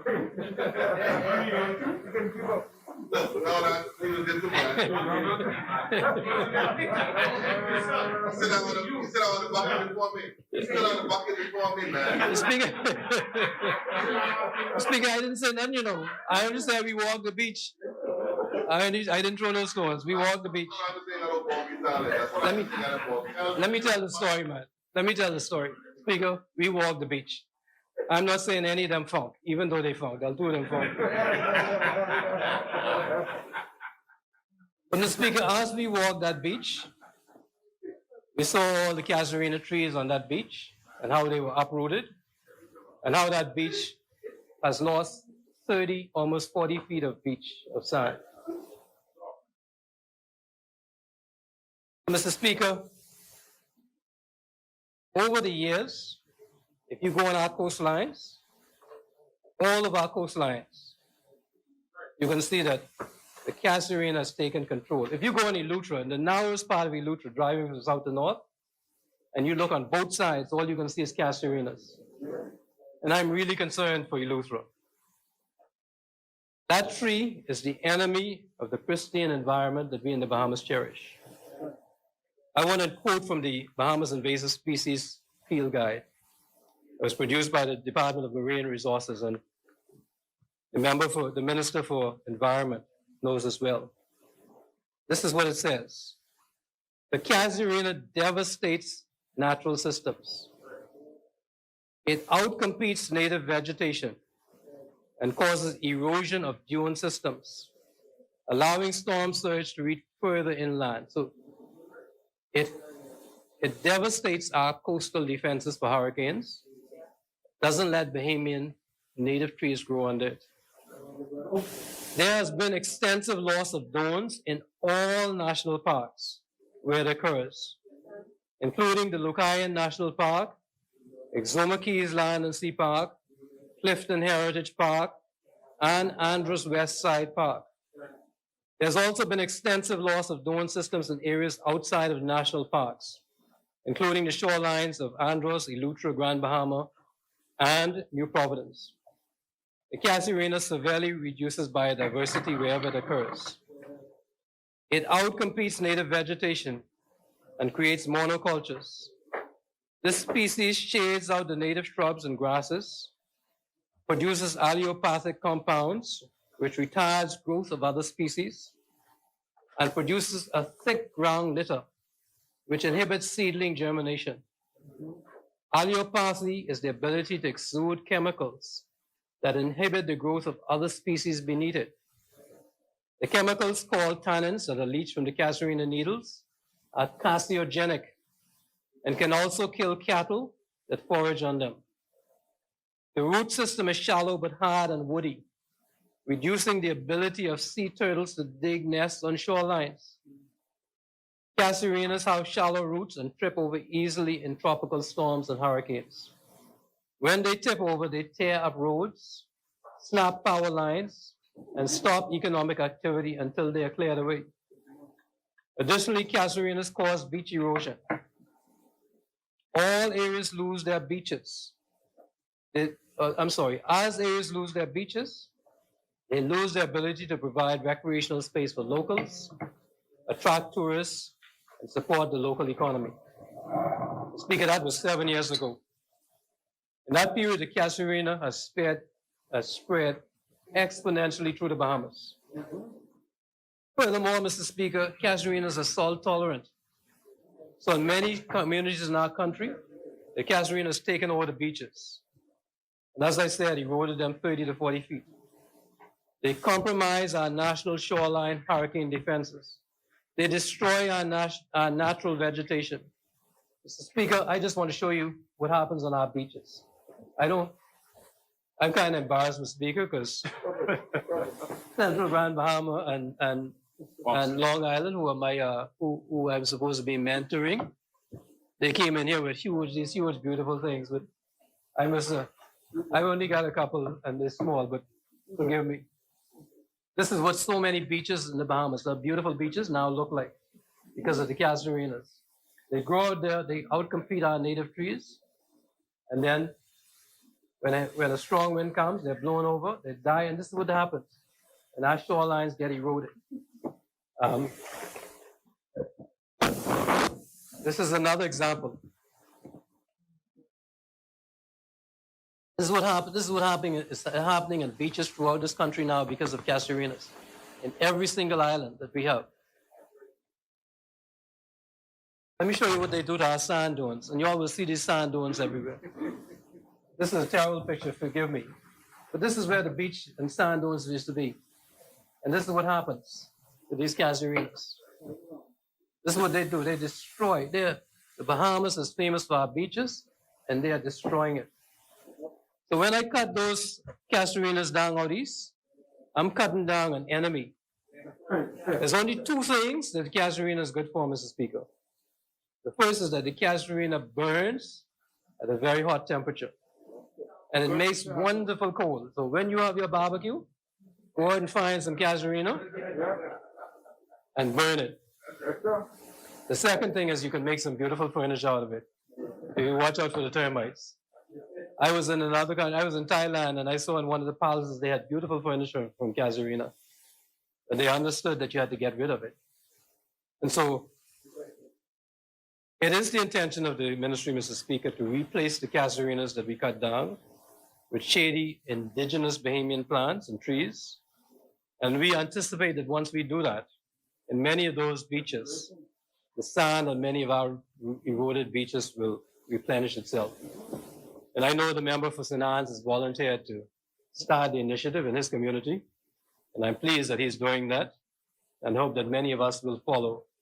We could have a casuarina cutting day and just go and cut casuarinas down and then plant native vegetation because it is doing us in. I'm telling you, it's doing us in. So, Mr. Speaker, when I'm finished, I'm going to table 3 documents on the casuarinas, that the casuarina challenge that tell why our environmentalists are fighting it so fiercely. Those 3 documents are an extract from the Bahamas Invasive Species Field Guide, and there's something called Weed Alert, and that talks about what's happening in Florida with casuarinas, Florida and Bermuda and these other countries. And then another one called the Invasive Species of the Bahamas, which is a publication of the National Trust. Because in the few minutes that I have left, I want to speak about some of the things that are coming out of the budget. The reality of the capital budget allocation is that the Ministry of Public Works has $151,097,521. And that represents a whopping increase of $57,361,691. That's a 61% increase of the capital budget in a single year, sir. I have to thank the Ministry of Finance. Mr. Speaker, the Ministry of Public Works will utilize a portion of those funds, I want to say a portion, to prudently improve our physical infrastructure in our communities, to create stimulus initiatives in the construction industry. How are we going to do that? We know that the money spent on small capital initiatives will move from hand to hand throughout local communities and will empower small contractors and improve the standards of living for their families. One of the creative projects that we will focus on as a stimulus this year involves the allocation of capital funding to to improve family life and the health of all Bahamians. Colleagues are aware of the signature park that we created in the Silver Gates community in Carmichael. People flock from all over the island to exercise at Silver Gates, enjoying the walking trails, the free Wi-Fi, exercise equipment, and the basketball and tennis courts. Mr. Speaker, I wish to advise that by the end of July, the Southern Recreation Grounds will have been completely transformed into the country's second significant signature park.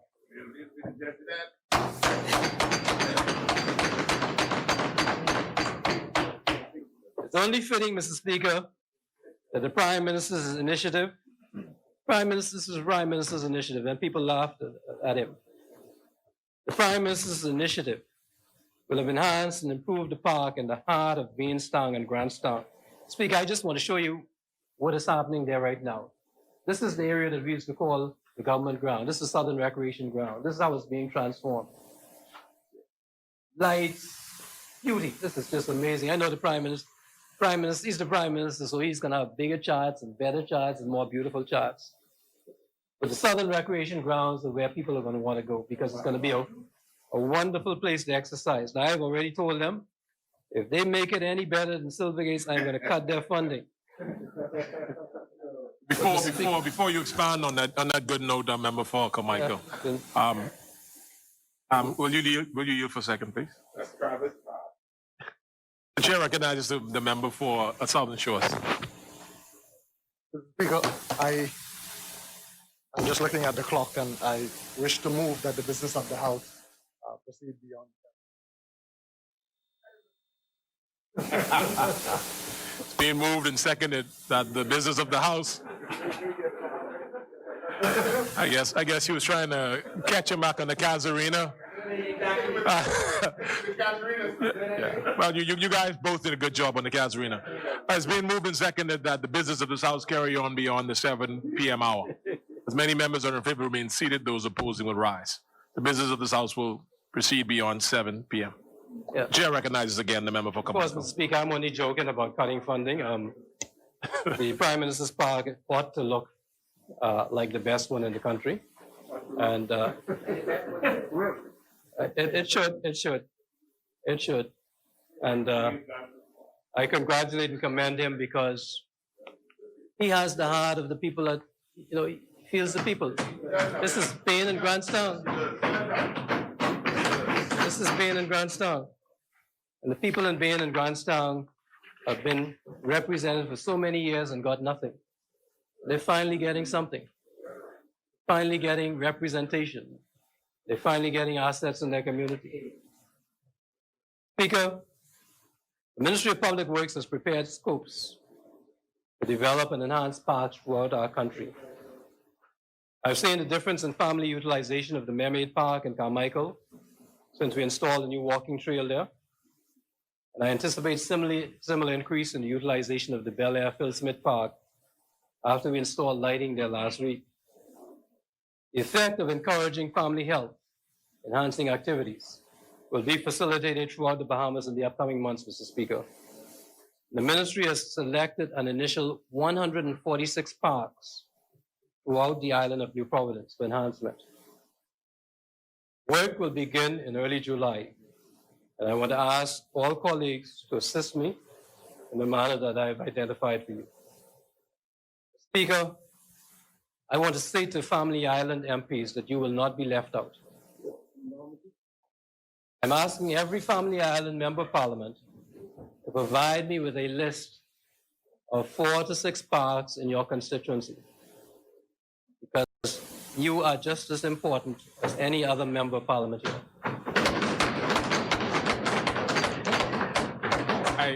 I hear some Grand Bahamian MPs. I guess they want Speaker, clarification on Family Island. I don't know what Grand Bahama is going to do because they say they're not a family island. I just heard some murmuring. I just wanted to make sure. I don't know what they're going to do. But anyway, Mr. Speaker, you took 10 of my minutes. I hope that you will be kind. Okay, Michael, you're in good hands. Mr. Speaker, as I speak, technical officers of the Ministry of Public Works are traveling throughout the country to develop scopes of works for parks in the family islands. but I need your cooperation and assistance. And if you would identify the 4 to 6 parks that are most important to your community, we are going to seek to enhance it. In short order, Mr. Speaker. Speaker, what we want to end up doing, and I know that South Andrews is with me on this. South Andrews, I know you're with me. We want to encourage families to utilize these facilities. We want to abandon the sedentary life. We want more Chanel Fergusons to be developed, who become Commonwealth champions. We want more Olympians like Central Grand Bahama.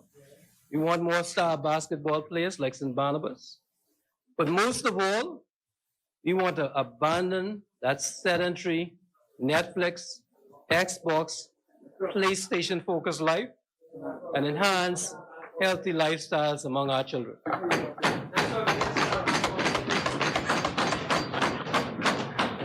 So, Mr. Speaker, this will be the first stimulus, and I promise members that right after this one, there's going to be another stimulus. We are going to try very hard to ensure that there's stimulus activities in our local communities. Speaker, let me move on quickly, please, because I say I only have 15 minutes.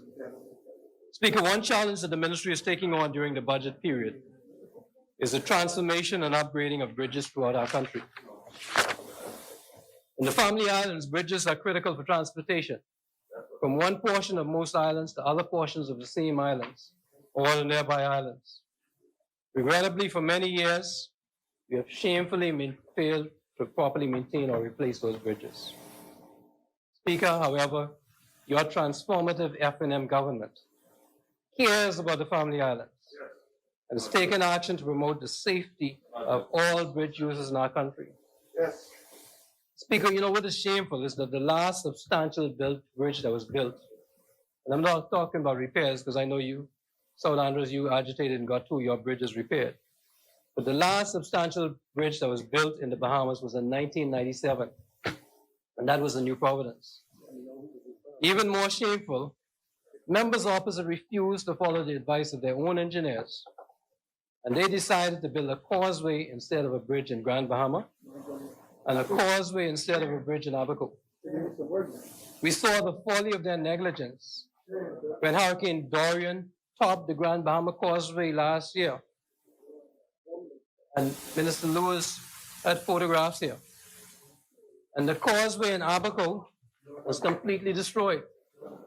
The photographic evidence that was provided in this house is still here.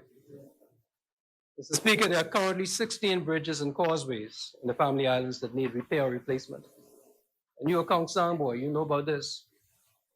Since your government, sir, your government has already completed construction of one of those bridges. We have completed repairs to another one. We have commenced construction of 3 others. And we have engaged engineering consultants to provide the planning process for the construction of an additional 2 bridges. Speaker, we are workers, not talkers like members opposite. And yes, Cat Island, the F&M cares, and we show it by our actions.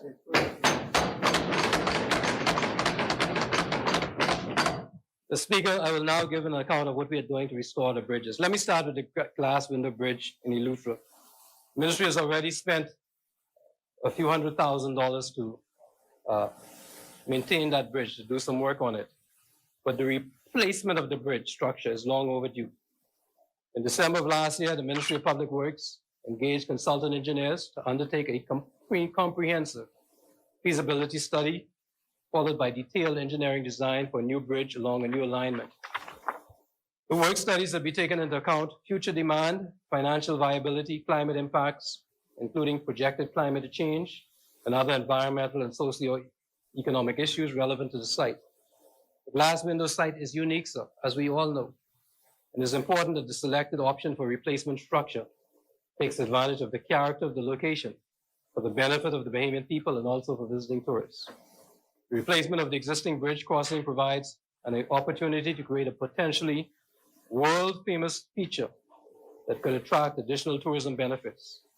The contract for the consultant engineers, and this is the engineering work, is $2,400,000. $40,840. The time period for the consultancy is 4 months for the feasibility study, 4 months for the detailed design, 3 months for the tender bid process, and 24 months for the contract administration. The Speaker, it is anticipated that early next year, a contract will be awarded for the construction of the new bridge, which will take 3 years to complete, which means that Prime Minister Minnis will open it 2 years into the second Minnis administration. So yes, Cat Island, the FNM cares about the people of Eleuthera, and we show it by our actions.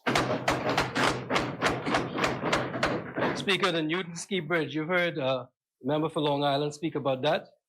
The construction of the bridge in Newton Ski, Long Island, has been completed by native Long Island engineer Stephen Knowles. It is finished and it's a beautiful bridge, and will provide access for Long Islanders and visitors to beautiful Newton Ski. The Newton Key Bridge is the first bridge that was built by the Minnis administration. It was finished less than 3 years into this administration, and it's one bridge more than the former administration built during their entire 5 years in office. Speaker, the Spanish Wells Russell Island Bridge. In July 2019, Cabinet approved $3,283,102.40 for the erection of a new bridge. The effects of Hurricane Dorian on the contractor in Grand Bahama and the subsequent coronavirus pandemic lockdown delayed the erection of the new bridge. The old bridge was fragile for many years, but members opposite did nothing, and so it was no surprise that driving a concrete truck over it would have caused it to collapse. The contractor was delayed and is now moving ahead, and we anticipate speeding completion of the erection of the new bridge by August of this year. And when completed, we'll make 2 more bridges than the former administration built during their entire 5 years in office. Yes, Cat Island. Yes, Cat Island. The FNM cares about Spanish Wells, and we show it by our actions. So that's the second bridge that the Prime Minister is going to have to open.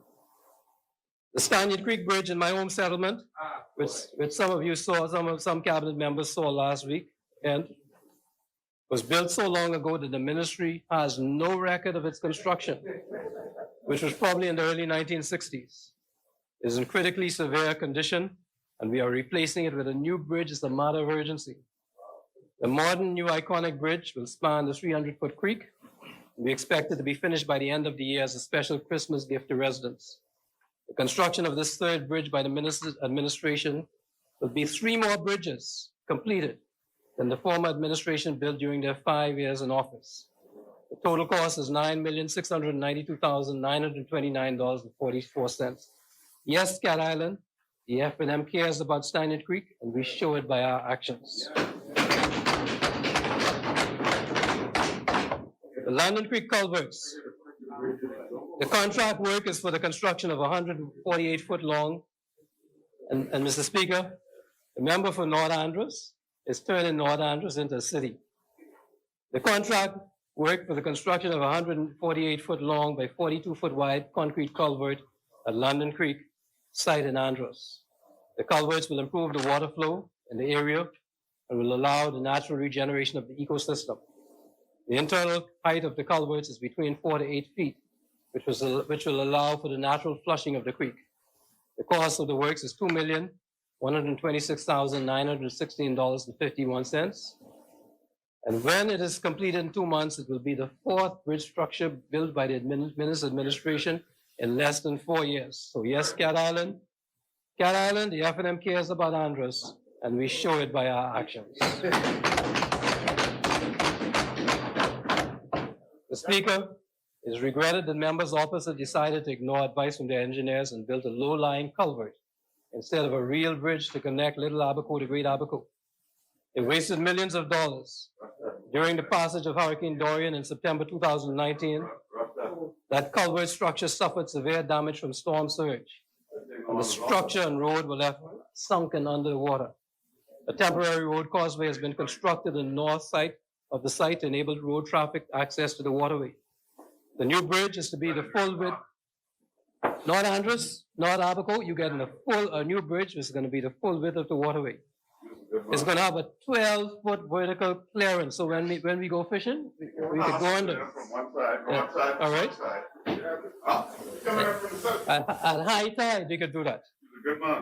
The bridge will be a single span with no piers in the waterway. So there will be no structures to be damaged by storm surge.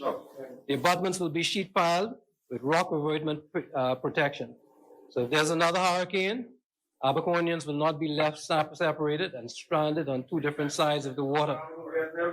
The completion of this bridge this year,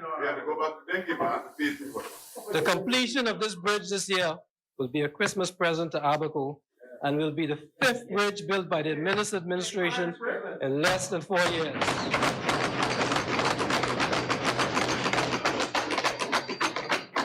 So yes, Cat Island, we are correcting your errors in judgment because the FNM cares about Abaco, and we show it by our actions. Mr. Speaker, in May 2020, the Ministry of Public Works signed a contract for the construction of a real bridge to connect Little Abaco for a total amount of $5,340,217. And that contract is for 6 months, so before the end of the year. Fresh Creek and Stafford Creek bridges. Mr. Speaker, my good friend, the member for Central and South Andrews, has been screaming for the replacement of the Fresh Creek Bridge.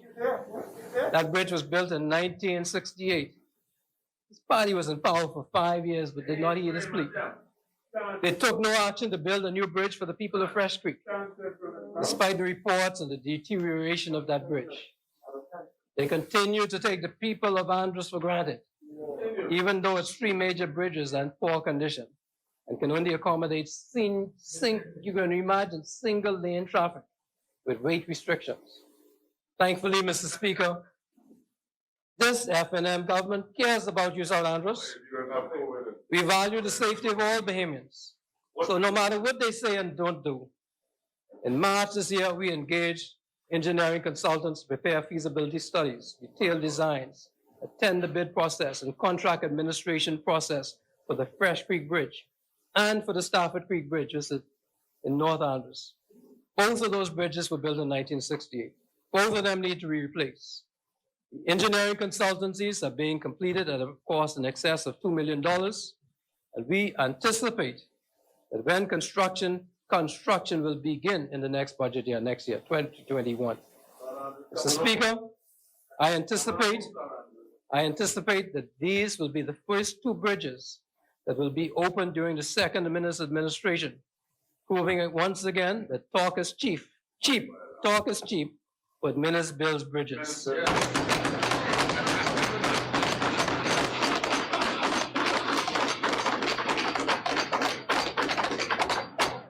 So yes, Cat Island, the FNM cares about Fresh Creek, the FNM cares about Stafford Creek, and we show it by our actions.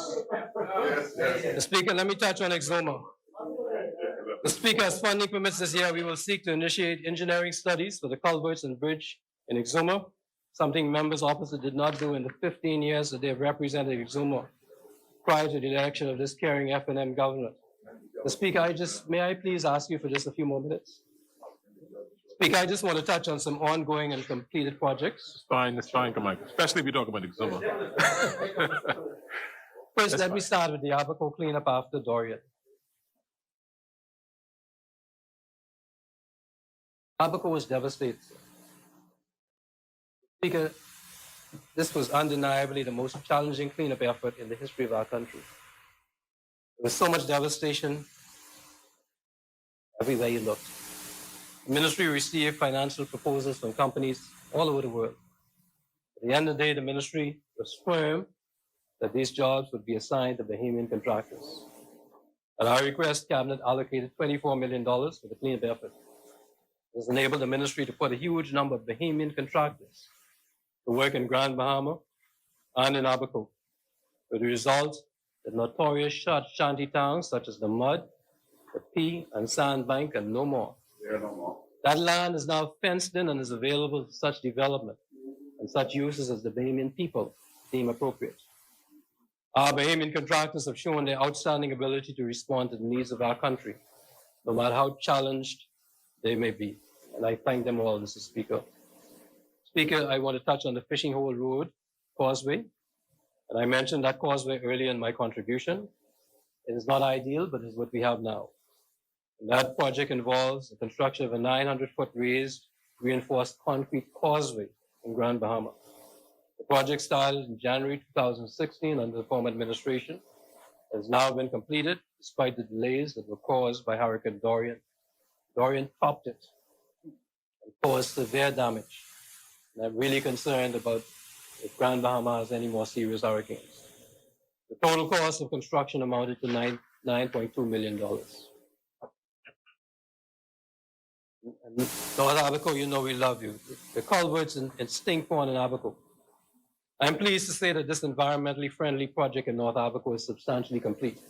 It involves the installation of 500 feet of 3-foot diameter culvert pipes across the Queens Highway to permit the natural cross flow of the pond.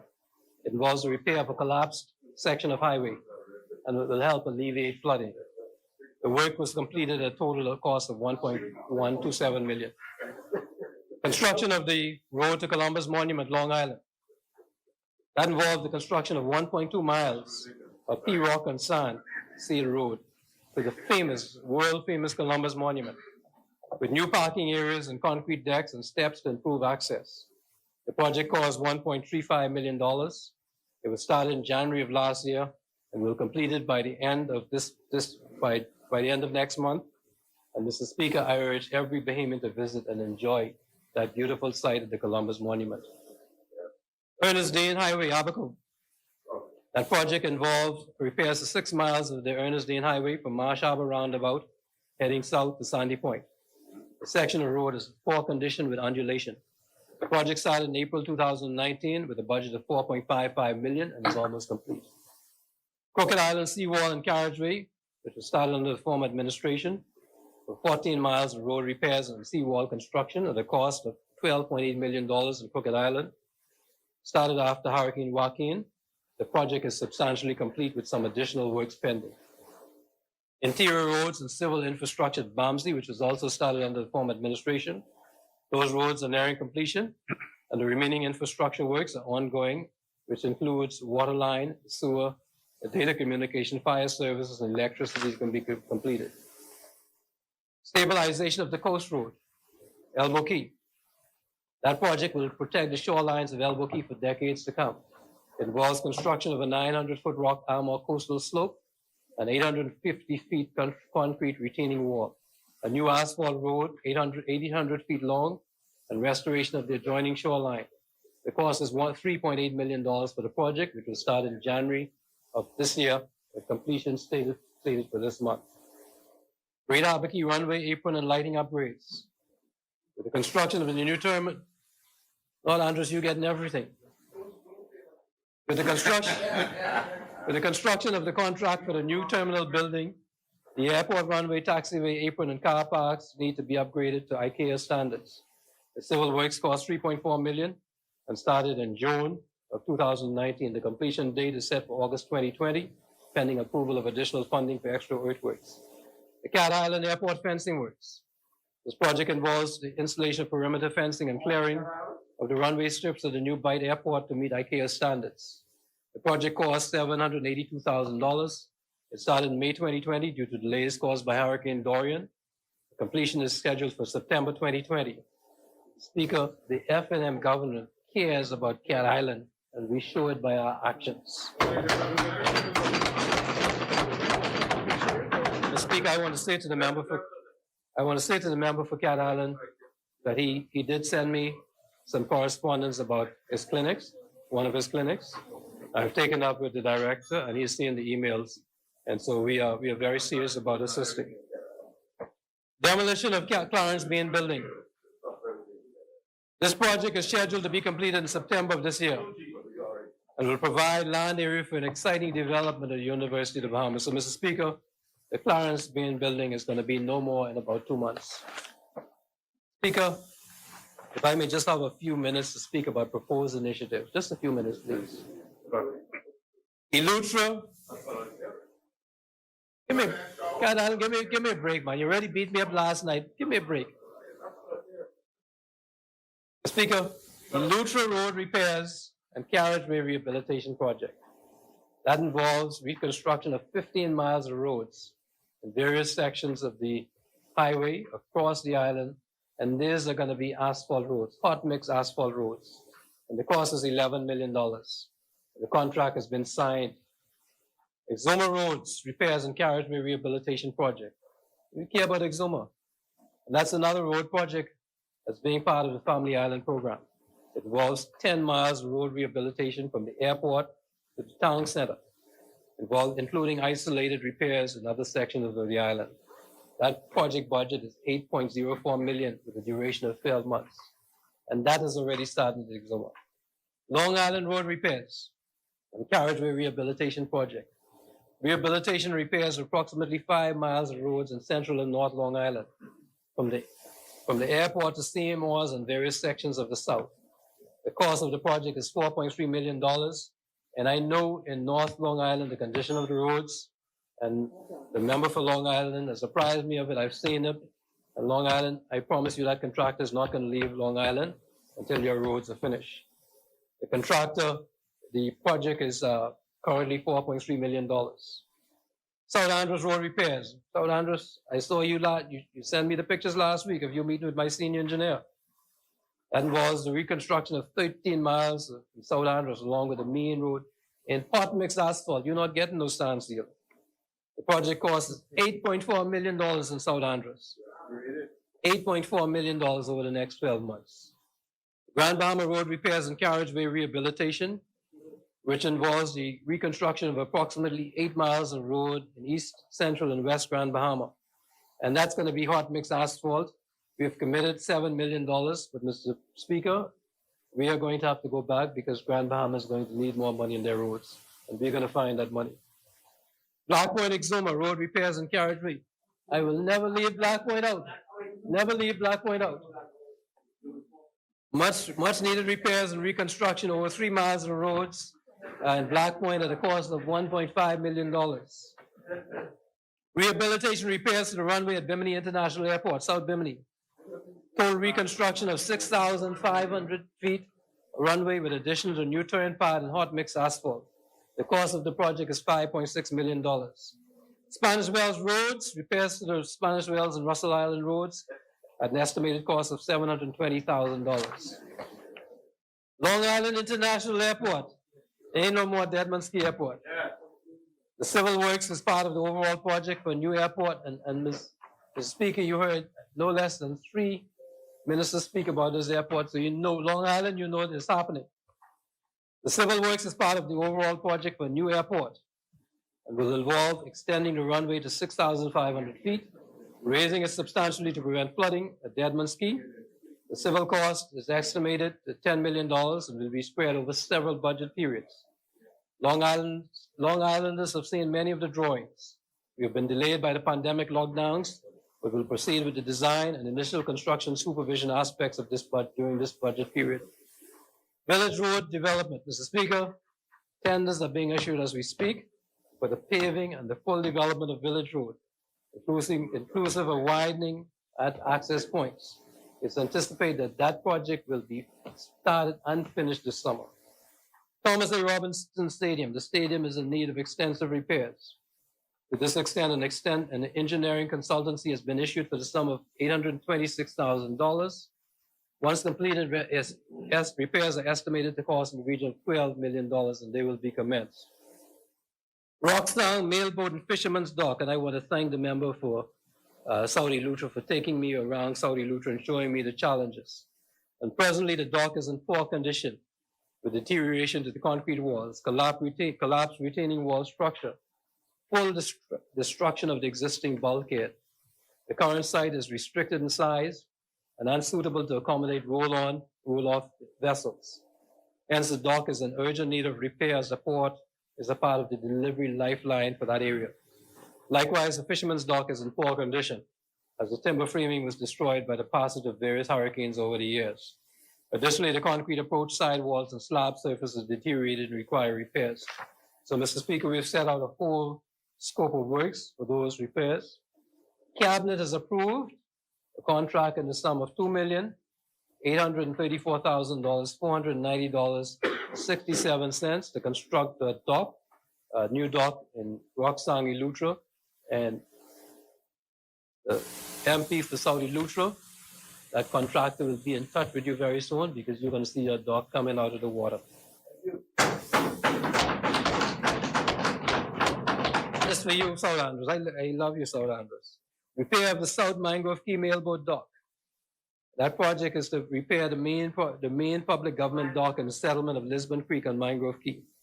The concrete dock is in poor condition, and we're going to remove the existing dock slab, a new 8-inch reinforced concrete dock slab over the entire facility, concrete repairs to the bulkhead, dredging of the seabed. We're gonna take care of you, South Andrews. This F&M government is gonna take care of you better than that fellow sitting next to you. South Andrews, tender documents were issued to 3 contractors on the 20th of May. Return of the bidding documents is the 16th of June. Are you ready? They return, they in. You ready to move, South Andrews? Saudi Lutra Gymnasium. Speaker, the Ministry of Public Works is planning to construct an all-purpose gymnasium and hurricane shelter in Saudi Lutra. The current location of the structure that was started by the community is not ideal, as it will have to be raised 5 to 7 feet to be storm resilient. Our Lutra-based engineer will work closely with the Member of Parliament to select the most appropriate site. And I know the Member of Parliament, he doesn't play around. He's already given me a map to show where a good site is. And we are going to seek to ensure that Saudi Lutra has that gymnasium. So you're not, South Andrews, you're not going to be the only family island fellow with a gym. I want you to understand that. In Naga School, the Prime Minister has been pushing this.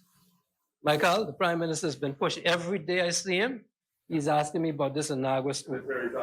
So the Naga School is going to happen.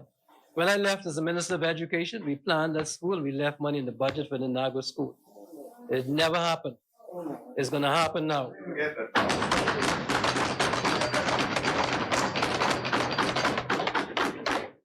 The Minister of Education announced this initiative yesterday.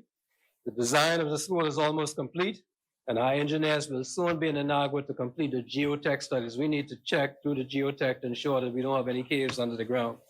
But we're going to do those studies, and Inagua is going to have you're going to have your school that you dream about.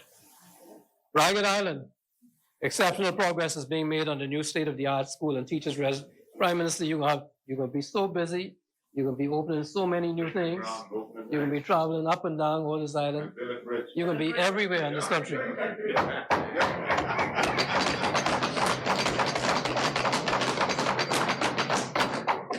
Exceptional progress is being made on the new state-of-the-art school and teachers' residences in Ragged Island. And we expect that early next year, Prime Minister will be able to open his brand new school, a feat that his predecessor did not accomplish during his 5-year term. Speaker, there's a lot more projects. I know that the time is up, and so I will not go into them tonight. I will speak on many of them afterwards. The Ministry of Public Works has hundreds and hundreds of projects going on. So, Mr. Speaker, as I conclude, I take this opportunity to thank the Most Honorable Prime Minister for providing me with this opportunity to serve. Mr. Speaker, we have a caring Prime Minister, and the manner that he takes care of his constituency is shown by his works, and in sharp contrast to the neglect that we see in Cat Island and San Salvador. I'm grateful for the opportunity to work with the Prime Minister as we continue to develop the infrastructure of our beautiful Bahama land. Mr. Speaker, there are many other capital projects ongoing and planned by this administration, but as I indicated, I've run out of time, and I will touch on them on another occasion. But we have shown some. First of all, we have sought to account for our stewardship at the Ministry of Public Works. And secondly, we have shown through our productivity that we care deeply about the well-being of the Bahamian people. And by God's grace, Mr. Speaker, this minister-led F&M administration will continue to effectively develop and maintain our national infrastructure in the most timely and efficient manner as possible. Mr. Speaker, Carmichael supports this budget.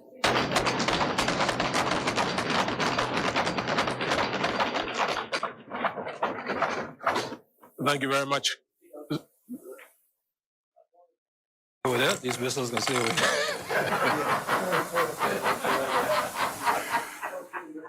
Right, corned beef and whistles. Before the motion for the suspension, just want to raise a note. That's been an issue that the speaker and I have serious issue with. I just want to remind members of Section 32 of the rules. I'm just going to summarize it though. When you get up off your seats, you respect the chair, you quietly go immediately to your seats. Emphasis on quietness. It's becoming kind of a cool habit of some members. The heckle, I mean, we accept and we tolerate heckling a reasonable amount from your seats.